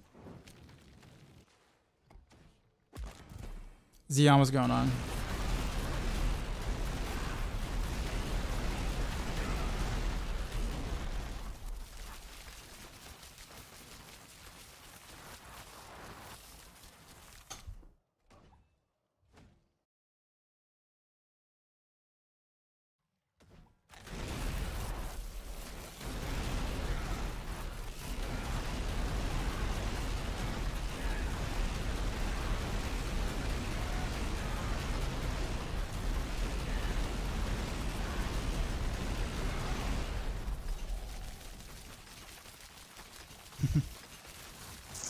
But yeah, nuts. Talking to Rudy in this chat today, and CQC's bug with the scoundrel's leather's chest. Now when he says bug, now I think so if it's a bug I think you're talking about, there's a way to kind of get around it, but it's pretty jank. Like it'll be like you'll get a little bit of performance because it'll be easier to execute, but it's not going to jump up like 10 tiers or anything when they fix it. I think DZ was very clear about it. But in terms of intuitiveness, for sure, absolutely, it definitely needs to fix. Yeah, Scoundrels is a mess. What up, Crafty? How's PTR? Well, so far I've only done Rain of Arrows because I've been able to do this. So check this out, Crafty.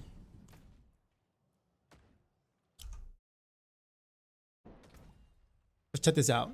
No Beastfall boots, right? No core skill.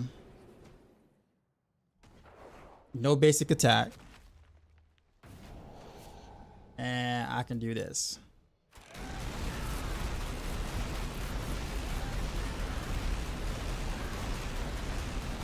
Literal infinite spam of Rain of Arrows.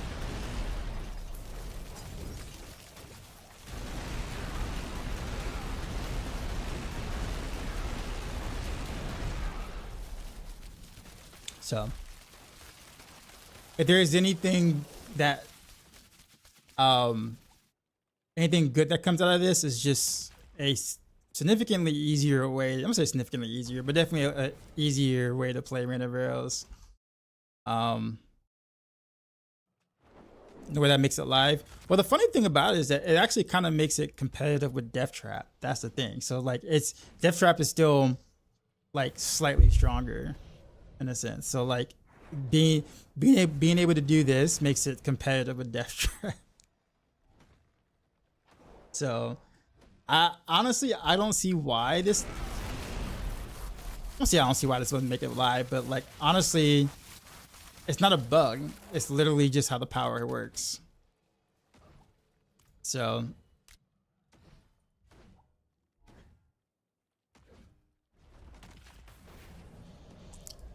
but anyways, yeah, it's rapid fire and Esther.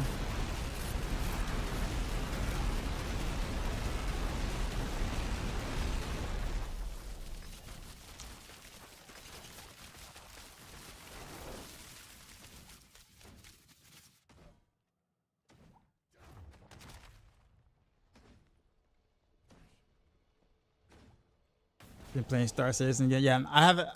Yeah, I noticed you haven't logged in yet. I'm trying to figure out what I'm gonna do from here because I don't want to keep like going at this with the Rain of Rails. I think I'm pretty much done here.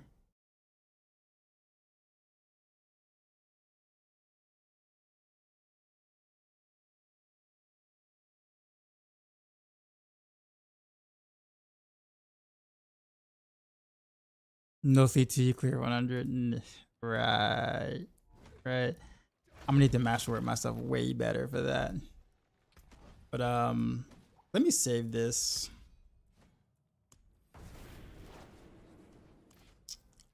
And what I'll do tomorrow is, I guess I'll chalk up some Heartseeker tomorrow.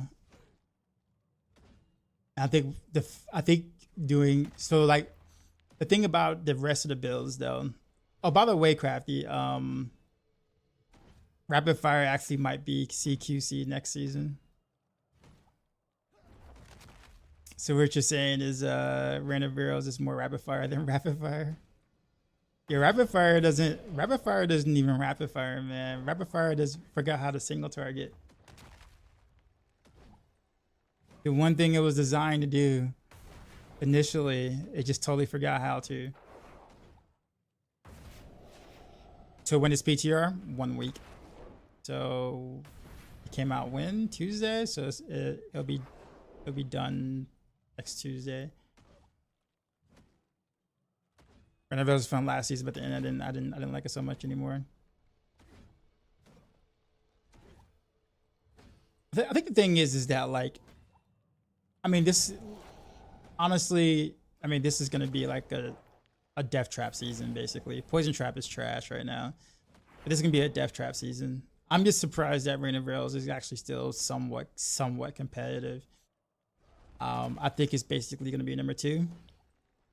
However, being able to teleport with Death Trap and all the things that Death Trap does, like, you're not going to have any people actually really going for anything else but Death Trap unless they just don't like Death Trap sense. What I'm doing is just figuring out where Rain of Rails stands and how far did it fall from last season. But I don't really think it's really that. I honestly think balance-wise in terms of what they did to it, I actually think it's like, I will almost say they kind of nailed it output-wise without the boss powers. What they really need to figure out is how do they want people to play it, because most people typically just do macros and scripts or whatever to play play this build, and it's just, I just don't think the execution of the build really works. I wish that they would find a better way for us to do it. Honestly, which is why I'm actually kind of like impressed with this. Because execution-wise, this is probably the easiest it's ever been. I don't even need a core skill, basically.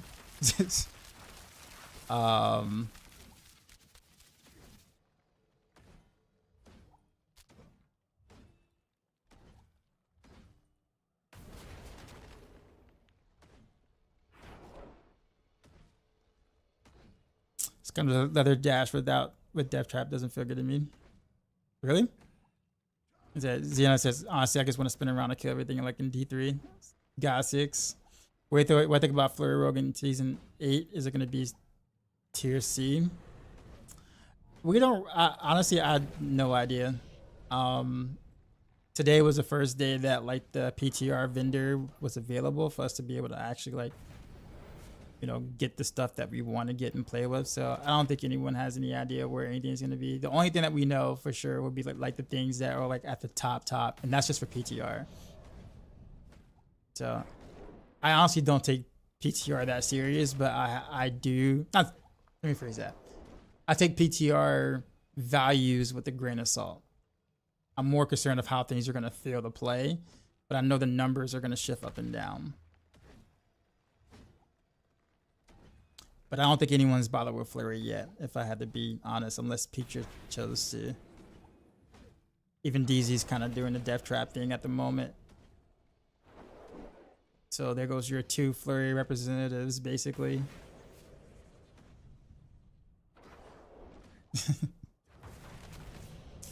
But yeah, funny though that rapid fire might be CQC crafty. Just because rapid fire rapid fire in general is just not strong enough to stay on its own. It's gonna need the boss powers to carry.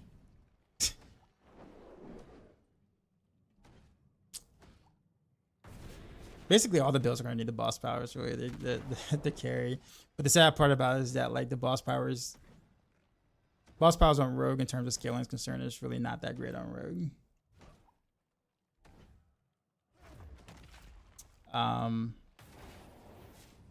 Because rogues don't really have many generic multipliers. So that really hurts.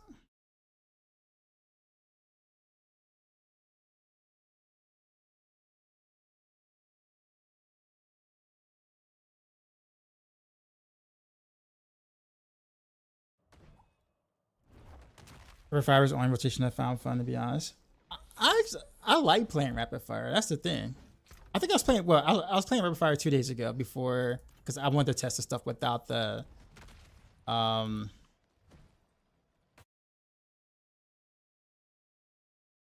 was able to test the stuff without the boss powers with that, and like I played some rapid fire. Obviously, I was disappointed with the results, but I really liked playing it. Like it felt good and fluid-ish.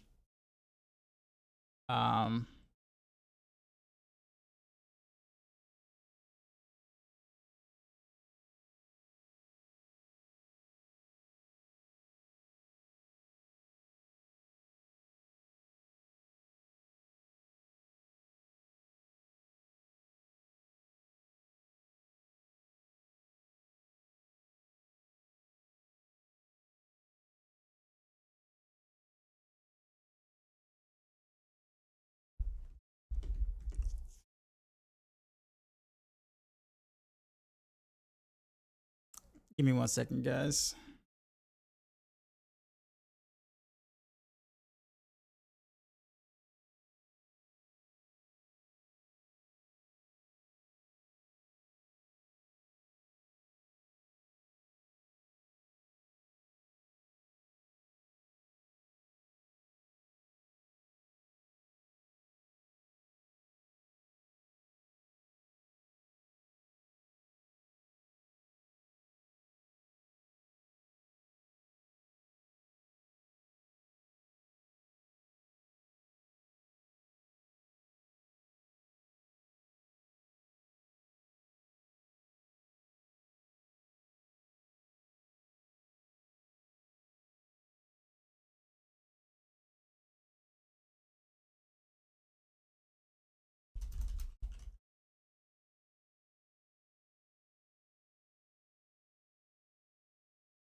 All right.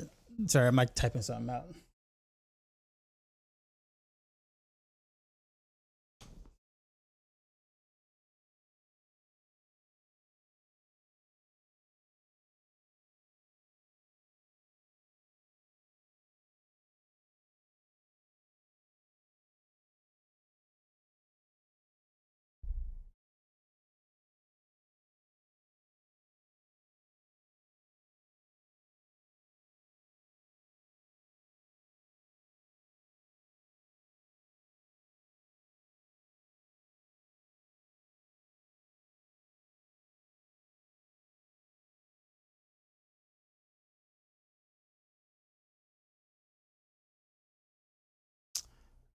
Where is it at?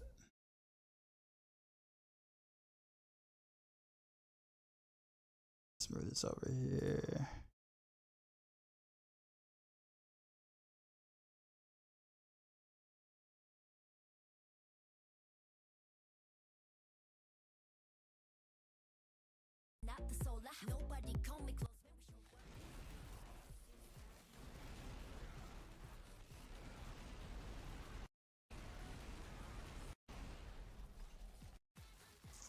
Yeah, nuts.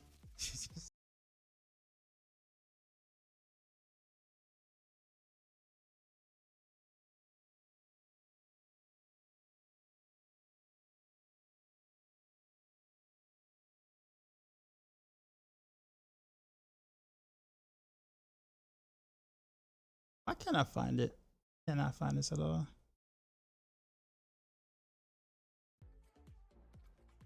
Let's check this out. No beast fall boots.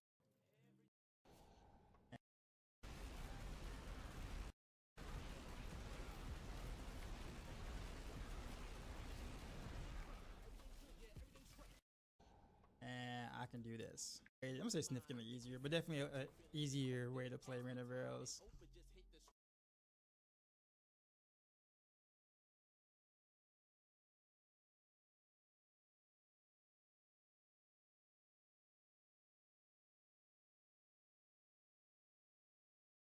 Let's see.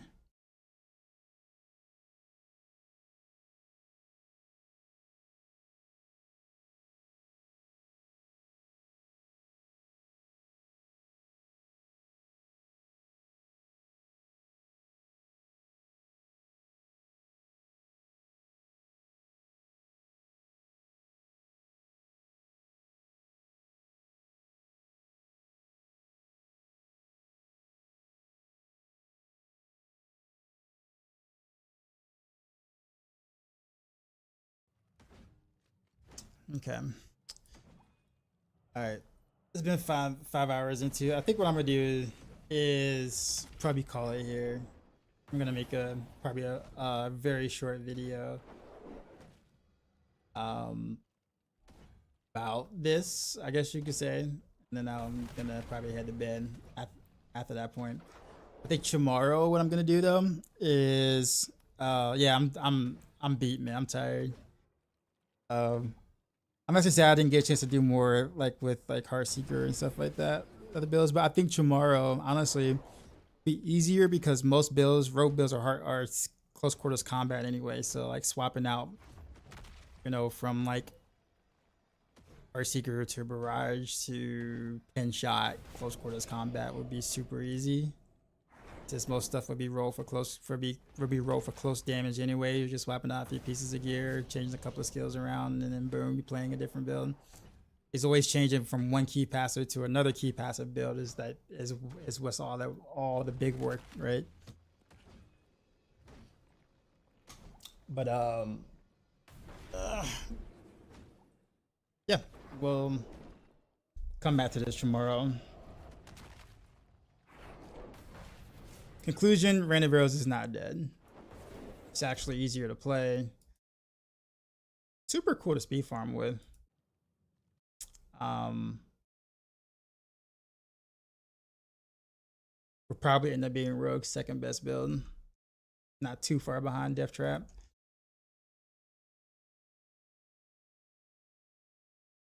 Let's see. Sado, what's going on, man? I should get ready to raid out.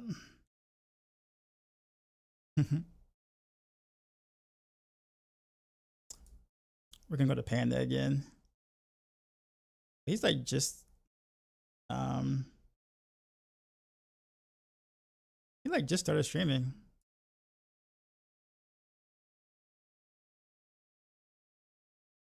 Is Rogue saved? Well, Rogue doesn't really necessarily scale.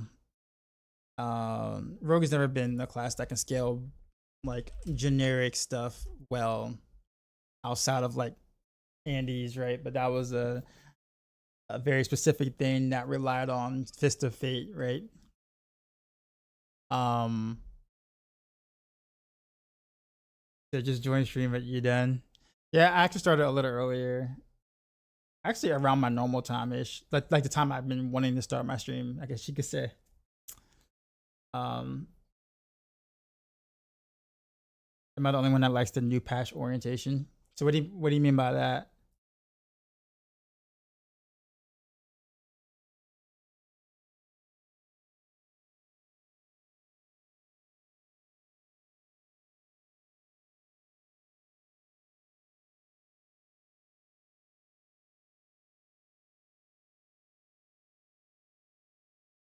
Like what they want for the game, slow tempo, hard content.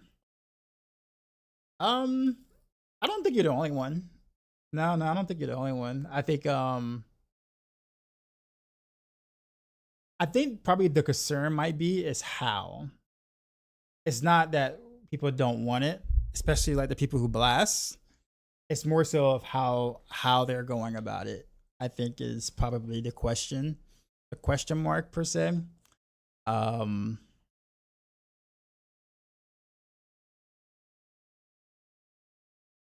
I don't think the ideas were bad, but the tempo didn't really slow.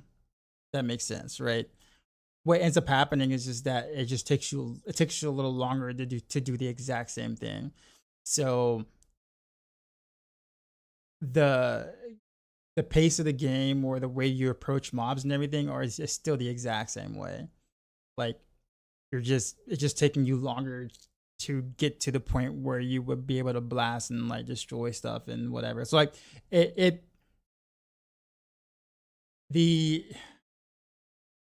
do you put this? If like the elite fixes, but what's wrong with that? It just means, honestly, it just means that it might take me like 2 extra days before I stop playing the season. Ghost of Shizzle donated $1. Boo. Shizzle, what's going on, man?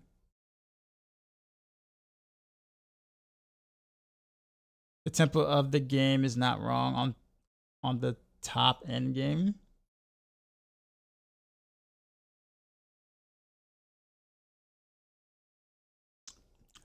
What tempo is that?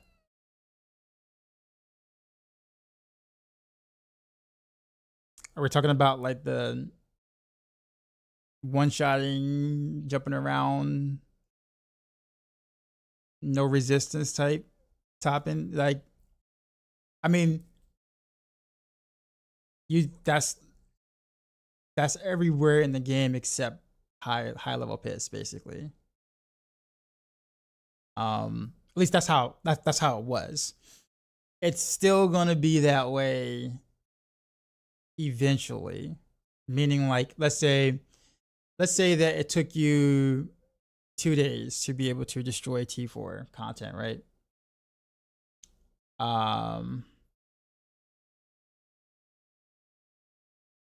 If it took you 2 days to like do T4 content, it might. Ghost of Shizzle donated $1. You can't really chat when you're bananaed, can you? Kappa. What up? Appreciate you. So if it took you 2 days, it'll take you like 3 days, 4 days. It depends on the blasters kind of thing. So if it takes 100 hours to reach that point, I don't even think it'll take 100 hours though. Like if it will only take that long if you don't play a meta build, in which most people are going to play a meta build. It's fine to one-shot bosses. PoE works this way. No one complains about it. But I don't think every game should be PoE, right? No one complains about a PoE because that's PoE. That's just the way it was. It was designed. It was meant to be that way from the start. D4 really technically wasn't that way from the start. It ended up going towards that direction, but it wasn't that direction at the start. It was actually slower and more methodical, believe it or not, at the start. But people complained about there not being enough density, and you know, you're not being able to blast and kill things from point A to point B quickly. And then so Blizzard caved in and it was like, all right, fine, we'll give you the D3 gameplay. And we got the D3 gameplay. People complain that things were too blasty and too easy. And it's like, okay, well now we got the, you know, we're gonna make things a bit harder. We'll make it take we will make it take you longer to do the same thing. I don't necessarily disagree with it per se. I probably would have went a different direction. Because I think the thing is that like it feels a little awkward when you slow things down and there's a crap ton of density and you can't do anything about it. So you either lower the difficulty down to where you blast and one-shot things, or you literally cannot get through that density at all because the game wasn't designed that way. So I think the pacing is a fundamental problem of the game that it is right now, but they didn't do anything about that part. What they did was just kind of move the goalpost. That's why Pit itself feels so bad. Like the higher pits feel pretty bad, but most of the problem at big densities champions lag, right? No, not just that. It's just that if you think about how the elite fixes were designed in this game, it wasn't designed to have like 8 or 9 elites packed on top of each other. There's way too much going on per elite fix that it really wasn't designed for all of them to kind of be together. That's the reason why you have people either getting one-shotted or you don't die at all. There's kind of like no midway between like chip damage or something like that, or you're about to die, then you run away. It's either like you get one-shotted or you die. D3 was the same. That's why people use the HUD. Okay, so I get that, but this is D4. You're saying, well, PoE did it, and no one complained about it. Yeah, but this isn't PoE. D3 did that. Yeah, I know, but this is not D3. Like, does anyone not want like a D4? Not like a D3 2.0 or PoE 2, 2.0? Is that we have that stuff here? You can control way more what you do. I don't know. I don't know about that. I watch high level pit gameplay and it's like watching paint dry. Because there's not much, there's no variance of what people actually do. Everyone does the exact same thing. There's no strategy. And if someone dies, it's literally they got one-shotted, or it just chewed through the barrier and they're just dead. They didn't move away. They didn't try to like go to safety or nothing. It's just like you either tanked the whole thing or you just died on the spot. Right? And the reason why that is because of adding a bunch of density in the game in a particular part of the game in which wasn't designed that way. For a point of comparison, well, I mean, I don't know. I don't think D3 was again. I don't know if D3 was. Actually, going back to it, was D3 ever slow and methodical? I know we had issues like getting into Act 2. Act 2 was Inferno, like. Launch was like ridiculous, but there was usually quite a bit of density always. That was just some really bad tuning, but I enjoyed the difficulty. We just couldn't get the gear to do the difficulty without doing that difficulty.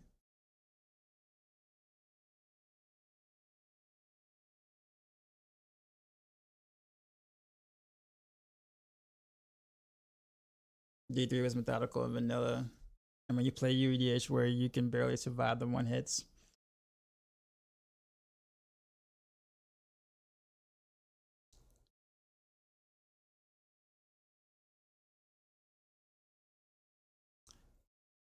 I mean, I guess the thing is like, I don't know. I guess maybe I don't necessarily agree with the, well, D3 did it, so it should be fine on D4 type thing. Like, I don't want to take a decade-old design from either game and be like, well, they did it then. You know what I mean? Like, hell, like Diablo 2 is still like revered as one of the best action RPGs of all time. But like, do you really want to farm Belial? Like, sorry, do you really want to farm Bale like 1,000 times? Like, is that what you really want to do? But that's what we did. Well, they did. I didn't play D2 like that.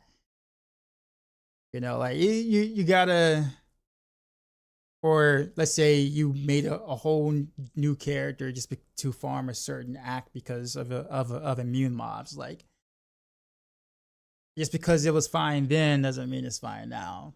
Or I'm saying fine then. Just because it worked in that game then doesn't mean it's going to work in a different game now. If I wanted the D3 gameplay to be like D3, I can just go back and play D3. Is my personal opinion. It's like, well, I can just play D3 if literally this is going to be D3 2.0 in a sense. With that being said, I don't disagree with them making things harder. I think this is actually a kind of a step in the right direction. So I'm not really complaining about that. I do think that the original game design doesn't support what they're doing, what they're trying, what they've done or what they've been doing in the recent, because the game was not designed to have as much mob density as it is. The elite affixes was not designed to have as many things packed together like that.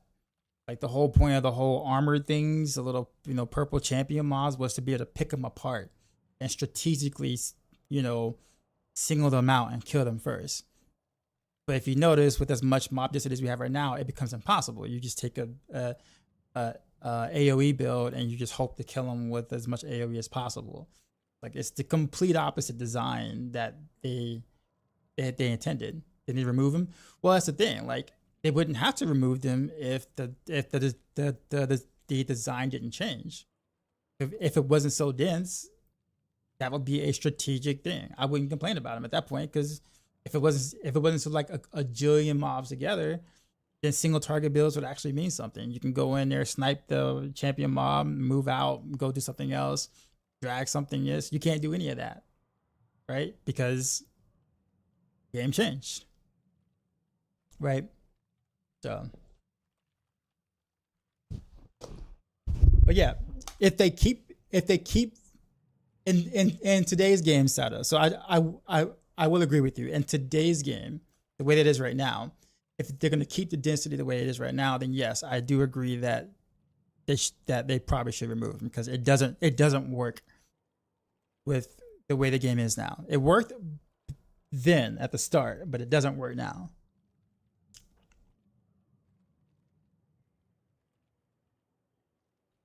But in my opinion, there isn't a good balance in the game of D4 itself, because if it was true, it would have kept the popularity good and strong with both Eternal Season, plus keep the people strong.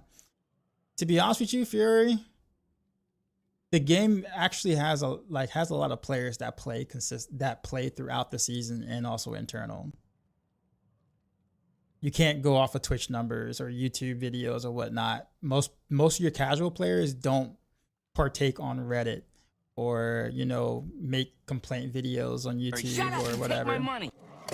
Ghost of Shizzle donated $4.20. It's Easter soon, and as we know, Jesus was resurrected and ascended. So in the light of this event, maybe it's starting to be the time to speak about resurrection of Shizzle Newts. You know what? I agree. And I will say there is an individual that is barely around, so this is probably a great time to,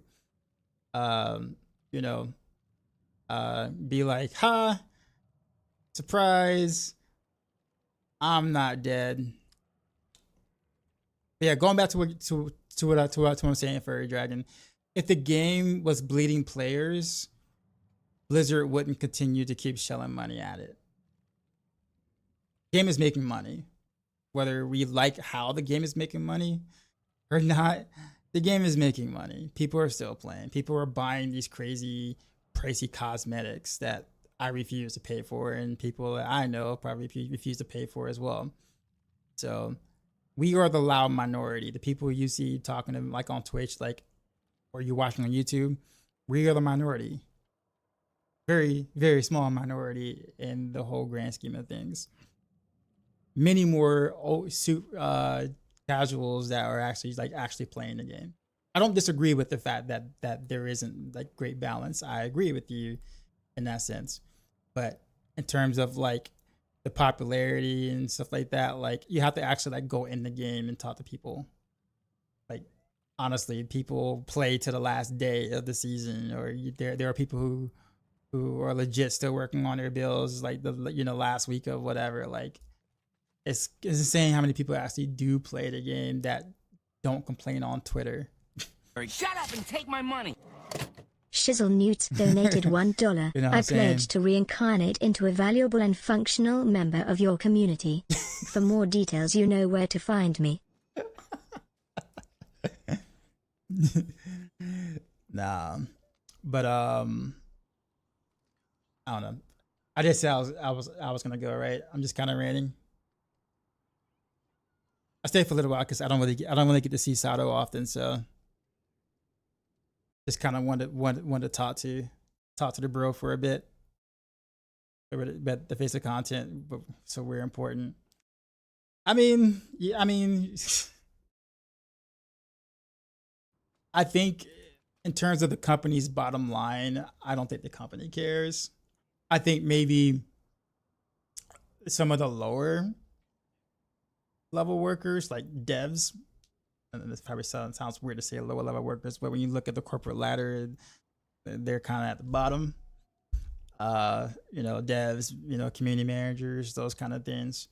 Bottom line is that like the higher ups of the company are going to prioritize profits, because that's what a company does.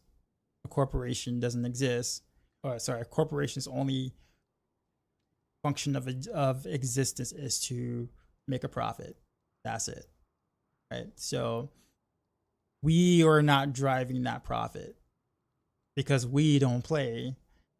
We play a lot, but for like a couple of weeks. What's driving the profit are the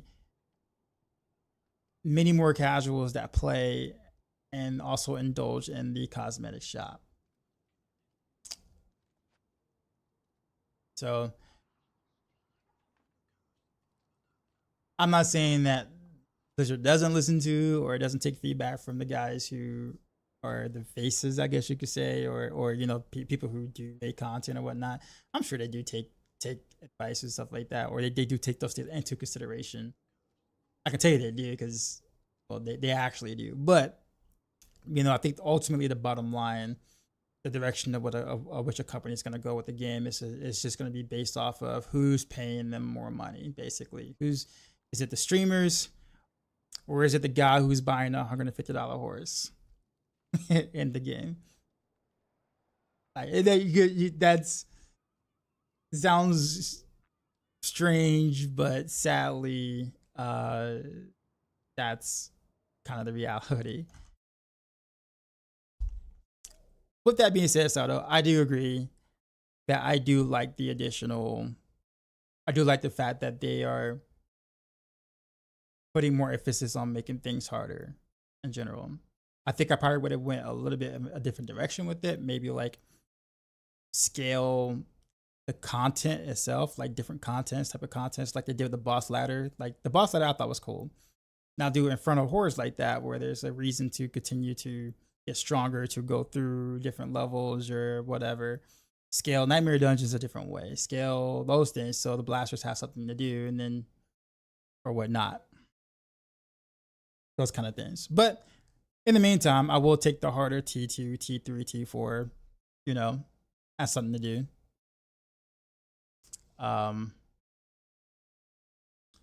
With that being said, enjoy Panda Glass, y'all. I will see y'all a little bit later tonight with some Heartseeker gameplay and probably some Barrage too as well. See how far we can scale those. And as always, till next time.